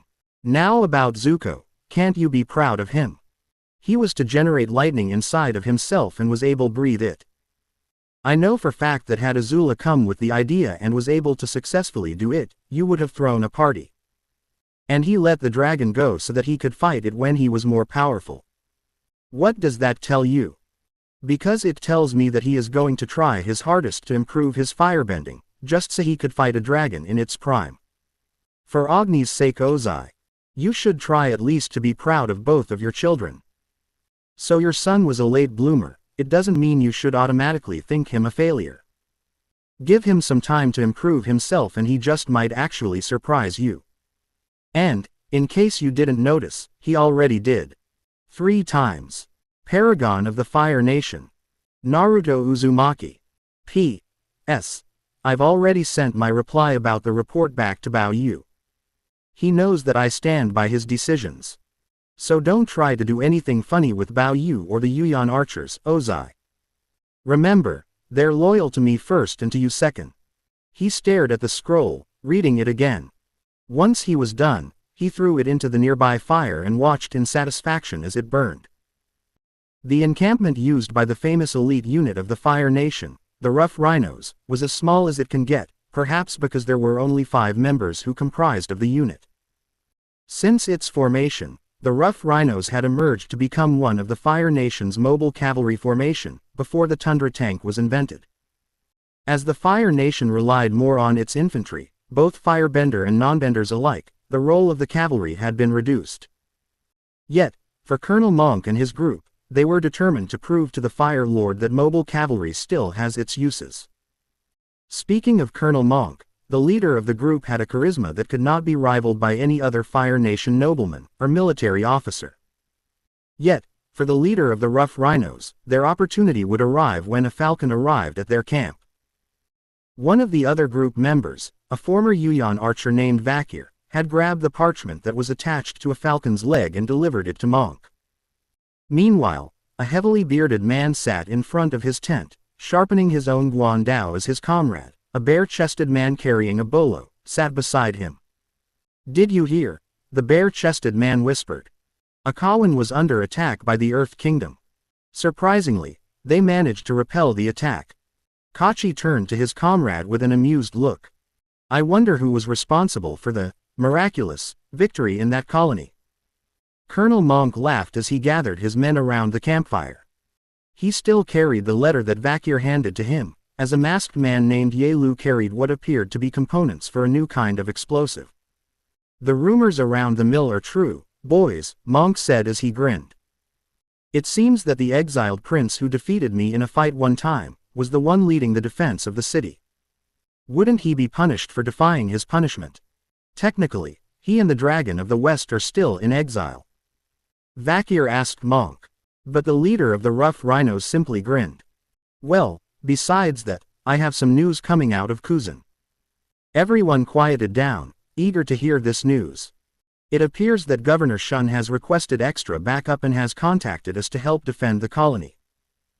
The Rough Rhinos clamored with excitement as their chance at redeeming themselves after the failed attempt to capture the Avatar had resulted in them being shoved aside by the other Fire Nation officers. Fire Lord Ozai, as it especially turned out, had been displeased when news of the Rough Rhinos' failure. Now that they have been given orders to defend a colony, they could not pass this chance. "There is something else," Monk said. Vakir raised his eyebrows as Monk looked at him. "The Fire Nation Paragon and Princess Azula are traveling around the Earth Kingdom. They will eventually reach Kuzan in a few days." "And why is that relevant?" Vakir asked back. Monkey's smile vanished. "You know well that as the Fire Nation Paragon, the brat has command of the Yuyan archers, right? And as a former Yuyan archer you would love to have a chance at regaining your spot with Colonel Shinyu and his gang." Vakir knew what he was talking about. "I failed the then Prince Ozai.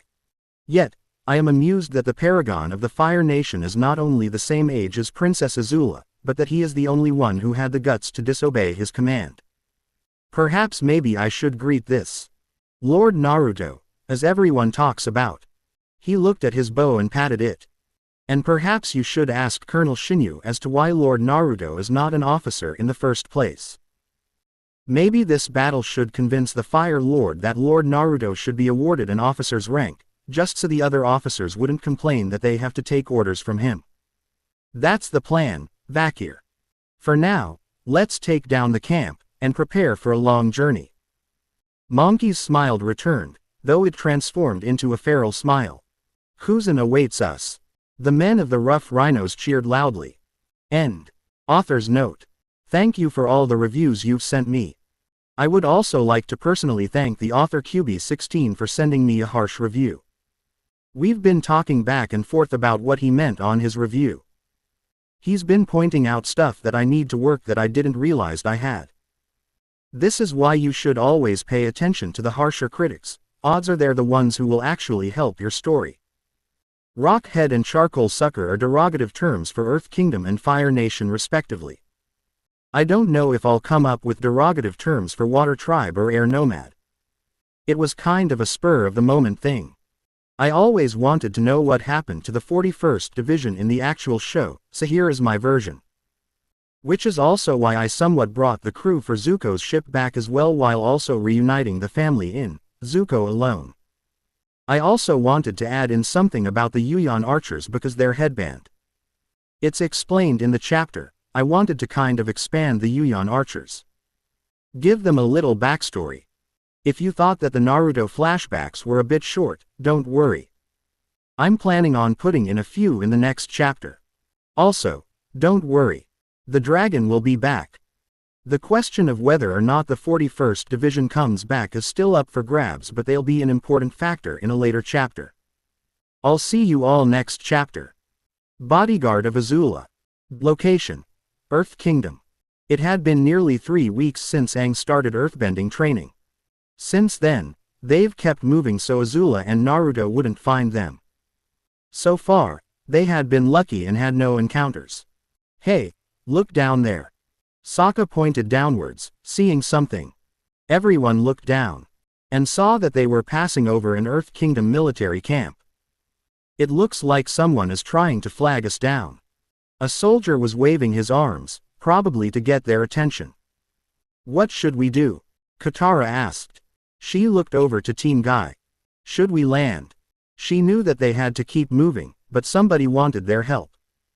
She could never just walk past when someone wanted her help. At the very least, we can see what they want, Aang said, like he was trying to convince them. Personally, the Air Nomad always wanted to meet new people, even more so if they needed his help. It is your decision to land or not, Aang, Guy told him. They were not in command of the group. They were just there to make sure they stayed safe. In that case, please land, Toph said. I'd like to feel Earth beneath my feet again. She was used to flying on Appa, but prolonged flights made her want to start feeling solid Earth again. And at this point in the flight, she was willing to jump off of Appa to feel land. All right then. Aang had Appa fly down to the ground. They landed just outside the military base, getting the attention of all the soldiers in sight. Almost immediately, a soldier came running out of the gate. You're the Avatar, right? He asked breathlessly, like he had run from the other end of the base. Do you not see the giant sky bison? Sokka asked him. His own style of sarcasm was in full use. But that earned him a small scowl from his sister. Come with me, he told them, ignoring the barbed question. The colonel will want to see you ASAP. He walked back into the base and everyone followed. We haven't seen the Avatar in quite some time, Naruto noted. It had been a couple of weeks since that little incident in Tuzin and they haven't seen or heard a single sighting of the Air Nomads group. Maybe he wised up and is evading us. Mai suggested. It seemed like the logical reason to her. The kid had to wise up at some point, right? Azula shook her head. Unlike her friend, she didn't believe that. He wouldn't come with the idea himself, he's too naive. One of the others must have come up with the idea. He began to list them. If it was my guess, I'd say it would be Sokka or the group who came after you in the forest, asked Ty Lee, cutting him off and looking intently at him. When he saw that Mai and Azula had joined her in looking at him, he simply nodded. Naruto, you can trust us. Who are these people? Azula asked him. She wanted to know so she could help him. He looked away so he didn't have to look at their eyes. I knew them once, a while back. That's all I'm going to say, he told them, keeping his eyes focused on the wall of the car. Still feeling their eyes on him, he turned and walked away. I'm going to check in with the engineers. As she watched him disappear, she was reminded of the last time that happened. Flashback. The boat was docked in the harbor and everyone disembarked. Zuko noticed that both Iroh and Naruto were heading in a different direction. "Uncle, aren't you coming with us?" he asked. He thought they were all heading to the royal palace. Iroh shook his head. "No, Naruto and I must go somewhere." The blonde got him alone on the ship and asked him something. It might be a bit dodgy, but if he talked to the right people, it shouldn't be a problem. "Where?" asked Ty Lee. "I've decided to join the Fire Nation army," Naruto said before Iroh could even open his mouth. They just stared at him in disbelief, not believing what he had said. "You?" snorted Azula. "Why would they take you?" "I think you of all people would know why they would take me," he fired back. Instantly, she remembered that night on Ember Island and fell silent, seeing his point. "But you're our age," Zuko protested. "The army won't take you, and besides, why waste your childhood on becoming a soldier so early? They had rules about that stuff." "I think they'll be able to make an exception this time," Iroh said. He would help him join. It was the least he could do for the blonde. After all, he saved his niece and nephew. Naruto walked over to where Zuko and Azula stood. "For what it's worth, it was fun being with you guys on Ember Island." He gave them a hug, surprising them both. Before they could even protest or, in Azula's case, demanded why he did that, he and Iroh left. "Hey, Fox," he called out as they walked away. "What do you want, kid?" the QB replied, bored. He had been bored since they had left Ember Island and was about to take it out on his Jinchuriki. "There's only so many naps you can take. Do you know anything about the shinobi arts?" Quote ellipsis. "Do you not know how long I've been around?" he asked, completely offended by the blonde's words. "No, because the last time I asked how old you were, you got all huffy and acted like an old woman." "No, I didn't. But to answer your question, yes, I do know about the shinobi arts. I know a lot about the shinobi arts." "Why?" "I want you to teach me to be a better shinobi. I'm going into a war and I need to be the best. Kami, I need to better than the best." If he wasn't, there was a good chance he would die. And if he went, so did the fox. The Biju thought it over and immediately came to the same conclusion. "All right, then I'll teach you what I know. I just have one thing to mention." "What's that?" For some reason, he had an immense sense of dread. And even though he couldn't see it, he knew that the damn fox had a very evil grin on his face.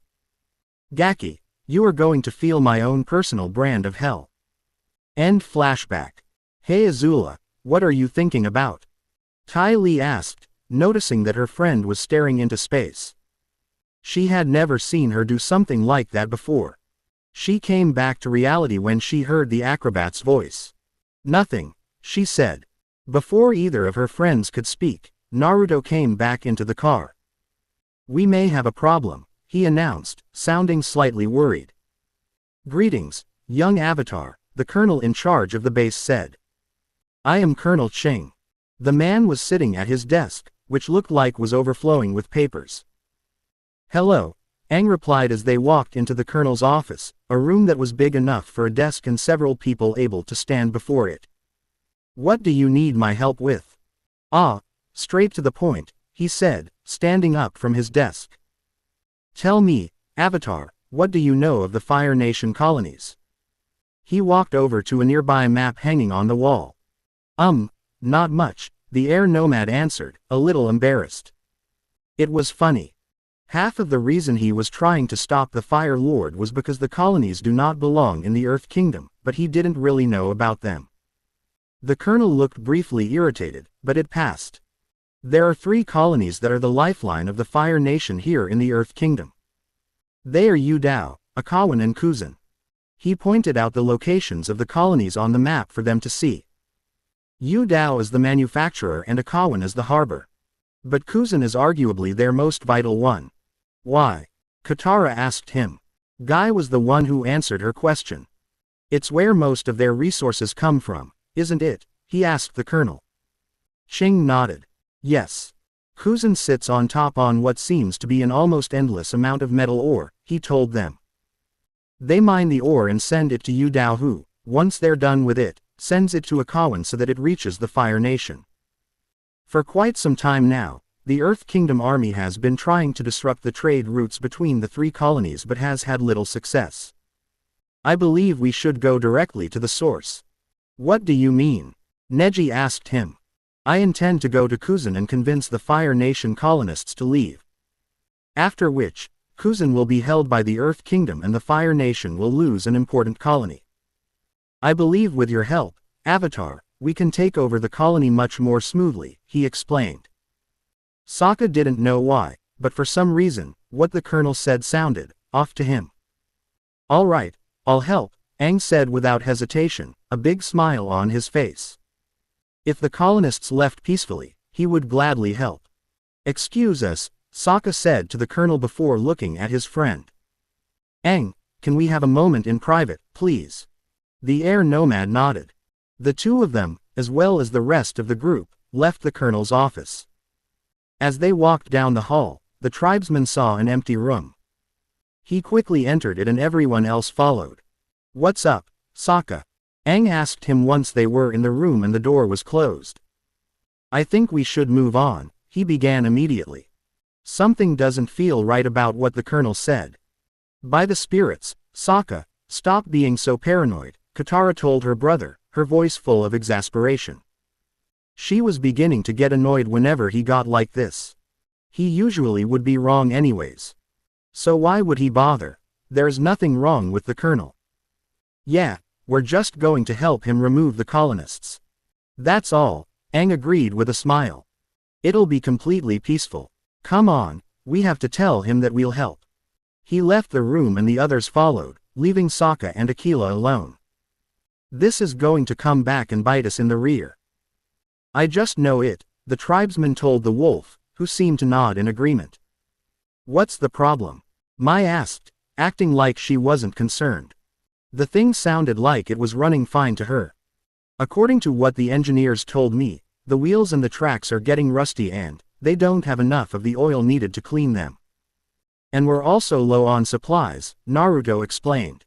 If we don't find a place to fix all this, we'll be stuck. But apparently, we're an hour away from Kuzan. Then that's where we're going, Azula declared. He nodded and went to tell the engineers to head for Kuzan. An hour later, the tank train came upon the colony. It was located next to a cliff that dropped into a very deep and awfully long gorge. But what attracted a person's attention if they were to look at Kuzan at a distance was the large bridge that had been built across the gorge. It was a beautiful fusion of Fire Nation engineering and Earth Kingdom craftsmanship. You'll have to excuse me, Azula, Naruto said as they walked into the colony, leaving the tank train outside the walls. But I have to check on some things. He looked over to the other girls. Mai, Ty Lee, keep her out of trouble. And with that, he simply vanished. Since they were used to that, they weren't surprised. They just started walking down the street away from the gate. They made their way through the flow of people, staying within sight of one another. As they walked, the buildings gradually changed, becoming better maintained and built, showing that they were getting deeper into the colony. When they found the mayor's house, they went inside and made their presence known to the mayor. It is a great honor to have you in my house, Princess Azula, he told her, bowing. May I ask why you have decided to come to Kuzan? We are tracking the Avatar but we have run short of supplies and need to restock, she told him, sitting in his chair, the perfect picture of a Fire Nation princess. Once that is done, we will leave across the bridge. Once they were on the other side of the gorge, they could move more easily. The mayor winced. I'm afraid that is currently impossible, Your Highness, he told her, sounding embarrassed. The bridge was collapsed a few months ago by enemy earthbenders. It's currently under reconstruction. Then I'll go talk to the builder. She stood up from the chair and walked out of the room with Mai and Ty Lee right behind her. They headed back into the streets. At the brisk pace they walked at, they soon arrived at the bridge. Who is in charge here? The princess demanded, looking at the construction that was going on. Who's asking? A nearby burly worker asked, looking up from what he was doing. The princess of the Fire Nation, she told him. Now where's the builder? The worker turned his head to where a young teenager and an adult were talking. Hey, boss, he called out. Somebody wants to talk to you. Both the teenager and the adult turned their head to the worker. To the girl's surprise, it was the teenager who came over, not the adult. Who needs to talk to me? He asked. Who are you? Ty Lee asked in a bewildered voice. My name is Inari. I'm the bridge builder here. He looked at the three girls. What exactly do you need? You're the bridge builder. Azula asked in disbelief. You're a kid. He was shorter than they were. Not by much, but he was still shorter. He looked at her straight in the eye. I'll admit that this is my first solo job, but I'd like to think I'm doing a good job. Now, what do you need? She regained her composure. It would not do for a princess of the Fire Nation to lose it over something like a bridge builder be younger than her. How long will it be until construction of the bridge is done? He looked back at the bridge and gave it some thought. It'll be about 2 days until we're done, he finally told her. That's impossible. You have a day to finish the bridge, she commanded, expecting him to salute and to bark orders to the workers. He didn't. Quote ellipsis. Did you just tell me what to do about my work? He asked, like he didn't hear her right. He looked her straight in the eye. Look, lady, he said. The bridge will be done when it's done, no sooner or later. So don't start telling me how long I have to finish it. He stood defiantly in front of her. Do you not know who I am? She asked him, completely outraged. I am the princess of the Fire Nation. And you're currently standing on the bridge I'm working on, so that means I'm in charge, he fired back. If you don't have anything to say or do, get off my bridge. Noticing something out of the corner of his eye, he turned to see all the workers looking at their scene. Get back to work, he ordered, which they promptly did. Why, you little. She was about to set his hair on fire as a warning not to disagree with her when the end of a wooden staff appeared front of her face, blocking her whole vision. Lady, I would appreciate it if you didn't attack the bridge builder, a voice told her. Looking around the end of the staff, she saw a slightly older boy with brown hair, a green jacket, a long blue scarf, and the same headband the people from Omashu and Tuzin wore. Mai and Ty Lee would have reacted had they not felt the point of a blade in their backs. It would probably be best if you ladies left, a boy wearing glasses and had a small drip of snot hang from his nose said from behind Ty Lee. We really don't want to cause an incident, a girl with 2 large orange pigtails spoke from behind Mai. The tension was thick until Azula surprised them all. Very well, we will leave, she announced before turning back to Inari. I apologize for my rudeness. You are correct. This is your bridge and I have no business interfering with how it's built. She turned around and left with Ty Lee and Mai right behind her. Once they were a safe distance from the bridge, Ty Lee opened her mouth. Okay, Azula, she began. What was that? There is no way you would have let somebody challenging your authority slide. I let it slide for a reason, she replied. You two saw the headbands. If I had caused a scene, Naruto would have found out, and when he did, he would have us leave and abandon the hunting of the Avatar. Also, there's a chance that group will find him and will want to fight him. So, if we keep quiet about the group while with Naruto and make sure that he doesn't meet the group, we'll be fine. Both Mai and Ty Lee just stared at her for a minute, and then looked at each other. Did she just give a valid reason for backing off when someone challenged her authority? Ty Lee asked, like it was something they couldn't believe. Yes. Yes, she did, Mai answered. I did not back off. Azula growled. Yes, you did, Ty Lee said in a sing-song voice, grinning widely at her friend.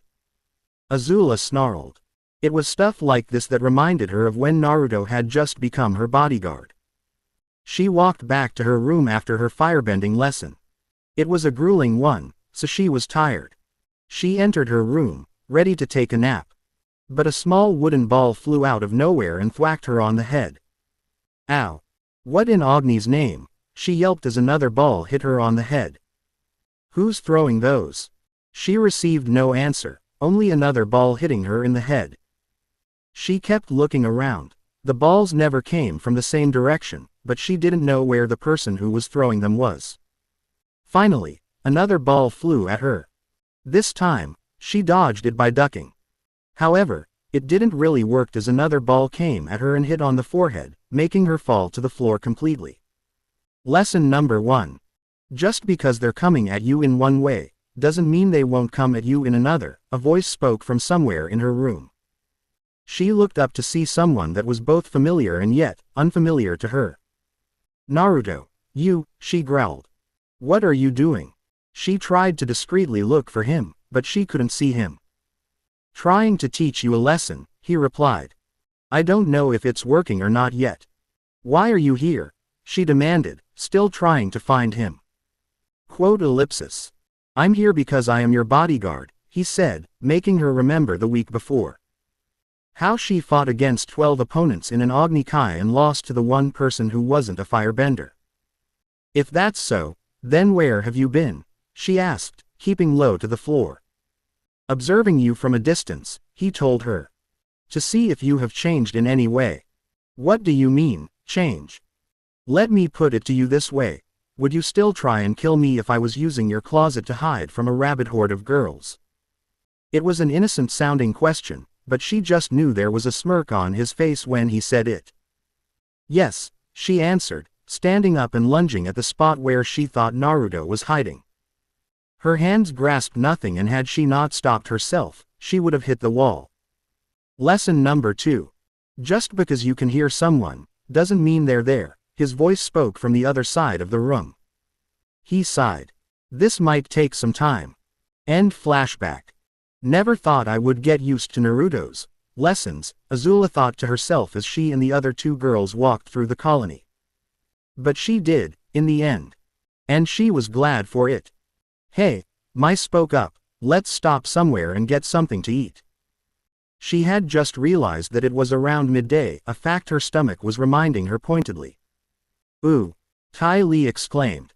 That restaurant over there looks good. She pointed to said restaurant. They went into the restaurant, sat down at available seat, and placed their orders, which were quickly delivered.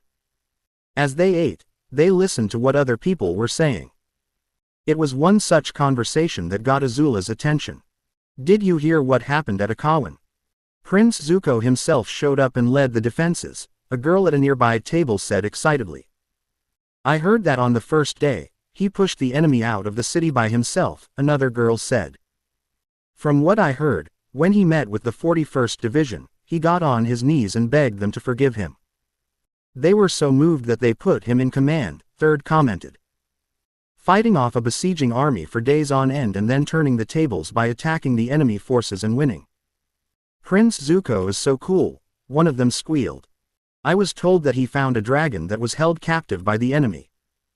He released it and then set it free, telling it to find him when they were both stronger. The leader of the Yuyan archers was so moved by his actions that he immediately gave Prince Zuko the title of dragon. Yeah, I was told the same thing. Prince Zuko was to be known as the Scarred Dragon. It was then all the girls at the table, the ones who just listened as well, chorused, Prince Zuko is so cool. As she listened on, Azula's expression got more and more murderous. We're leaving, she suddenly declared, standing up from their table. She was out of the restaurant before Tai Li and Mai could even get up from the table. She walked away with an angry pace until she felt a hand on her shoulder. Whipping her head around to demand who touched her, she found it was Naruto. Azula, what's the matter? He asked her, concerned. When she was this mad, it was best to find out why fast. She's upset because she heard people talking positively about Zuko, Mai told him as she and Tai Li caught up with the two. Meanwhile you're ecstatic about it, aren't you, doom and gloom? She didn't reply, but there was a faint, very faint, smirk on her face. She might not have been ecstatic, but she was pleased. Why are they talking about him like he's a hero? He's a traitor to the Fire Nation. Why does he get the title of dragon? Azula demanded, annoyed and irritated. If anyone should have gotten the title of dragon, it should have been her or her father. Because when he goes to fight the dragon, the only way he'll come back alive is if he defeats the dragon. That's the kind of drive Zuko has, Naruto stated. He might be in exile, but that was exactly the kind of drive the Prince of the Fire Nation had. Azula, why do you dislike listening to what happened at Akawan? Is it because of the fact Zuko might not have been as useless as you thought? That was the truth, but she wasn't willing to admit it. It's not important anymore, she said, brushing it off with a shrug. By the way, Naruto, I want you to stay away from the bridge and the mayor's house. She told him, changing the subject before anyone could argue the fact. He was confused by those words. Why? I think some of the servants at the mayor's house and the workers at the bridge are fandrels of yours. She lied with a straight face. So if they see you. She left it hanging. He quickly got what she was talking about. We might potentially have another great chase on our hands which could possibly level the colony and or destroy the bridge they're rebuilding. She nodded in acknowledgement. Suddenly, Naruto spotted what appeared to be one of the hawks that were normally used by Fire Nation officers. When it landed close to his arm, Naruto grabbed its message. After reading its contents, he exhaled and turned to Azula and her friends. I'll keep an eye on you three after I am finished with something important. Azula glared at him again. What? I'm not going after the group that is accompanying the Avatar. If anything, Kuzan is getting additional help. Additional help? Mai asked curiously. Azula nodded in agreement. What kind of help, exactly? The Earthbenders are not going to attack an incomplete bridge at any moment. Let's just say that Kuzan is going to receive some unpleasant visitors. Plus, I have a meeting with Governor Shun as well. Azula and her friends nodded in agreement. Let the mayor know that he is also invited to the meeting with the governor as well. Will do, Naruto. As Naruto stepped into a nearby alley and was lost to their sight, Ty Lee leaned in close to Azula's ear. That was a nice lie you came up with, Azula, she whispered. It wasn't exactly a lie. Azula whispered back. Naruto watched them walk down the street against a ledge of a house.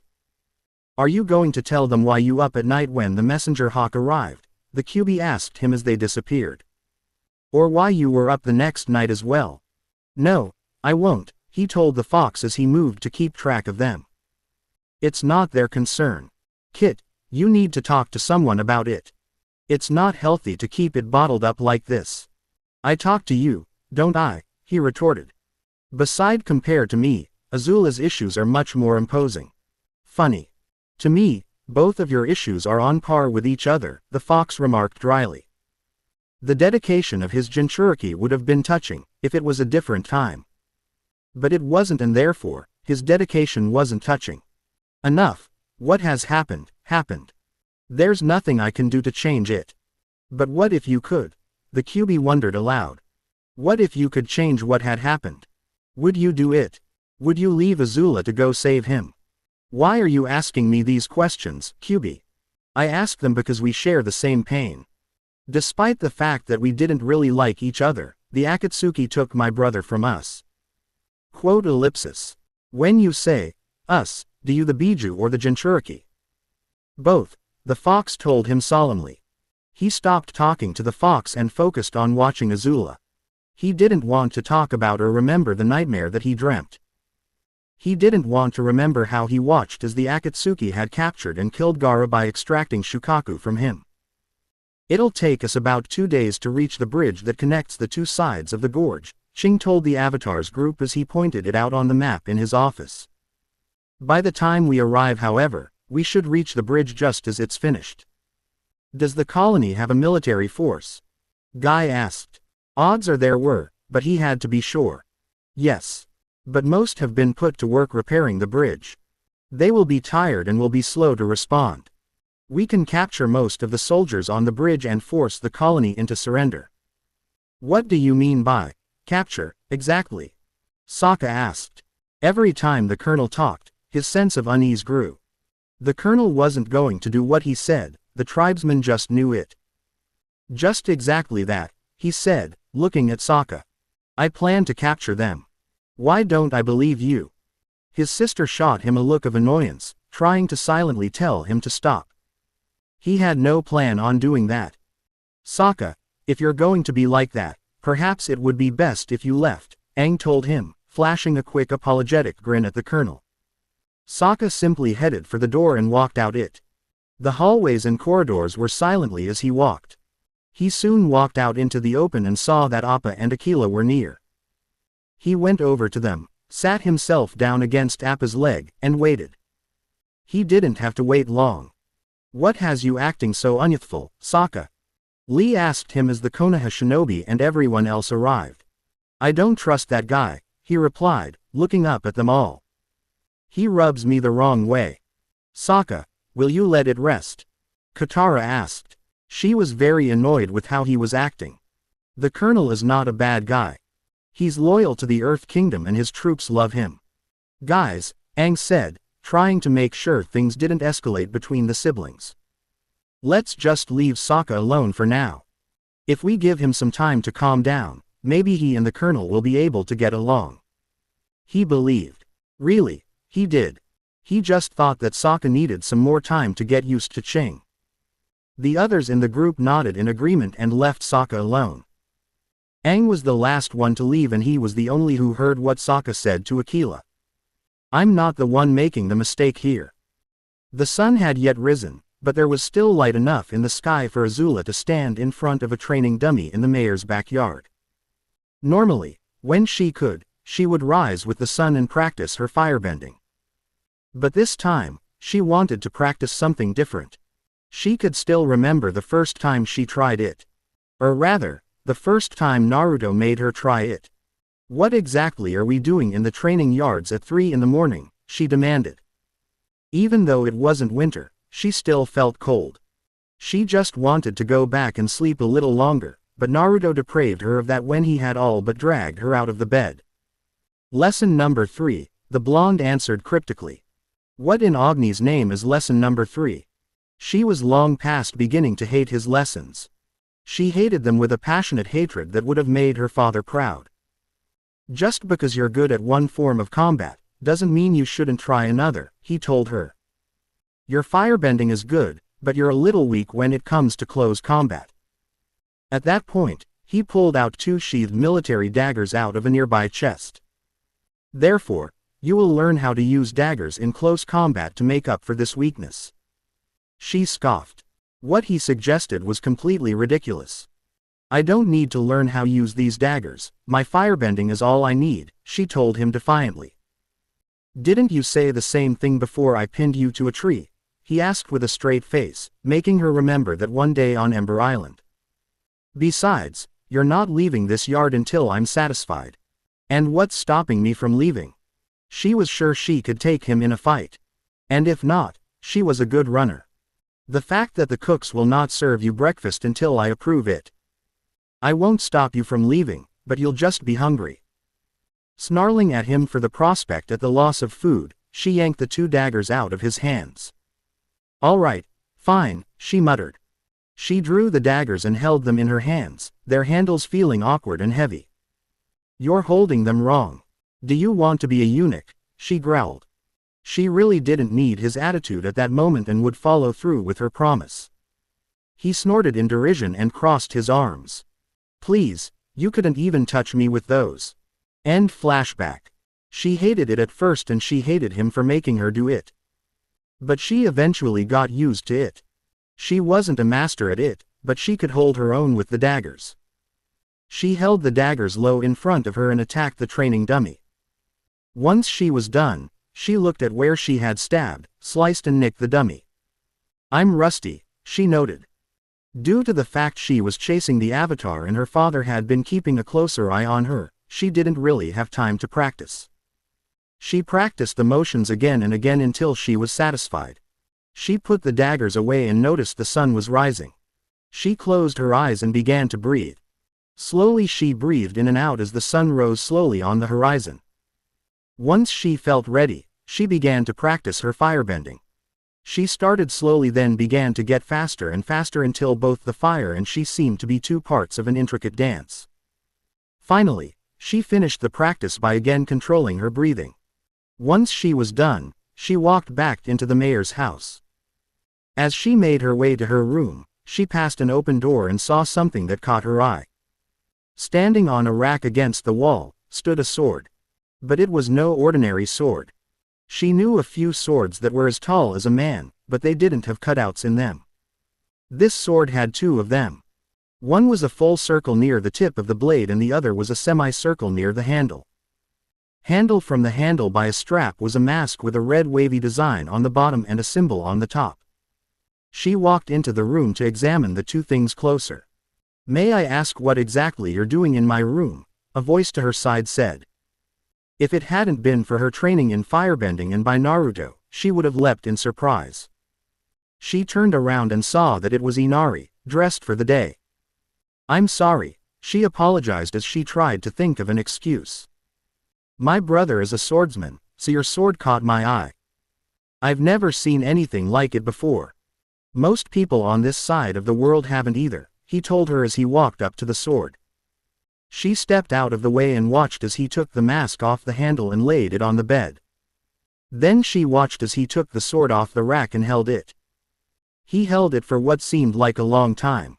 In the end, he put it back on the rack and then hung the mask from the handle. Even though he wasn't breathing hard, she could see that he was sweating. "Is it heavy?" she asked. "It's taken me 3 years just to hold the thing without dropping it," he answered, wiping the sweat off. "Is it a family heirloom?"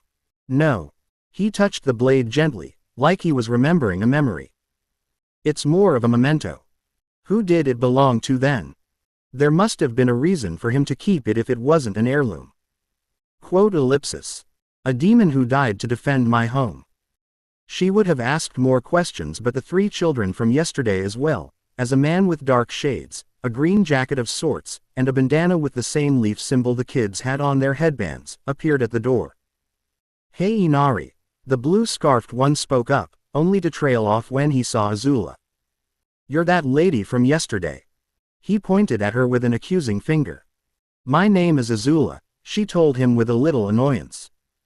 "Who are you?" "Huh." He grew confused before realizing what she meant. "Oh right, we never told you our names." "Well, my name is Konohamaru. This is Udon." He pointed to the other boy who had the glasses. "This is Moegi." He pointed to the girl with the orange pigtails. "And this is our teacher, Ebisu." He pointed to the adult. "Good morning ma'am," Ebisu said to Azula. "I'm sorry, but we must go now. Don't let me stop you." As they left, she went back to her room. She took use of the nearby tub of water to wash and clean herself. She took some time as a bath was one of the few pleasures she let herself indulge in. Once she was done, she got out and changed into fresh clothing. That was when she heard a knock on the door.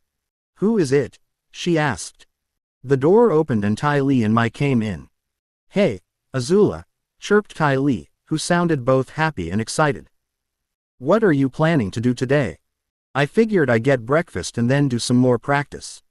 I need to work on my dagger techniques, I'm rusty," she told the acrobat.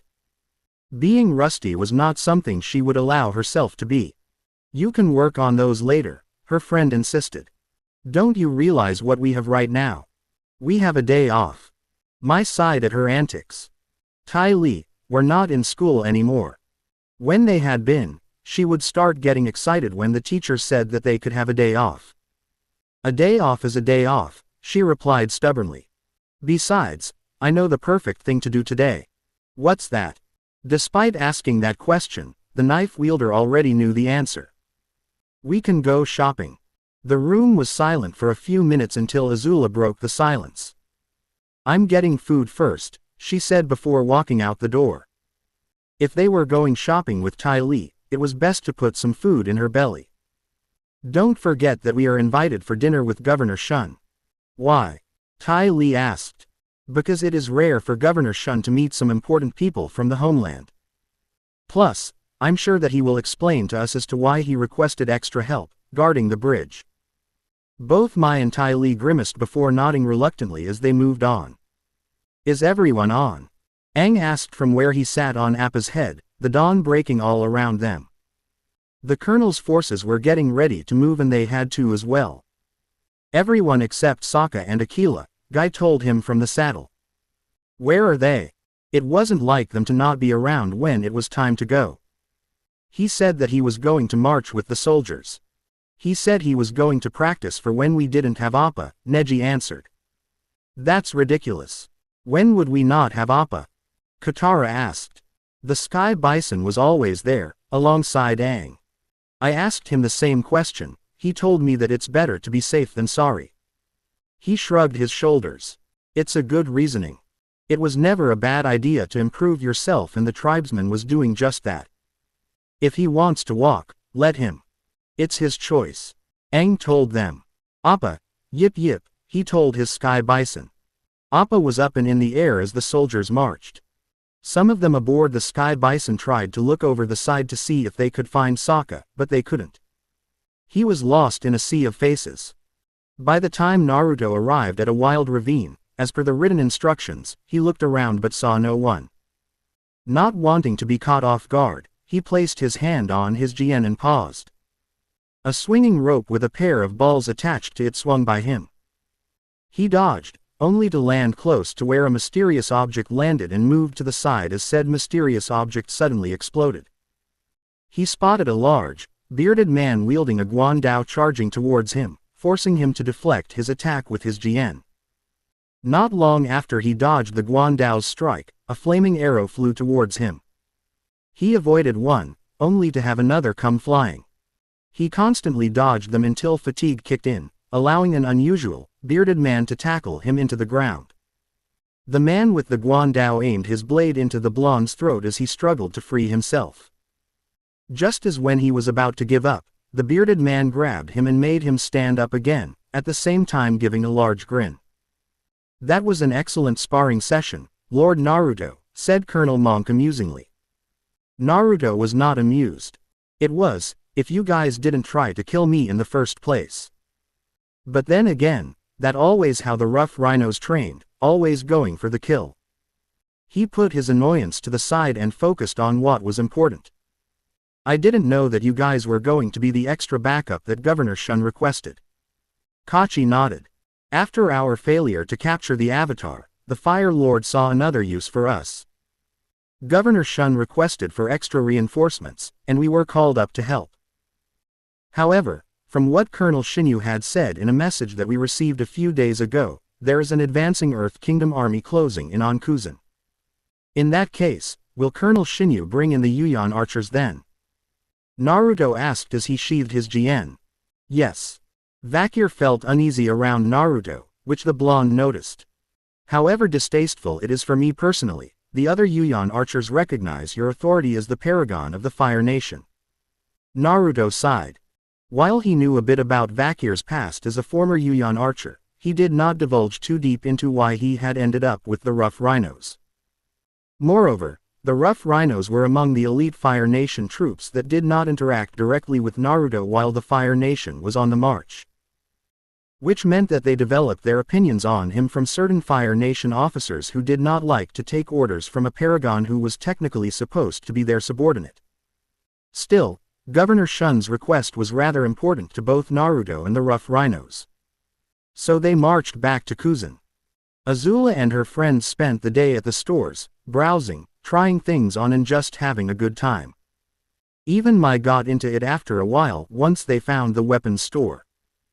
Azula smiled. She couldn't really remember the last time she enjoyed herself with her friends. Training didn't really count. In the middle of the afternoon, they managed to find themselves a clothes store. They went into the store and began to look around. Hey Azula, what do you think of this? Ty Lee called out. She was holding a dress in front of her that was a blinding pink. Try finding something that isn't an eyesore, she stated. She couldn't look directly at the thing. She was half afraid that she would go blind.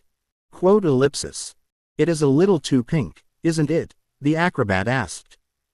That would be an understatement, Mai told her. She huffed. Fine, but I know what would look good on Azula. She put the pink dress back and reached for another one. What would that be? Azula asked, curious about what her friend might show her. This, she said as she showed the dress. When she saw what it was, she was shocked. Are you crazy? I am not wearing that. It's hardly even decent. she all but shouted at the acrobat. Okay then. Ty Lee walked over to the clerk. We'll take it. No, we are not. She tried to yank the dress out of her hands only to be held back. Oh, relax, Mai told her, holding her in place. It's for your own good. You could use a dress like that. She was fairly certain that the princess didn't even have a dress. Azula could only splutter as the dress was bought. You'll thank us later, Azula, Ty Lee told her as they walked out of the store, the dress safely packaged away. Probably when someone asks you out on a date or you ask him. Naruto is not my boyfriend. Azula snapped. She was getting tired of them saying stuff like that. Both Mai and Ty Lee smirked. I never said Naruto or anything about a boyfriend, the acrobat said. She stifled a growl at her as she looked around. You know, I kinda wish he was here right now. I want to know what he thought of what we got. It was at that point a piece of paper floated down from the sky. Mai plucked it out of the air and looked at it. Read this. She told Ty Lee. She took the paper. Ty Lee. If I was actually with you three right now, the only way I would actually enter a store of my own violation was if your lives were at stake. Naruto. Well, that's a little rude, she huffed. He makes it sound like we're going to torture him. Another piece of paper floated down from the sky. She grabbed it and looked at it. Asking me of what I think of this shirt or these pants as you pose with them on, trying to get my honest opinion on some piece of lingerie or swimsuit, calling me a pervert if I accidentally ogle you. Do I need to go on? Naruto. He has you pegged, Mai told Ty Lee. What I want to know is how he's doing that, Azula said. A third piece came floating down, this time in front of her. She grabbed it and read it. Lesson number 4, Azula, lesson number 4. Naruto. Ah, of course, lesson number 4. Sorry about that, Naruto, she called out. A fourth piece of paper came down. Apology accepted. Naruto. Hey Azula, Ty Lee said. What's lesson number 4? As if to answer her question, a fifth piece of paper came down from the sky. Azula caught it and read it to the other two. If you have to show people something, don't tell them how you did it. Naruto. Well, I still wish he'd come out and join us, Ty Lee said with a pout. Do you not remember the last time he walked into a clothes store with us? Mai asked her. The three of them shuddered at the memory.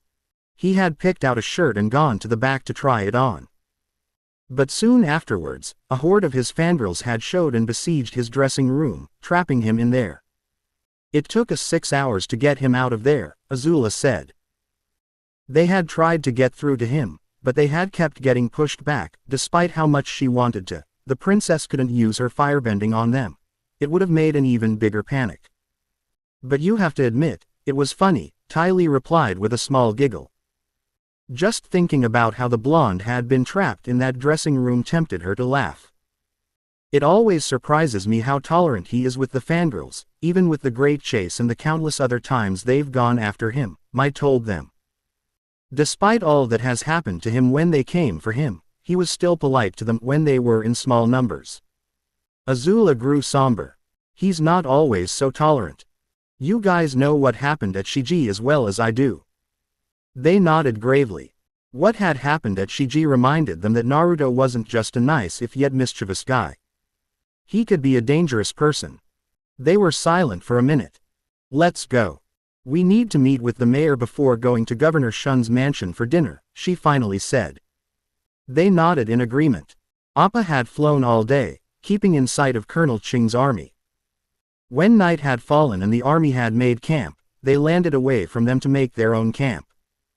Once they had finished, they all sat around the fire, just relaxing and eating dinner. Sokka and Aquila are coming back, Toph suddenly announced, getting everyone's attention. Sure enough, Sokka and Aquila arrived. Hey guys, he greeted as he sat down, taking a bowl from Katara. So, Sokka, how was marching with the troops? Neji asked him. Tiring, he answered, looking up from his bowl. After a while, you can't feel your feet. But at that point, your brain is on autopilot, so you just keep walking. His feet were coming back to normal, but he was being careful with them. It is still very youthful of you to have marched throughout the entire day. Lee told him with the utmost conviction. Indeed. Guy chimed in. It proves that you are still in the springtime of your youth. If you say so, I just feel tired. His attention went back to the bowl in his hands and began to eat. They all stared at him for a moment, waiting to see if he would say anything else. So, did you talk to any of the soldiers? Tenton finally asked him, breaking the silence. He looked up. Why are you asking? I'm just curious. Why else would he forego riding on Appa for the day? Even she could admit that it was slightly better and faster than running all day. Katara saw where the kunoichi was going with this and immediately scowled at her brother. Sokka, did you ask the soldiers about Colonel Ching? She demanded, cutting off Tenten's incoming question. Yeah, I did, her brother said, like nothing was wrong about what he had said or done. But her scowl deepened at his words. What did you ask them? Aang asked, trying to ensure that a fight didn't break out. Just basic ones. What they thought of the colonel, is he a good leader, that kind of stuff. He had asked those questions to a lot of soldiers, which had taken up the entire day. And what did they say? That he was probably the best leader they ever had, he was a good tactician, and he cares about them. There, do you see that the colonel is a good man? He knew that to be true. He saw when they had first met the colonel and talked to him. Sokka shook his head. It seemed like they were too energetic to talk and defend the colonel. He would have thought that there would be a few who disagreed with Ching. But all of his men loved him fiercely. He just knew that there was something wrong. For law's sake, Sokka, give it a rest. Katara snapped. There is nothing wrong with the colonel. He's a good man who just wants the Fire Nation out of the Earth Kingdom. Why couldn't her brother see that? Did you know that he captured some of the colonists from Kuzan? He asked. They were 2 colonists who were hunting with their sons. Yes, Ching told us that when we landed, Aang told him. He said that when we arrived at the colony, he will release them after he convinces the other colonists to leave. The airbender knew that the colonel would keep to his word. Right, after he convinces them to leave, the tribesman muttered. For some reason, whenever Ching used the word convince, he didn't mean what the others thought he meant. Unfortunately, his sister heard his mutter and decided to put her foot down. Sokka, if you keep this up, I will have Appa take you back to the South Pole. That way you can act like a child there, she warned him. When he heard those words, he stood up from where he sat. Act like a child, he repeated, anger evident in his eyes. His bowl fell from his hands and hit the ground. Katara, just once, will you believe me? I don't know how, but the colonel is not what he seems. She wouldn't have of his nonsense. You're being paranoid and you're acting like a child, she told him, the fire making her eyes look seemingly harsher. Grow up. He stiffened at those words, looking like he was about to snarl at her. Then he looked around and saw that no one was on his side. He stifled the snarl that was coming up and walked away, Aquila close behind him. What's up with him? Toph asked as she felt the 2 of them leave the campsite. Katara sighed in exasperation. Honestly, it was a full-time dealing with Sokka when he became paranoid. He gets like when things don't go his way, she told the earthbender. Give him some time, he'll calm down. Sokka stomped through a nearby forest, not caring if he was causing a racket. Aquila trotted behind him, staring silent. Stop acting like a child, he asked himself. I haven't been a child since Dad left. Ever since that day, I have tried to protect her and my friends. But does she thank me? No. She just ignores me whenever I have a bad feeling. He punched a tree. Arg, there are some days when I just want to slap my sister. He kept walking until he stopped outside a cave. Suddenly, he felt a jolt of pain in his leg. Looking down, he saw that Aquila had bitten him in the leg. They were like that for minutes until Aquila let go of his leg. He sighed, the anger inside of him draining away. Sorry about that, Aquila. I was just so angry. Aquila gave his arm a lick. Looking down at the wolf, he realized something. You've gotten big. Aquila gave him a look that was a combination of, no, really. What tipped you off? And, it took you long enough. The wolf now reached his waist. There wasn't any trace of the starved, soot and ash-covered puppy he had rescued. Sorry, he apologized, realizing what the look meant. You know how things have been lately. He looked around and finally noticed the cave. It looked like an ordinary cave, but he felt like he should know what was in there, like he had to go in and go alone. Aquila, I want you to stay outside this cave. I'm going in to see what in there. Aquila flattened his ears, let his tail fall, and whined. I know. You don't want me to go in there, but I feel like I must, the tribesman told the wolf, kneeling and scratching him behind the ear. Don't worry, I'll come back. He set off into the cave, leaving Aquila behind. As he went further and further in, he realized that it wasn't getting darker as it should have been. In fact, the light stayed the same. Looking around, he saw that torches were placed along the walls. They looked like they were recently put in, and yet, he somehow knew they were not. He also noticed that as he went deeper into the cave, it was looking less and less like a cave tunnel. Finally, he arrived at the end of the tunnel, which now looked like a corridor. In front of him stood a door, a wooden door that seemed to be unlatched. He reached for the door handle, and as soon he touched it, the door swung open. Well, that's not creepy, he said to himself. Not creepy at all. He walked into the room. It was a tomb. The fact that there was a stone coffin in the room tipped him off. This coffin wasn't carved out of the rock and shaped it into a crude form. No, he would say that this was a coffin made of the highest quality of stone and was carved by the greatest stonemasons at the time it was created.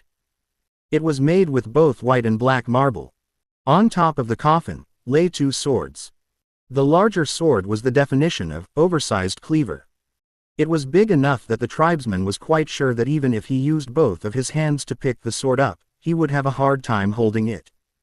The blade's edge curved inward at the top. Along its back was a thin, hollowed-out part. The second sword was smaller and looked more like a knife than a sword, with a guard over the handle, most likely to protect it. At the bottom of the slab covering the coffin, near the tip of the sword, were two inscriptions. One was long and the other was short, but they were both of foreign writing, so he didn't know what they say. Suddenly the door behind him slammed shut and all but one of the torches in the room went out. The one remaining torch burned so low that it only barely illuminated the room. Sokka reached for his boomerang on reflex but stopped when he heard a rattling of coils. It's been a long time since someone has entered this tomb willingly, and walked into my claws, a voice whispered from the darkness in the room. Who is there? Sokka called out as he slowly brought his hand away from the boomerang. He could hear something moving, but he couldn't see what it was. It seems that the Avatar didn't tell you about what happened to him at the North Pole. The voice sounded very amused. He stopped looking and froze. In truth, Aang did tell them what had happened at the North Pole during the siege. And he also told them how to survive if they ever encountered the spirit he did. And now that spirit was in the tomb. You are Ko, the face stealer, he announced to the room in an emotionless voice and with a neutral expression. The rustling of coils quickened, and he was suddenly staring at an arrogant male face from the Northern Water Tribe. He knew that face was from the Northern Water Tribe because he had, unfortunately, known the original owner of that face. He said neutrally. So that's what happened to Han. Oh. You know this face. Han's lips moved, but it wasn't his voice that was speaking. It was the spirit's voice, Ko's voice. Met him a while back. He was an ass, he said with a shrug, acting nonchalant. Ko chuckled sinisterly. Indeed, he was, and arrogant as well. He came into my territory and tried to challenge me. The face changed into a blue demon face, the lips surrounding blinking and the face changed. One look at this and he screamed in fright. The sounds were so satisfying. He looked at Sokka, who hadn't said a word in response. You will not avenge your friend. I never said that he was my friend. I said he was an ass. He looked at the coffin as Ko coiled around his body. So, whose tomb did I walk into? The spirit switched his face to one that was painted white and had gray eye markings with red lips. He uncoiled his body and scuttled over the ceiling to look at the coffin from above. The tomb of a interesting man, he finally said. Sokka couldn't be sure, but he could have sworn there was a tiny amount of sadness in Ko's voice. How was he interesting to a spirit? The tribesman asked with genuine curiosity. That was something he didn't know could happen. Granted, his experience with spirits was rather limited. The face stealer, having heard the curiosity in his voice, turned around and rushed towards him, wearing the face of a blue-nosed baboon. But Sokka still wore the emotionless face. Ko changed his face to that of an old man and began to chuckle. Very impressive, boy, but how long can you last? He crawled back to look at the coffin. This man lived a long time ago, yet lived for a long time. He came to me once and demanded that I show him the way into the physical world. I refused and he drew his blade. I found out two things that day: his blade could hurt spirits and that I could not take his face. So did you kill him? The face changed again, this time into a brutal-looking man. On the contrary, I showed him how to enter the physical world. The face turned back into the white mask. And for many years afterwards, he would come visit either when he wanted a fight or to talk. It seemed that he could walk either world with ease. Why would he talk to you? Why would anyone want to meet the face stealer more than once? He certainly didn't want to. Once was enough. I had asked him that myself once. He told me that it's better to trust an enemy that you know than an ally you don't. When it came time for his death, he called me here to the physical world and asked me to watch over his tomb from that day on. He trusted me to keep away and terrify those who would try to discredit his tomb. As Ko, his voice sounded sad. It almost sounded like he missed the person who was entombed. Quote ellipsis. And do you know what that makes you? He asked as he turned to face Sokka, once again wearing Han's face. That would make you a desecrator. Your face will soon belong to me. But I didn't desecrate anything, the tribesman objected. And you can't take a face that doesn't show emotion. The face changed again, this time into an owl. I have ways of making you express emotion, boy. I will enjoy making you scream. The spirit coiled up to launch himself at Sokka. If you're going to kill me, may I ask a question? He asked, catching the face stealer off guard.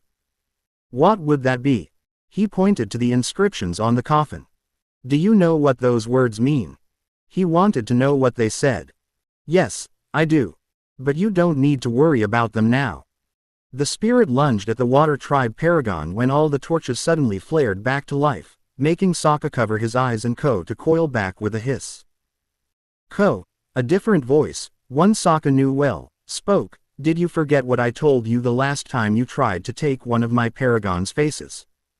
He opened his eyes and saw Sifu standing, or rather, floating over a cowering Ko. Sifu, squeaked Ko, wearing the face of a child. It was probably to make Sifu think he wasn't dangerous. We were just talking. That's all, I swear. Ko, if you're not gone in the next 5 seconds. Ko heard the warning in Sifu's voice. He hurled himself at the darkest corner in the room. Sokka didn't hear the sound of anything hitting the wall, so Ko must have fled back to the spirit world. There are days when I wonder why I let him exist, Sifu said, annoyed. He looked at the coffin. So, you found him. Who is he? Do you know him? Sokka asked him. It seemed like everyone knew the man in the coffin, everyone except him that. Not at first.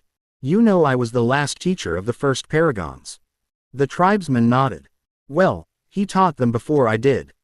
When I first met them, they were carrying swords that felt like they came from the spirit world.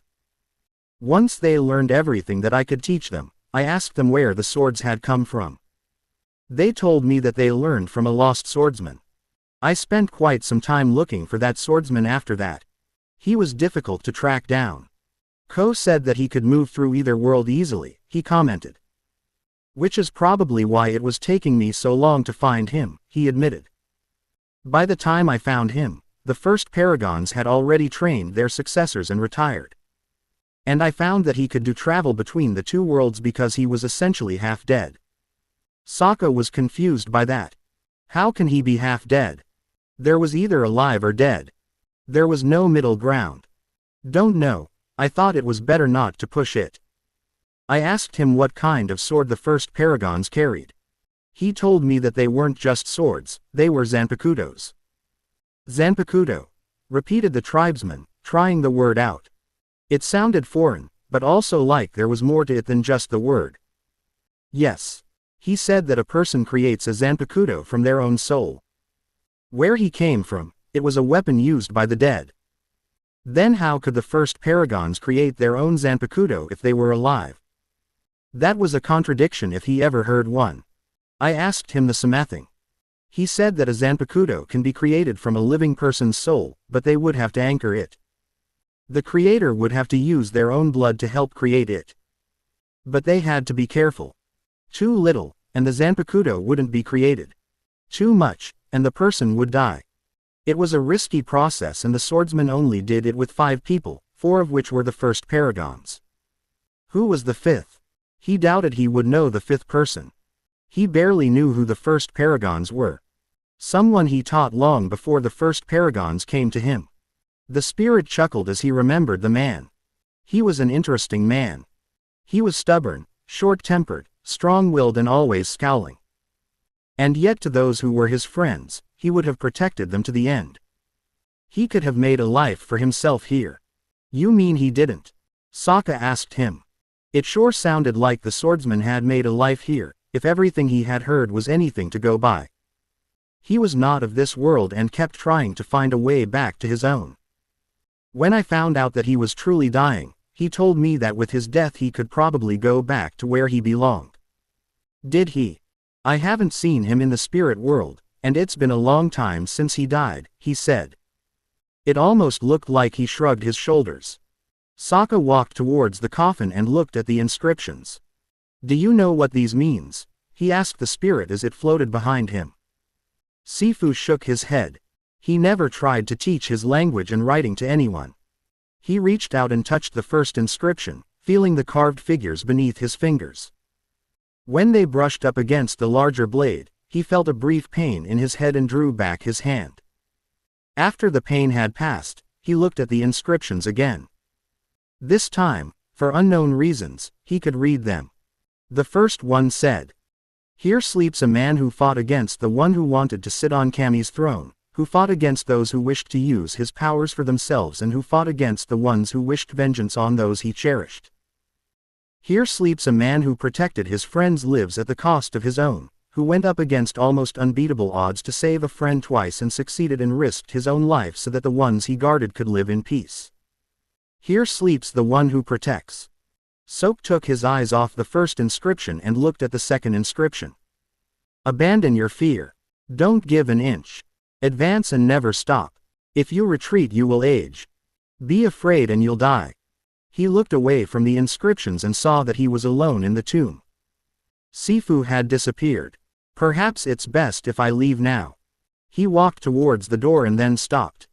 He turned back to face the tomb and gave the warrior's salute his father taught him to the coffin.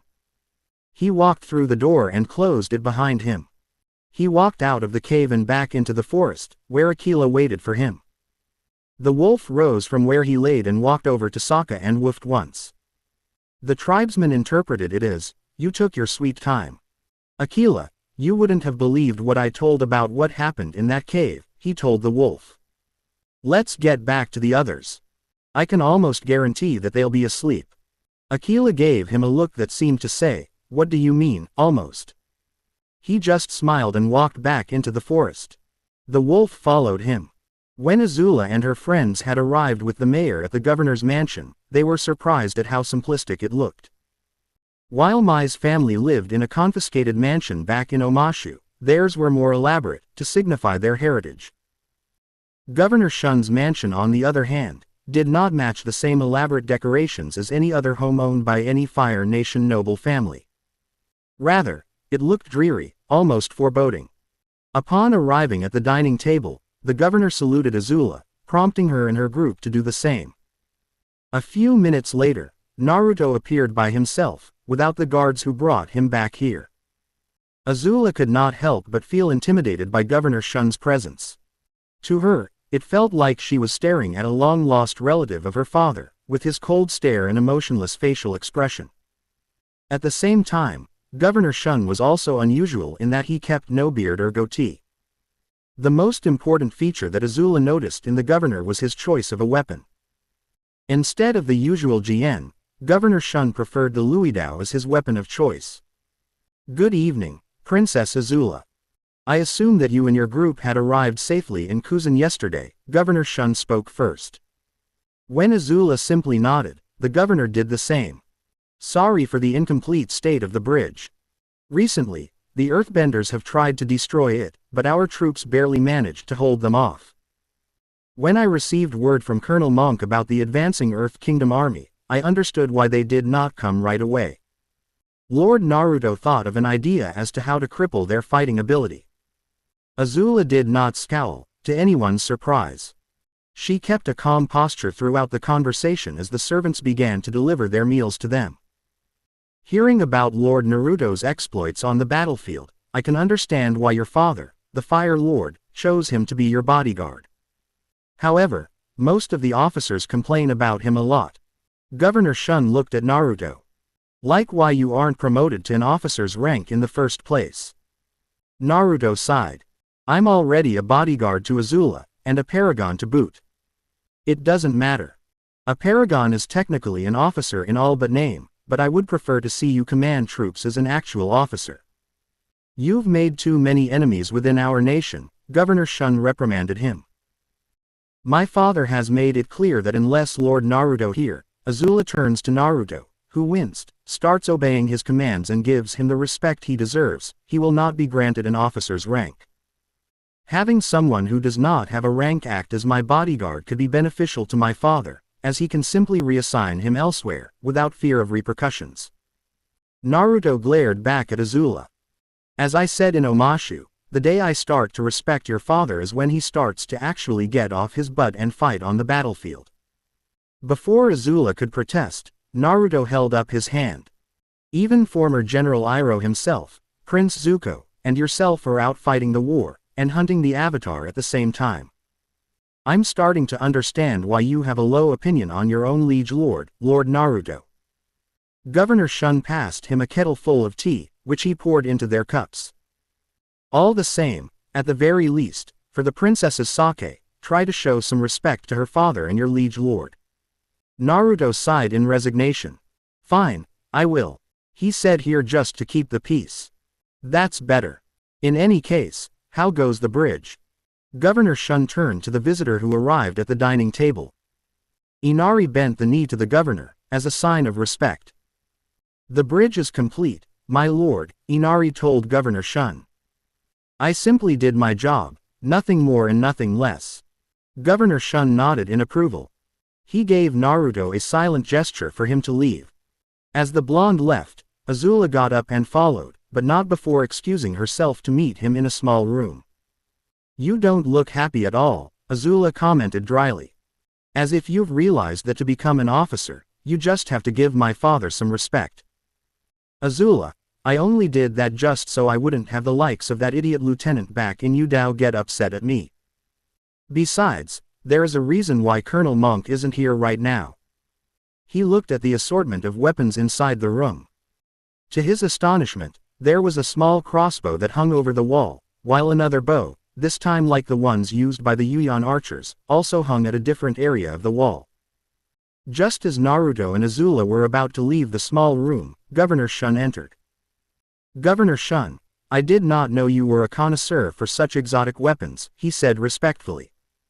"These weapons were like the ones taken from the Earth Kingdom soldiers," the governor replied. "However, the repeating crossbows like the ones I've kept for my collection have been kept by various former Earth Kingdom soldiers who defected to the Fire Nation." He walked over and touched the weapon briefly. "They mainly use them to help keep the peace between the colonies and help us gather intel." He pulled his hand back and faced Naruto. "So, I take it that you have a plan to defeat the incoming Earth Kingdom army." "I do, but right now, I can only share this with you and Princess Azula." Azula nodded and allowed Naruto to continue. Colonel Monk has mentioned that Colonel Shinyu will also take part in the upcoming battle with the Yuyan archers, and I have full confidence in his ability to lead them. It will still not be enough. There are approximately 9,000 Earth Kingdom soldiers bearing down on us, and we only have a third of its strength, Governor Shun insisted. The governor is right, Naruto. How can you pull this off? Azula asked. Well, this is where my plan comes in. And with that, Naruto began to explain the details of the plan. So, how did a boy like yourself become a bridge builder? Mai asked Inari. They continued to eat their dinner while Ty Lee moved beside him. You're a bit younger than us, to be honest. Yeah, what gives? Ty Lee interjected. Inari chuckled. Well, I've always been an apprentice carpenter. The truth is, my grandfather and I built our first bridge back in our world. Back then, I whined and cried about the injustice of this world, until someone told me that you need to summon enough courage to change it, instead of waiting for someone to save you. Wow, that is quite an epic tale. Ty Lee smiled at Inari, although he got annoyed when she started to squeeze his cheeks. Hey, cut it out. Mai glanced over. Yeah, listen to the little bridge builder here, Ty Lee, and let him go. Ty Lee pouted as she reluctantly stopped. Anyways, who told you to stop with the waterworks and just start changing for the better? Inari grimaced and pointed at Naruto, coming back to the table with Azula and Governor Shun. Naruto. Hold on a sec, how did you know him in the first place? What's going on? Naruto asked before turning to Inari and gave a warm smile. Hey, I didn't expect to see you here, Inari. Likewise, Naruto. Just why didn't you tell me that you were banished from Konoha in the first place? We would have welcomed you back in the land of waves. Inari shouted at Naruto. Governor Shun was surprised. You know Lord Naruto? Yes, I knew him. Inari glared at Naruto. And he did not tell me what the hell is he doing here in the first place. Enough. Enough of this excitement for today. Azula told Inari sternly. I will ask Naruto another time about his connection to the people who were accompanying the Avatar, especially ones with the same headband as the ones we saw today. She froze, realizing her bodyguard was still in the room. Is it the ones from Tuzin? Or the one from Omashu? Naruto growled. But Governor Shun simply placed his hand on the blonde's back. Let us focus on defending this colony, and then worry about your hidden past after that. Governor Shun led them back to the dining table and resumed eating. Inari, isn't it? Inari turned to the governor. Yes, my lord. You've done Kuzan a great service. We shall open the bridge tomorrow if you will allow it, Governor Shun suggested. He also turned to Azula and smiled. I would suggest that you and your group, plus Lord Naruto, spend the night here. Tomorrow, we will test the new bridge for its endurance. And this is not a suggestion. Of course, Governor Shun. I still have a lot to talk about with you regarding strategies, Naruto agreed. The next morning, Azula and her group stood in front of the tank train, with Inari accompanying them. A few hours before sunrise, Governor Shun gave Naruto a secret order to leave the town, intending for him to join with either Colonel Monkey's Rough Rhinos or Colonel Shinyu's Yuyan archers. Azula noticed his absence at the dining table during breakfast, indicating that a part of his plan had kicked off. Actually, there is one thing I would ask of both you and Master Inari. Azula said to them, while supervising the loading of the tank train. What is it, Your Highness? Governor Shun asked her. Since the bridge is done, we should leave right now. While she had enjoyed her brief vacation in Kuzan, she had wasted enough time. She needed to get back on the trail. Inari looked at Azula. Are you taking that tank train with you? She nodded. All right then, it'll give us the chance to judge how the bridge handles that kind of weight. Then it's settled. I will have the engineers move the tank train to the bridge and we will meet you there. She walked out with Ty Lee and Mai right behind her. Azula? Asked Ty Lee. How are we going to get Naruto across the bridge if he's not with us? That was looking to be a problem, at least to the acrobat. I'm sure he'll figure out that we're leaving, and he'll find a way across without anyone noticing him, she lied with the utmost confidence. Not even Mai and Tai Li were told of Naruto's plan, since he was paranoid enough to keep the details of it closer to just himself, the governor, and Azula herself. The tank train was lined up at the end of the bridge when Azula and her two friends arrived. They saw Konohamaru, Moegi, and Udon, but noticed that someone else was absent. "Where's your teacher?" Mai asked them. Konohamaru shrugged. "I think he ate something this morning that didn't agree with him. He's been in bed since." "That's too bad," Tai Li said. While she didn't really know the man, it never hurt to be polite. "All right, here's what's going to happen," Inari spoke up, getting everyone's attention. "We have earthbenders on standby should any damage happen to the bridge. We're first going to send the tank train over the bridge to see what happens." He waved to the engineers in the tank train. It started moving and was soon crossing the bridge. It cleared and kept going on its way to the campsite that had been set up the day before. "It seems that the bridge can hold the tank train's weight, and since right now, that's the heaviest thing we have on the bridge, I'd say it will be able to hold its own," Inari stated as he walked towards the middle of the bridge. "You're the expert here, Inari," Konohamaru told him as they followed him. The earthbenders on the other side of the gorge quickly crossed the bridge and made their way back into the colony, nodding briefly at Inari as they passed. "Wasn't it a clear day a few minutes ago?" Mai asked aloud, looking around. They all looked around and saw what she was talking about. A few minutes ago, the day was nice and clear. But now, a fog was rapidly coming in. Within a few minutes, the fog had covered the entire bridge. "What's going on?" Moegi asked as she and Udon pulled out a kunai and Konohamaru reached for his staff. As if to answer her question, two shapes appeared on the other end of the bridge, slowly getting bigger and coming towards them. Inari realized something at that point. He had seen something like this before. He had seen it in the land of waves. This isn't a fog. "This is the Kurigakure no Jutsu, hiding in mist technique," he told them in a half-panicked voice. Laughter was heard coming from the shapes in the mist. "Well, what do you know? The little bridge builder knows what the mist is.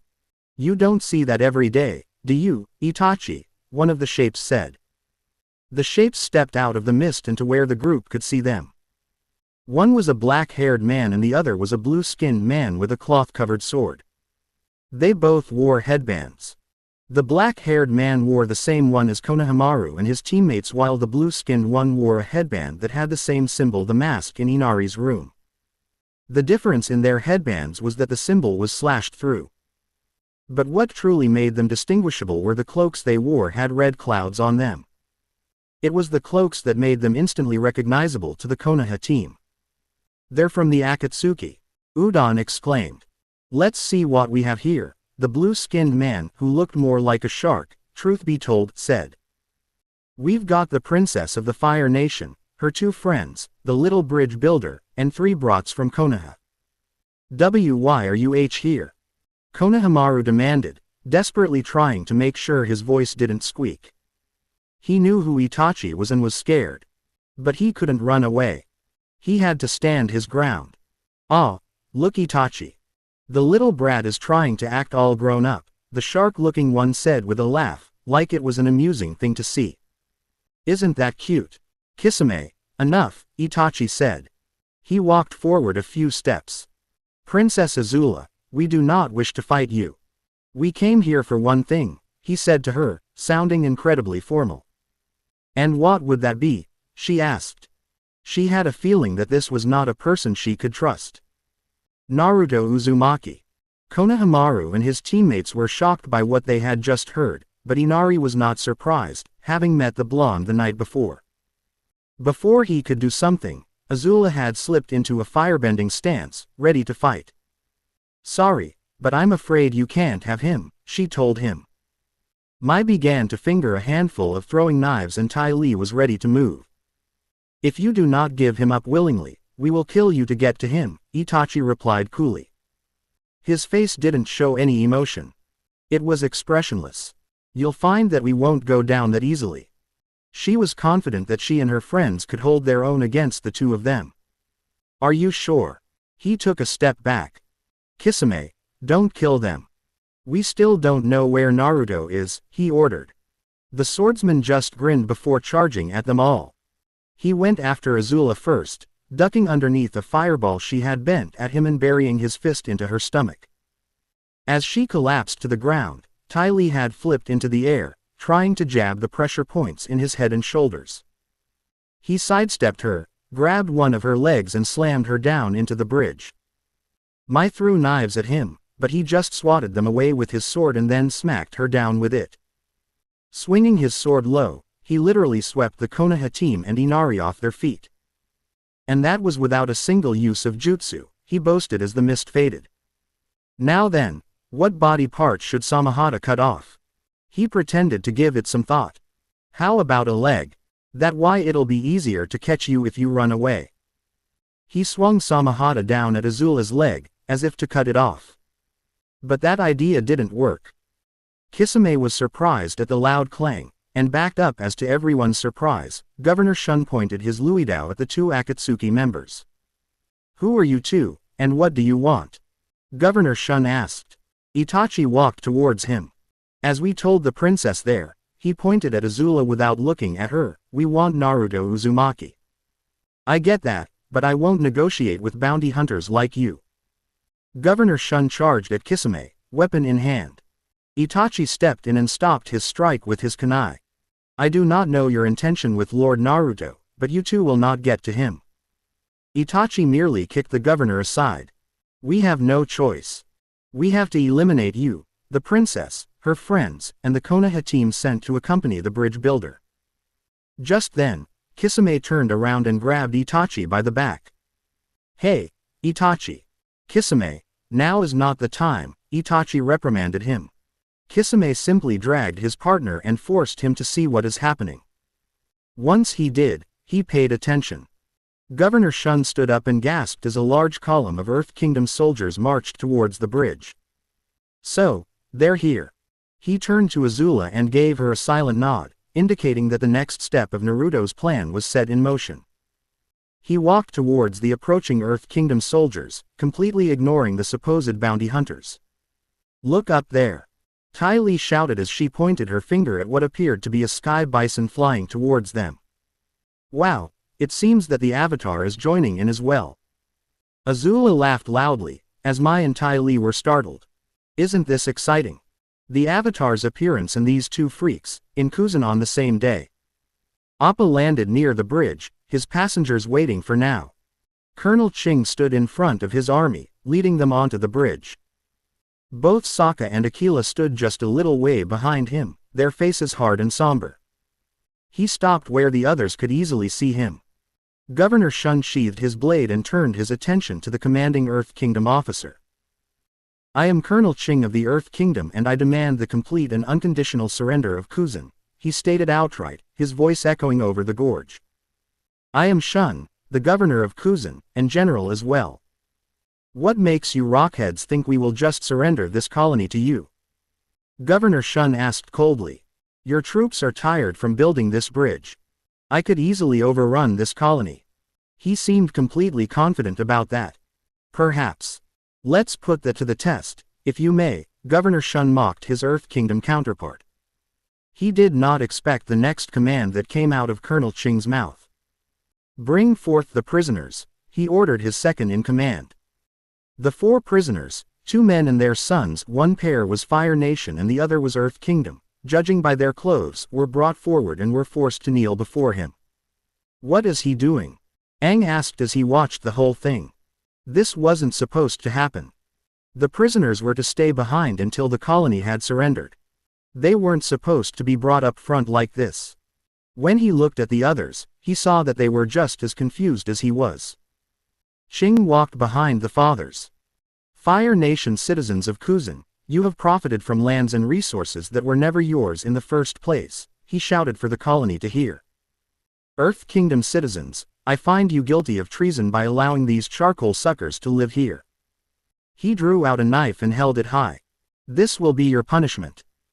And without any more warning, he stabbed the first father through the back of the head, shocking everyone except for his soldiers, the Akatsuki members, and the shinobi team on the Sky Bison who could see it.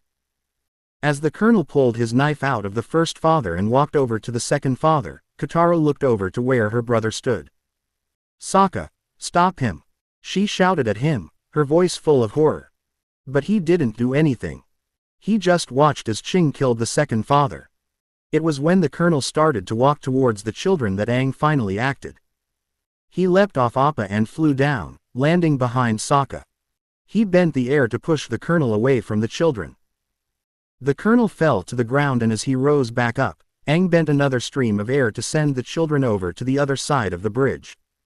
A side effect of that was Sokka and Aquila were also sent that way. As soon as the children landed in front of her, Azula got them on their feet and passed them over to Konohamaru's team. Get them inside and find their mothers, she ordered. Konohamaru nodded in acknowledgement and began to herd the kids back into the colony with his teammates and Inari. What is the meaning of this, Colonel? Aang asked Ching, standing in front of the man. You said that you would try to convince the colonists to leave. There was supposed to be no bloodshed. It was supposed to be peaceful. They are Fire Nation. They don't belong here in the Earth Kingdom, the colonel said as he stood up, his voice becoming angry. But what about the Earth Kingdom people who live here? Surely, the man wasn't going to kill his own countrymen. He wouldn't do something like that. They are traitors, he screamed, his calm composure, which he had kept ever since they had met him, breaking. They deserve to die for letting Fire Nation filth live instead of doing their patriotic duty and kill them all. His eyes burned with a fire that Sokka, and much later, everyone except for Team Guy would say was insane. Aang turned to the soldiers. Why haven't you arrested him? He demanded. They should have done that the second Ching started talking like that. But they hadn't moved a muscle. Because Colonel Ching is right, one of the soldiers yelled out. They are all traitors. He looked at them and realized that they all had the same kind of fire in their eyes as the colonel had. They would follow his orders and destroy the colony. Please, Colonel. He begged. You don't have to do this. Traitors and enemies to the Earth Kingdom are to be executed. If you're not going to help us, Avatar, then get out of our way. Ching ordered him. Azula smirked at what was happening. She could not believe what she is seeing. The Avatar and his so-called ally are having an argument over how the colony would be dealt with, while the tribesmen that Naruto often talked about wore a neutral expression, as if he expected something like this to happen. Suddenly, Naruto appeared atop an ostrich horse on Kuzen's side of the gorge.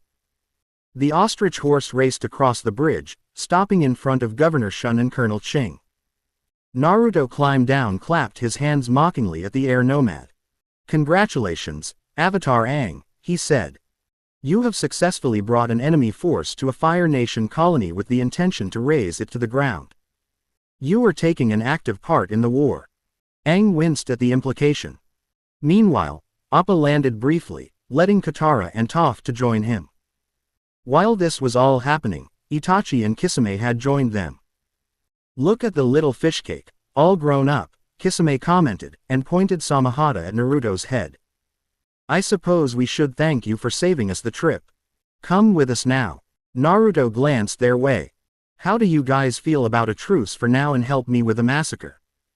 He made no effort to keep his voice quiet. Both sides of the bridge could hear him. Ha!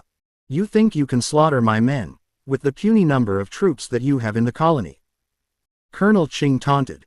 He paid him no attention, focusing instead on Itachi. Itachi, hasn't he killed you yet? Naruto, come with us, Itachi replied, not answering his question. Then we will have to take you by force. No, you won't, the blonde said, mystifying them. Not unless you want to miss the massacre. Azula had had enough. She crossed the bridge, grabbed her bodyguard by his arm, and pulled him to the side. This isn't part of the plan we talked about, she hissed. Of course it's not. I'm just as surprised as you are, but those two could prove to be useful, Naruto whispered to her, before turning back to Itachi. How about it? We call a truce, and you two can have fun with those troops there. Governor Shun turned to Colonel Ching and scoffed. Looks like you rockheads have lowered down to the same level as some of my colleagues when it comes to coercion. There was no mistaking the disgust when he said colleagues. Very well then. We will show you no quarter. His side withdrew, moving quickly back to the colony. Colonel Ching watched them go. I will enjoy this battle, charcoal sucker, he said, all but spitting out the words before turning to his troops. Sokka and Katara watched with fear as the two armies are about to clash. Great going, Sokka. Katara shouted down, glaring at her brother. You led us into a battle instead of a peaceful withdrawal. He did not say anything back, feeling unhappy with the sudden turn of events. At the same time, he was not surprised to see the outcome of the failed negotiations, but the appearance of Naruto had changed everything. Both the Fire Nation and Earth Kingdom soldiers aimed their arrows in the sky, and released it, while the Earthbenders bent a column to protect themselves from the barrage of arrows. Meanwhile, the Firebenders bent enough fire to burn down the enemy arrows. A few Fire Nation soldiers were struck by the barrage. Colonel Ching was pleased with the progress that his army was making, confident in his victory over the Fire Nation, while thinking of ways to deal with the colony as soon as his army conquered it. First things first, though. They needed to soften up the defenses. Once he was certain they were softened, he signaled one of his subordinates. The man pulled out a horn and blew 2 blasts. His men started advancing across the bridge, right into Kuzan. This was it. They would overwhelm the meager defenses and take the colony. Once the enemy army was on the bridge, Naruto signaled Azula. She bent out 3 small fire bursts into the sky. A few minutes later, a small explosion went off in the distance. One of the Earth Kingdom soldiers gasped as boulders had cut off their only path of retreat. Naruto signaled Azula again. She bent only 1 fire burst. Suddenly, 5 Komodo rhinos appeared, bypassing the boulders and charged towards the Earth Kingdom soldiers, hacking their way through. The colony's defenses gave a cheer when they realized who were riding the rhinos. Aang also recognized the newcomers. He wasn't filled with joy, rather shock. It's those guys from the Chin village, he shouted at everyone. He took off in his glider and flew towards the battle. He tried bending some air at Colonel Monk but was nearly hit by Vakir's flaming arrow. Sokka, on the other hand, was busy dealing with Kachi as Katara and Toph worked together to avoid Ogde's bolos. What are they doing here? Less questions and more fighting, Aang. Sokka commanded as he barely deflected the Guandao's blade. He turned around and saw an incoming Fire Nation pikeman. He reacted instantly, bashed his club into the pikeman's head. It was 1 hit and the soldier went down. Blood had spurted from his head, staining Sokka's shirt. Colonel Ching watched in fearful recognition at the sight of Colonel Monkey's men. Of all the units of the Fire Nation, why did they have to send the damned rough rhinos to deal with us? He asked. That was annoying. Colonel Ching. One of the Earthbenders approached him as he pointed at the Fire Nation soldiers. The enemy is exhausted. Excellent. Colonel Ching looked at the boulders blocking their escape route. He then turned to the other Earthbenders and raised his hand. Benders, clear the boulders. Non-benders, turtle formation. Shields up, spears out. The Earthbenders ran towards the rubble and bent it out of the way, with one of their rocks narrowly missing Ye Lu in the process. Colonel Monk saw what has happened and gave 2 fire bursts, indicating the rough rhinos to retreat. Colonel Ching was torn between taking the colony and taking out the nearest threat. In the end, he opted to stay with half of his army, while the other half followed the rough rhinos.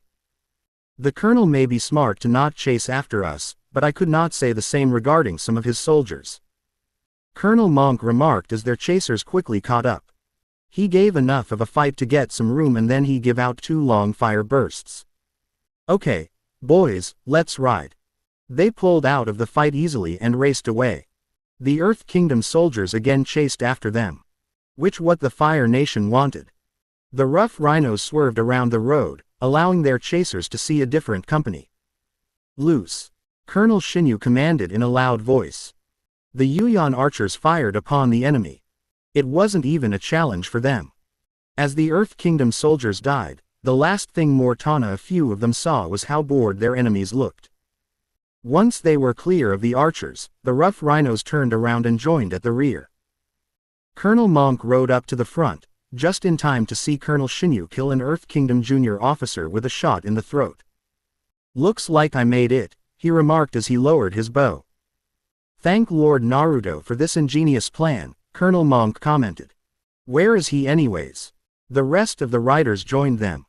It was Vakir who answered. "Fighting the leader of this Earth Kingdom force alongside the governor." The ex-archer kept his eyes forward, doing his best not to look at his fellow comrades. Colonel Shinyu gritted his teeth in frustration. "Damn it. General Shun doesn't know what he's dealing with." "Governor Shun," Kachi commented. "He's barely surviving the fight right now.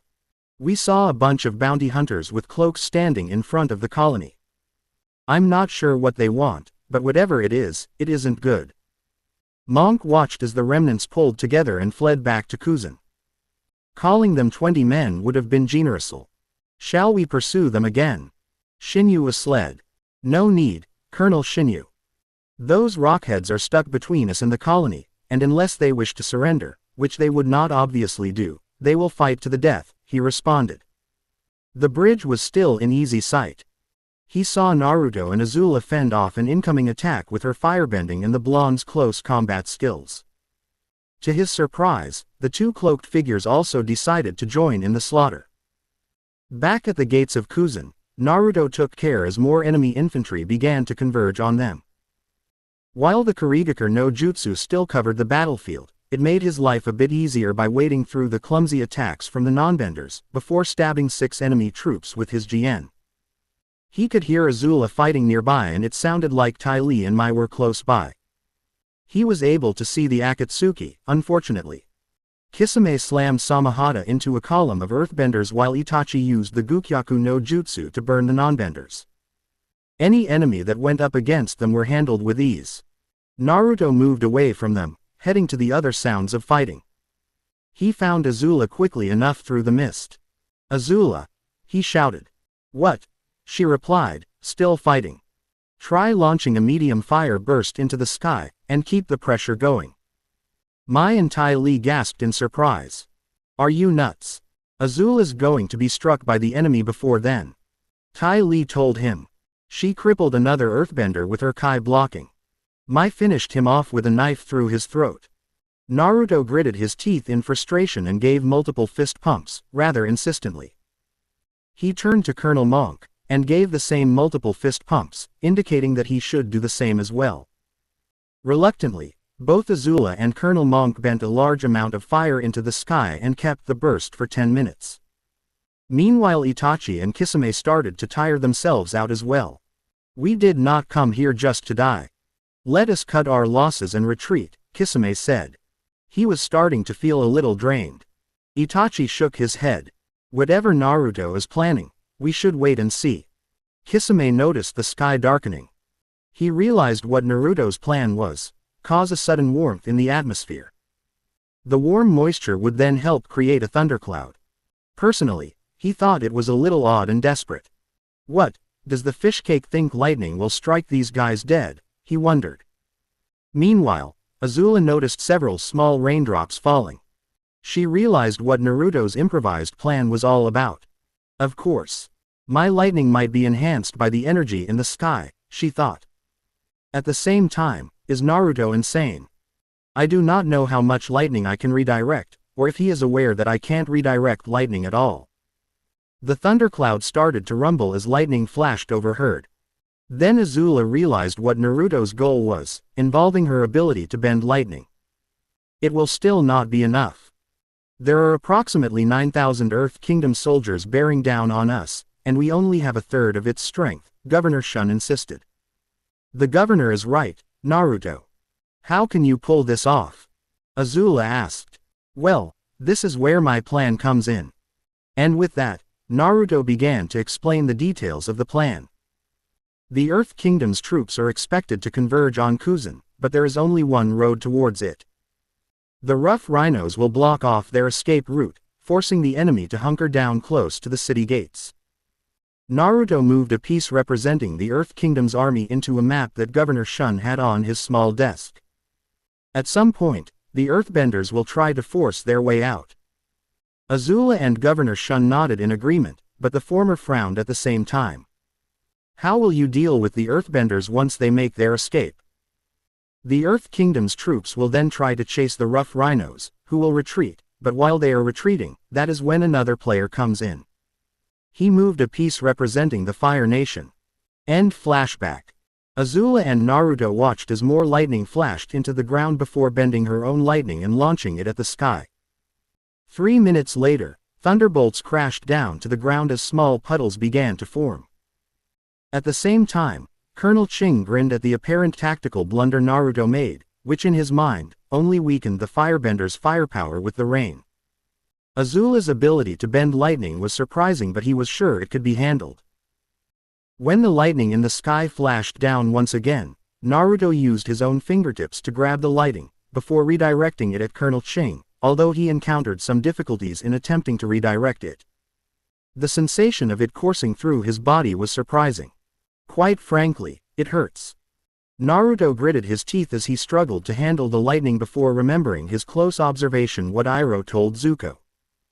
Redirecting raw energy, such as lightning, require finesse and a sense of adaptability.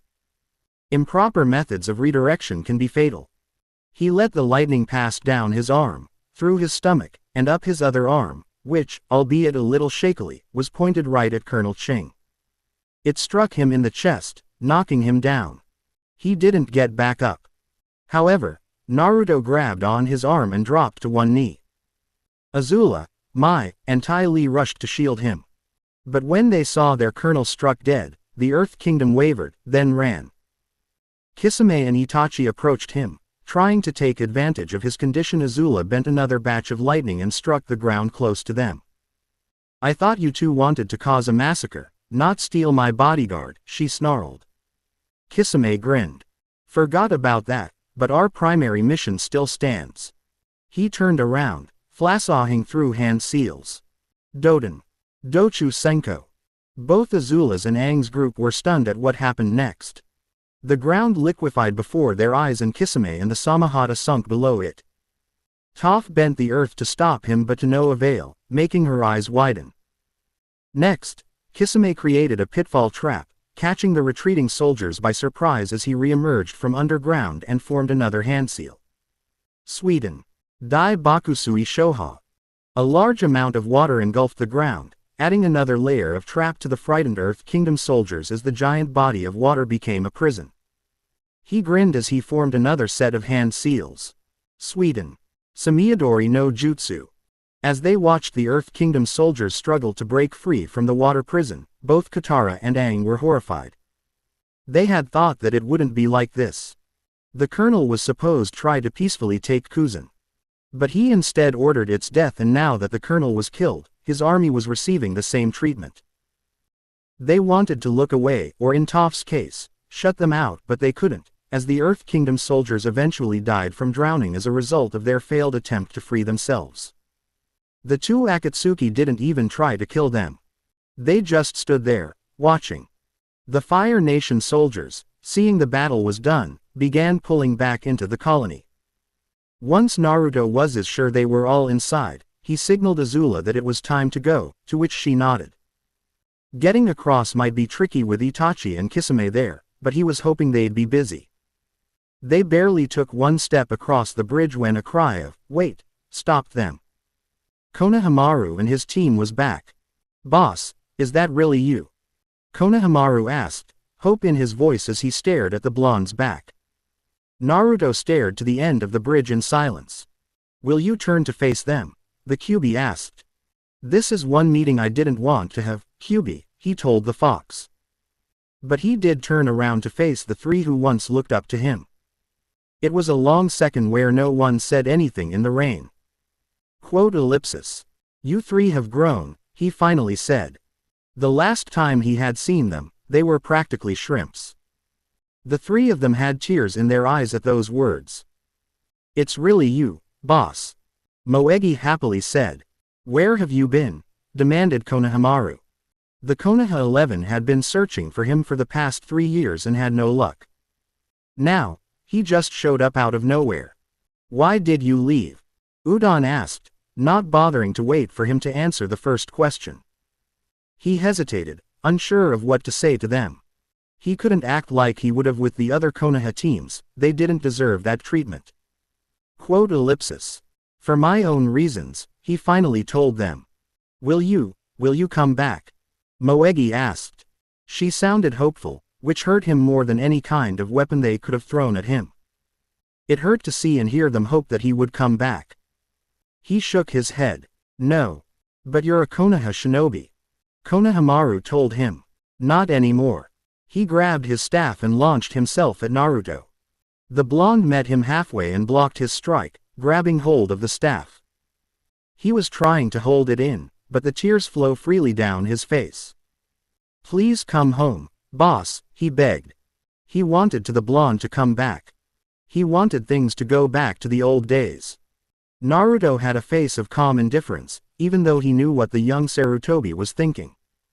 It's not my home anymore, he said with no emotion in his voice. The sadness in the Konoha shinobi turned to anger. If you're not going to come willingly, then I'll make you come home, he shouted, yanking his staff out of the blonde's grip. Then try, if you can. Naruto took a step back and moved into an airbending stance. Konohamaru replied with a barrage of staff strikes which he evaded or parried with his hands. He's skilled with the staff, he noted. I wondered if he has signed a contract with the monkeys yet. If he did, he would certainly the Sandame's grandson. Deciding that using his staff wasn't enough, Konohamaru decided to use his grandfather's taijutsu, the Suruken monkey fist, with his staff. But still, Naruto evaded, dodged, and blocked the strikes. Fight back. Konohamaru yelled at him. Fight back, Kami, take it. He knew that the blonde was holding back on him. He wanted him to fight back. Naruto caught the staff strike that was aimed for his head. As you wish, he whispered. He forced the staff back and moved into a waterbending stance. Konohamaru swung the staff, which he caught and spun towards it, putting it across his back. He moved into an earthbending stance and punched Konohamaru hard in the chest.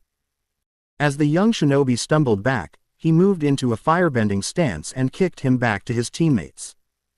Konohamaru hit the bridge hard, but he was still conscious. Listen, you three, Naruto told the three of them as they helped Konohamaru back onto his feet.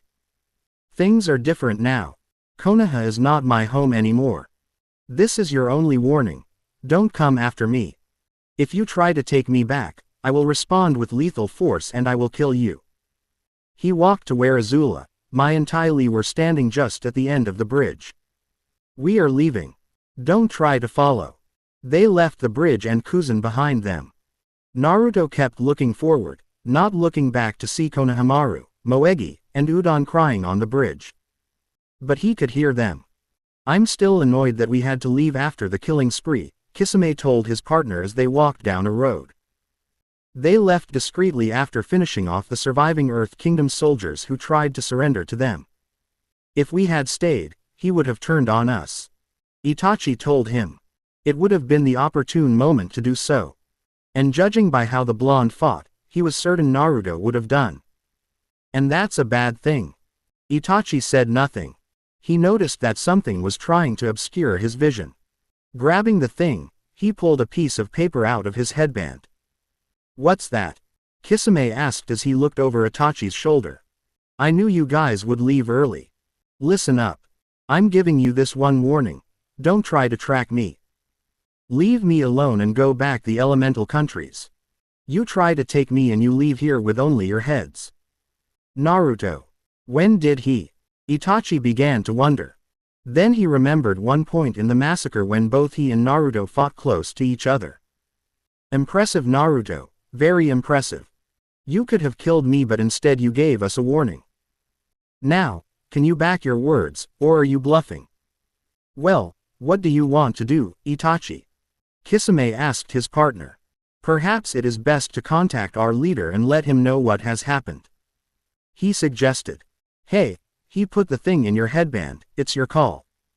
He usually didn't make the decisions between the two of them. He left that to his partner.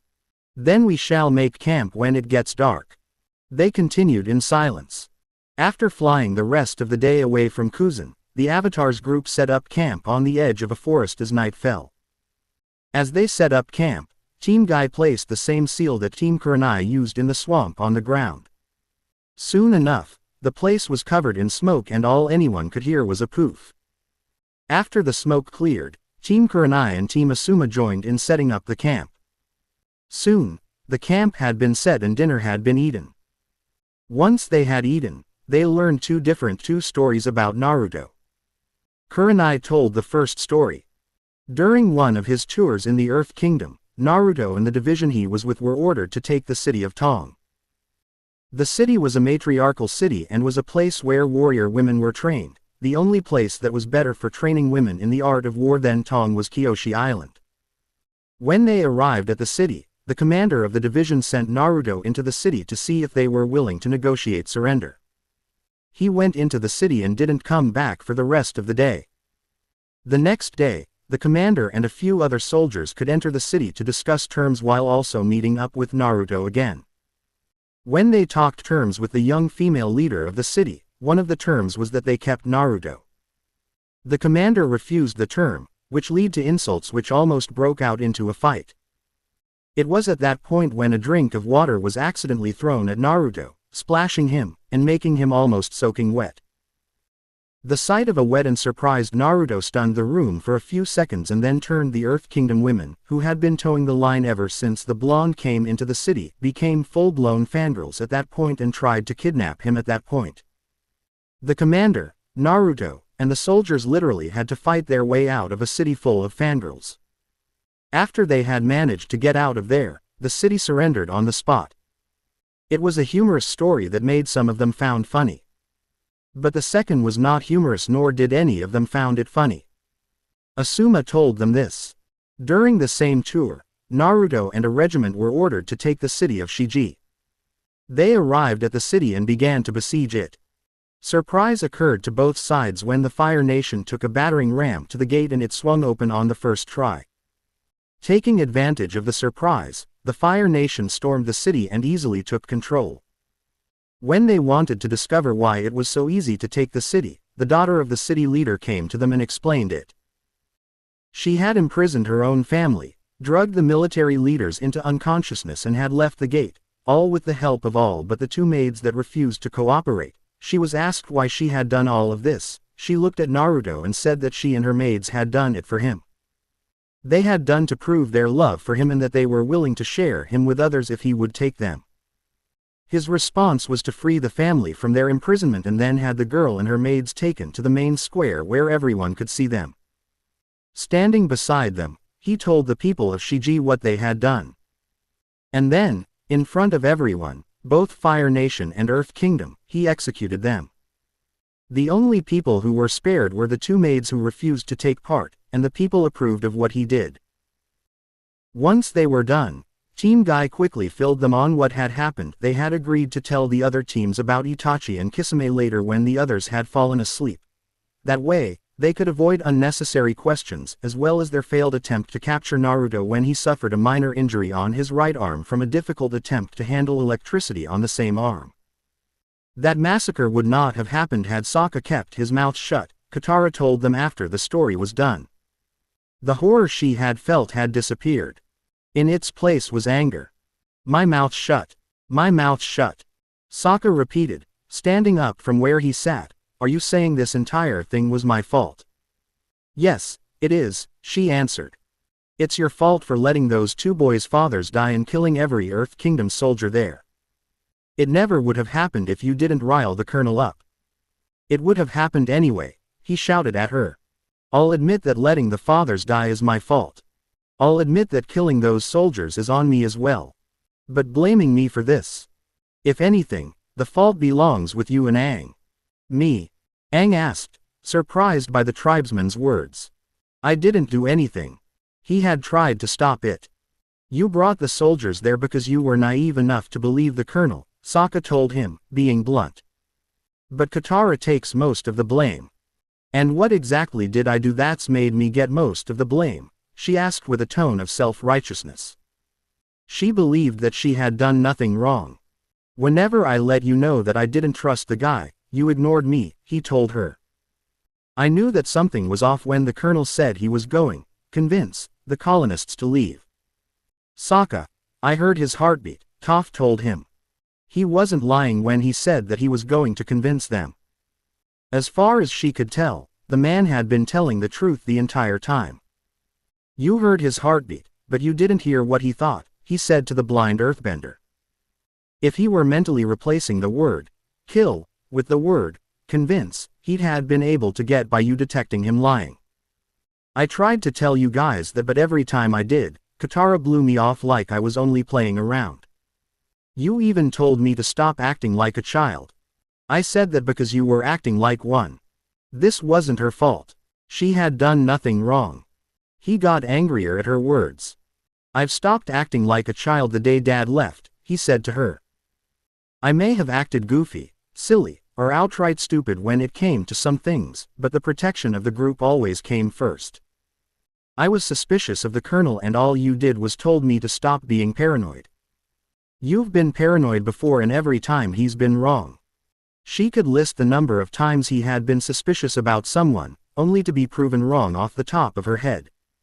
It spoke for itself. I wasn't wrong about Jet, he reminded her. You just like to think you discovered that yourself. Face the facts, Katara. If you listened to me, the colony wouldn't have been put in danger and all those soldiers that I had to kill wouldn't be dead. He fell silent, and in the silence, he looked at his arms and hands.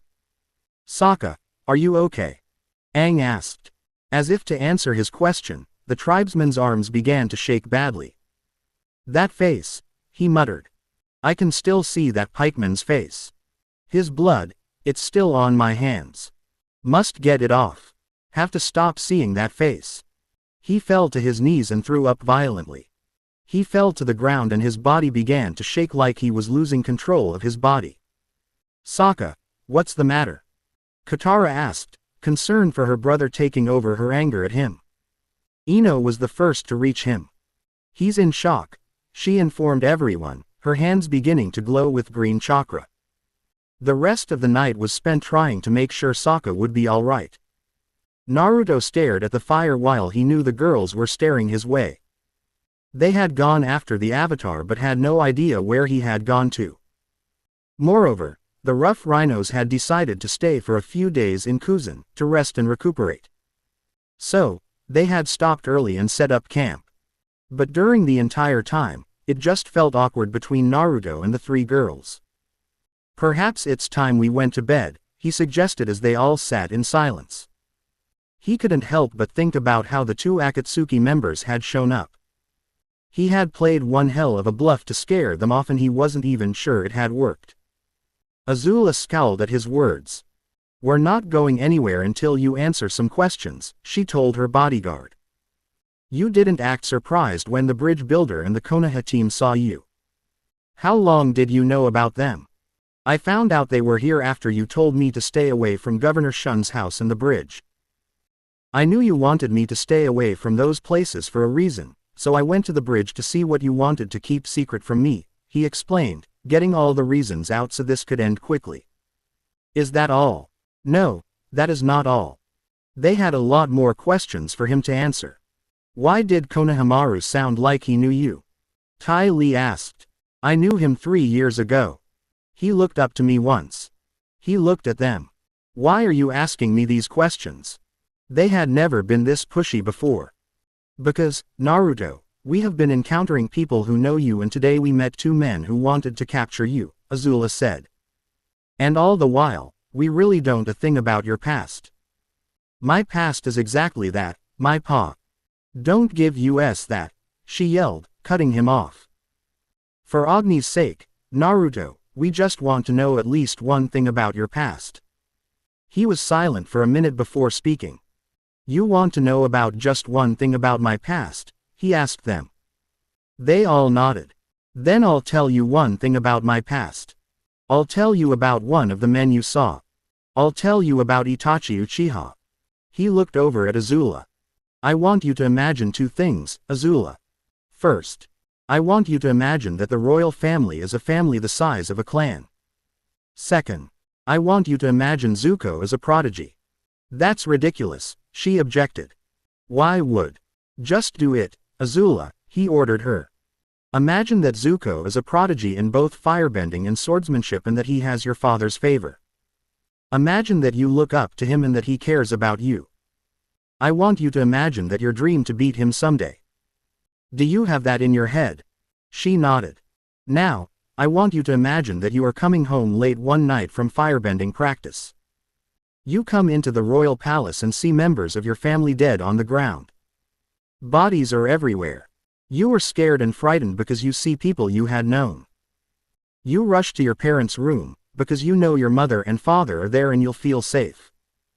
You burst into the room, but you find that your mother and father are already dead and that their killer is standing behind them. You are shocked to see that the killer is the person you thought cared about you and his family. The killer is no one other than your brother, Zuko. Now the question is, what would you do if he had left you alive? I would swear to track him down and kill him, Azula automatically answered. There was no question about it. She would hunt him to the ends of the planet and end his life if he had done something like that. The silence that following was almost deafening. Quote ellipsis. Itachi Uchiha is infamous where I come from because, in one night, he killed every single person of his own clan. He had left only one survivor, he told them. You mean his younger sister? Ty Lee asked with horror. Azula remembered what Naruto had said to Itachi on the bridge. No, not his younger sister, she said. His younger brother was the sole survivor, right? He simply nodded and looked away, breaking eye contact. This is just one of the reasons I don't tell you about my past, he said. Again, silence filled the air between all of them. He was silently grateful that the engineers always chose to eat and sleep inside the tank train. They didn't need to hear any of this. Quote ellipsis. You're right, Naruto, Azula finally said, breaking the silence. We should go to bed. She got up and walked back to the tank train. Good night. Ty Lee and Mai soon followed her into the tank train, leaving Naruto alone with the dying fire. I shouldn't have told them, he muttered so they wouldn't hear him. I should have left it alone. You've made your choice, Kit, the QB told him. Now you will have to live with it. He stared at the embers in the fire. Tell me something that I don't know. End. Author's note. Thank you for all the reviews you sent me. Now to start off, don't get upset about Gaara being killed. That will be taken care of later. All I have to say is this, remember how he actually died. Also, the thing between Katara and Sokka about his paranoia is not over yet. This will not be the last time we see Azula working with daggers. Also, the dress that was bought for her will be back. They never actually showed Han dying in the show, all we heard was a splash. I wanted to give him a more definite ending and I'm sure there is not one person out there that actually liked the asshole. I have now given the backstory for the Zanpakuto idea. If you don't know whose tomb Sokka found, I highly recommend you read Bleach. Next chapter, we're back to the episodes but we also see something beforehand. Note from Beta Reader. As you may have guessed, the soulbending portion of the chapter has been removed and replaced with a battle scene. As I have not been in the beta reader business for a long time, I am still a bit shaky about it at best. Therefore, the changes you will see in this fanfic will be of my own making, as well as helping the original author clean the fanfic up of grammar errors. I'll see you all next chapter.